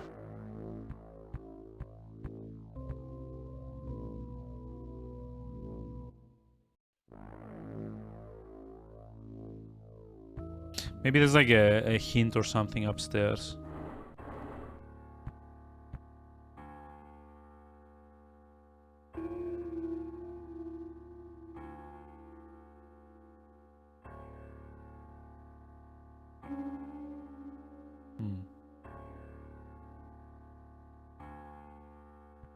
Oh, it's like I didn't see the large box here. It's empty. Just a large box. It's empty. Cool.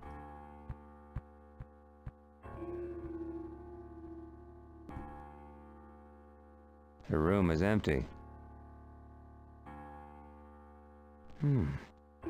Marcus Sanders. I have to delve deeper and find out more about him. He's written things in here that deserve further investigation. In here where?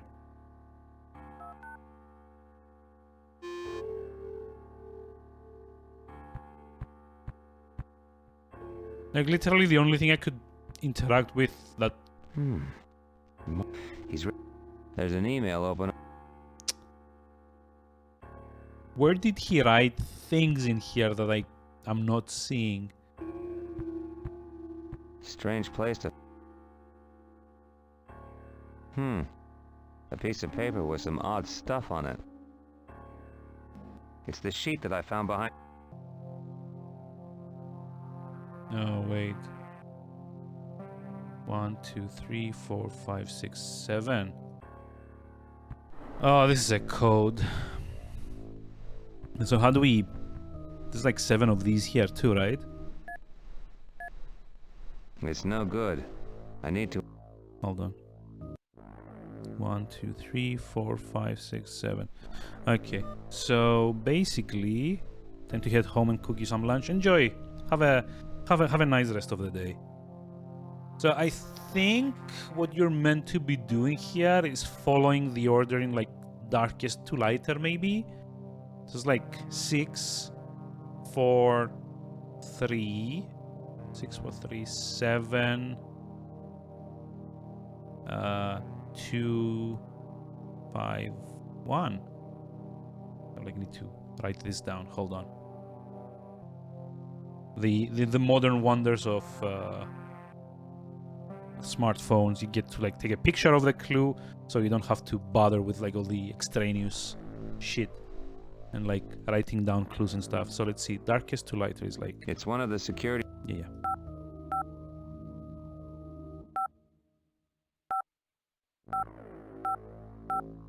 Nope. Although the first and the fifth one, they look kind of similar. So 5, 3, 4, 3, 7, 2, 1, 3. Ah, there you go. Lovely. I have no idea what some this sort did. of sophisticated device. It didn't do anything here. So maybe upstairs. Maybe like something upstairs changed.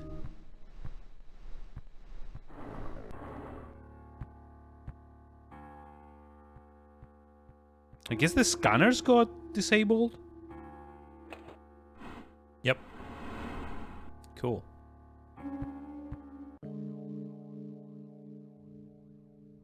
Okay, this is a bit gruesome. Surgical couch. Standard surgical couch. Standard. It's not a couch though, it's a gurney.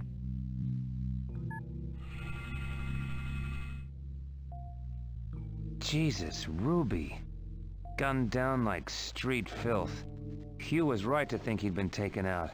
I guess this means my own cover is blown. I'll need to get my skates on or I'll be in the next bed to Ruby. Like if someone wants to kill you, why would they keep you on life support afterwards? He's at death's door. Like, and this guy's supposed to have like military training, damn it. Syringe might come in useful. Wait a minute. What's this? It's a medical report on Ruby. Wait a minute. Jesus, he isn't dead. He's alive. There's like an EKG in the background. Why is this surprising that he's still alive? And he slipped into a deep, irreversible coma. A vegetative state. Damn. They extracted a bullet from his left lung, but the extent of the damage is meant... a 45% loss of respiratory capacity. His cardiovascular system is severely damaged too. Okay, and? They've been monitoring him since the shooting. He doesn't look good. I don't understand. Doesn't look good. The terrorists shot him. Why the hell are they trying to save him? Because they didn't shoot him. Like, god damn it, this guy's like ex-military. How is it so hard to put 2 and 2 together? Looks more like it was... This is like legitimately what bothers me with these stories. No thanks. Like, it's always for like written for like the benefit of an audience that the developers think It's is empty. too dumb to figure out what's going on.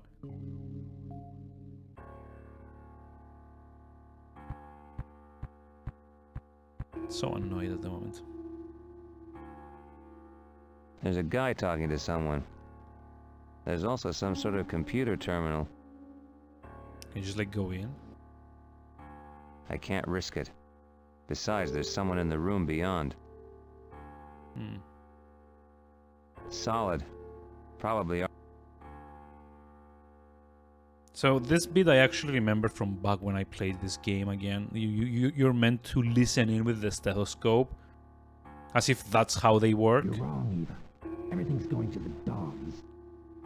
Yesterday's encounter has brought us to our knees, and this place is anything but safe. I'd be prepared to surrender, Al. Hey, wait a minute. That's Eva Thompson's voice. The broad from the Free Climax joint. If we can just get a hold of those documents.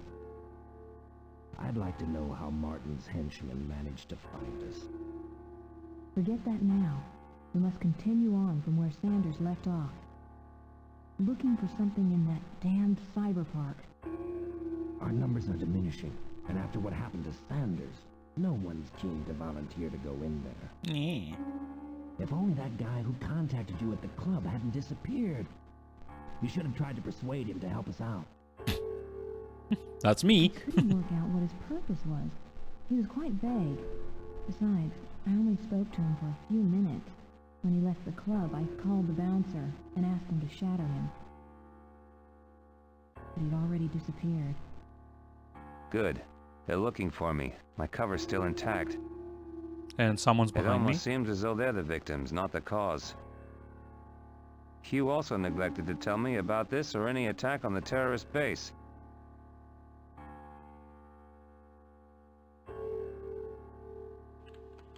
Looks like I've got no option. Let's hope Lady Luck's on my side.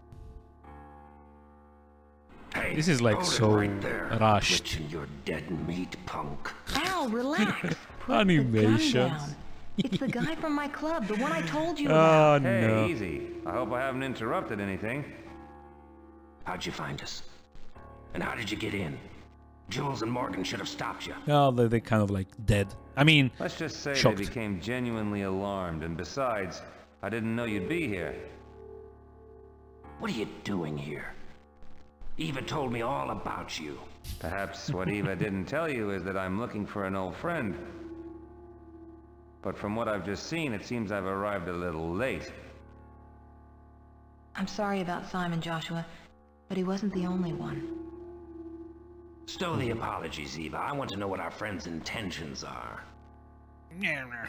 Nothing much to say. so yeah, this is like basically a long Genesis as has been after cutscene, my and I ass for think months now, and after I'm this tired it's of like running. the start of disc 2. We should give him a chance, Al. We need I all think the this is help like we a can get good after point the for me attack. to just like Look, I don't call know it for you today. from squad, and I like you even less. But Eva is seldom wrong about people. I trust her judgment. We need friends right now, but I'm watching your every move. We've spent too long, worked too hard to risk blowing this now. Sure, we're after the same thing. We're in the same boat. Choo choo. There's a friend of mine half dead back there. How about explaining that for starters? Look, Ruby was assigned to investigate us by his newspaper, and by a stroke of luck, he managed to find us. It was vital for us to have a link with the media, so we could expose Genesis. But yesterday's attack screwed everything up. What attack was this? Our main HQ was hit last night, and Main. all our So this is like not equipment was the wasted. main It's HQ. put us back months. It's like the side HQ or something. Not to mention losing some good friends dedicated to the cause. 3 of our best men lost their lives. Simon's at death's door, and Marcus Sanders, our cyberspace expert, the guy who got us most of our leads, Cyberspace died expert. during transition. Remember like the late 90s where like everything could have like cyber in front of it and it would also automatically sound cool? Let's see. Who was Marcus Sanders? Marcus was with us right from the start. He was investigating Moreau and his VST project. but he was killed while he was connected to cyberspace. Oh no, his ghost is in there. Who was Moreau? He's an architect of virtual environments developed in cyberspace. I should From have what like a we've separate discovered, counter about like how many Martins times was I'm one gonna of say his first cyber. customers. And probably he was the catalyst between Genesis and Moreau. Vassal Moreau would seem to be the creator of the VST project, which is why he was looking for backers. And he Kickstarter founded wasn't a Genesis, thing back right? then. Yes, but what happened afterwards is a mystery. Some weeks ago, a charred, unidentifiable body was found on the beach in Costa Rica. Moreau, who used to stay at a residence in the vicinity, had disappeared the evening before. The police concluded after no further missing persons report that the body had to be Moreau. You must realize that we are not a terrorist group, we are researchers. We were studying the effects of cyberspace on the human mind. and Researchers Marcus with Sanders, one of our guns. top researchers, by chance found himself in a bizarre location. A virtual amusement park in a horror setting created by the twisted mind of Moreau. Sanders discovered something there about a mysterious project by the name of VST. From that moment on, strange things began to happen to us. The police refused to investigate. They denied everything.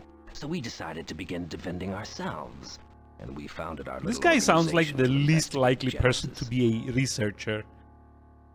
When we discovered that Genesis had taken over all Moreau's patents after his disappearance, we knew that what we had discovered about VST was much more serious than we had first thought.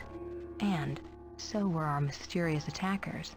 We'd stumbled into something big, really big. Marcus connected to cyberspace to get a hold of more It's information like on 7 the times so VST far project. they've mentioned cyberspace. But alas, how much he saw we'll never know. He was hit while he was still connected, and as he died, he began to make strange gestures. Got to do It this. seemed as if he were writing. I was very near him and I heard him say, "The mirror. The mirror isn't reflective." We have no idea what this means. We haven't enough to nail Genesis It's yet, like the and worst only famous Moreau and last his words. cyberspace expertise could have given Cyberspace us 8 real times. proof. Why do you think Martins is involved? Because of his links with Genesis. It's like the animations with this. Elections. And besides that, Moreau was a close personal friend of his. In addition, the police closed the file on Sanders' death. It was obvious that there was some kind of cover-up This is like operation. a fun hour and a half that we're Someone gonna be was spending turning the listening to screw. this. Because of this, we needed Simon Ruby's support. He had evidence stolen from Genesis that we could have used to blow the whole thing wide open. So much so that the authorities couldn't just ignore the situation. Well, People are being rubbed out without a moment's hesitation. There's something evil and deadly about this VST project.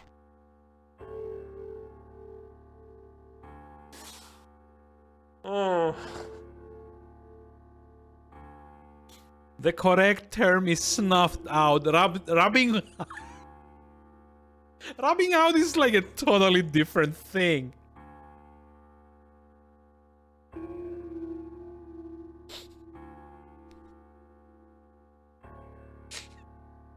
In fact, rubbing one out is how one might get a free climax out of it. God.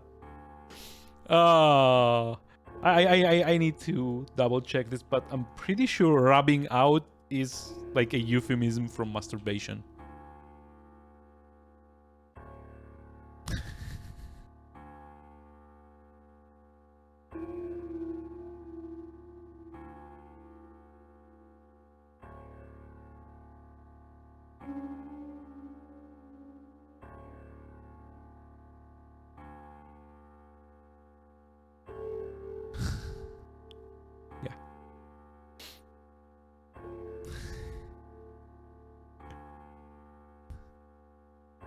Yep.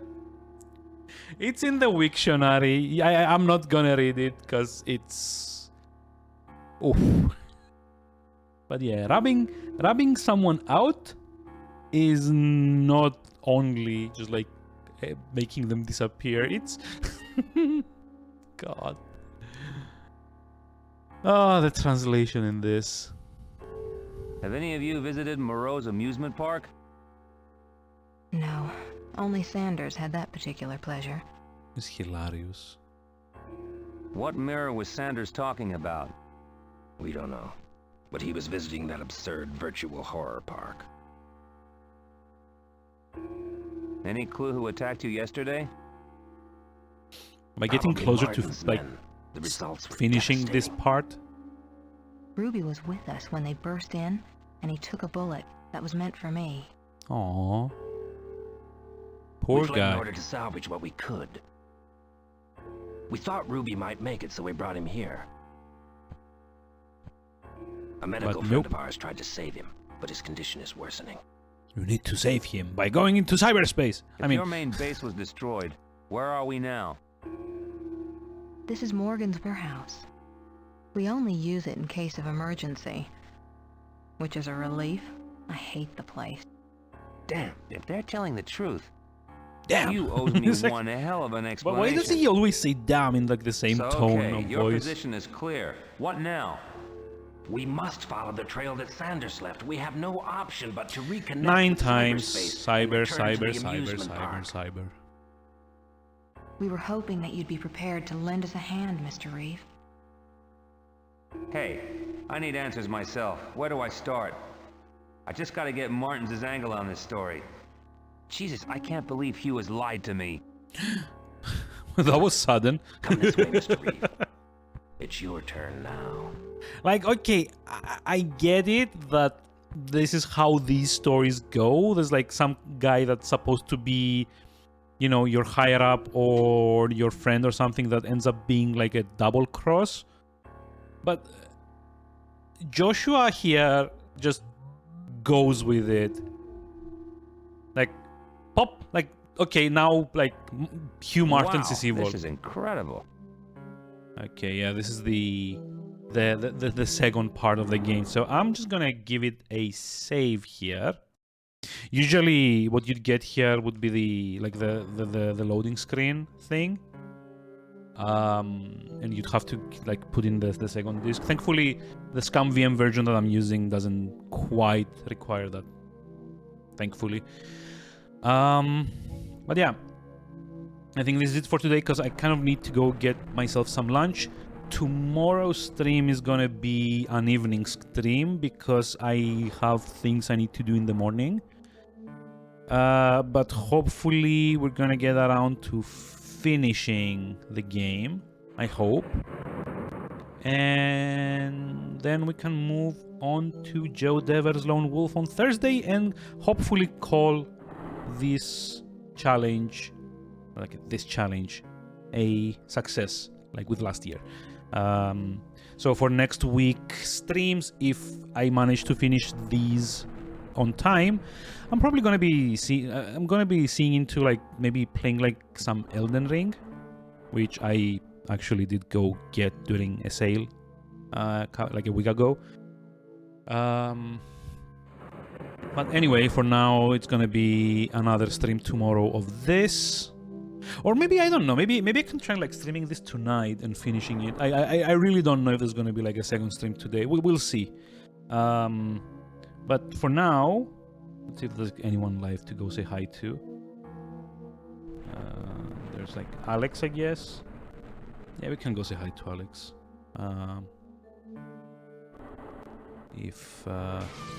Oh, yep, didn't mute it. Who's playing VHS or the Video Horror Society? Okay, let's go say hi to him. And I'll see all of you either later today or tomorrow afternoon. Until whichever of the two times, have a lovely rest of the evening or day or night, depending on your time zone. And yeah, have a good one. And thanks for sticking around. Bye-bye.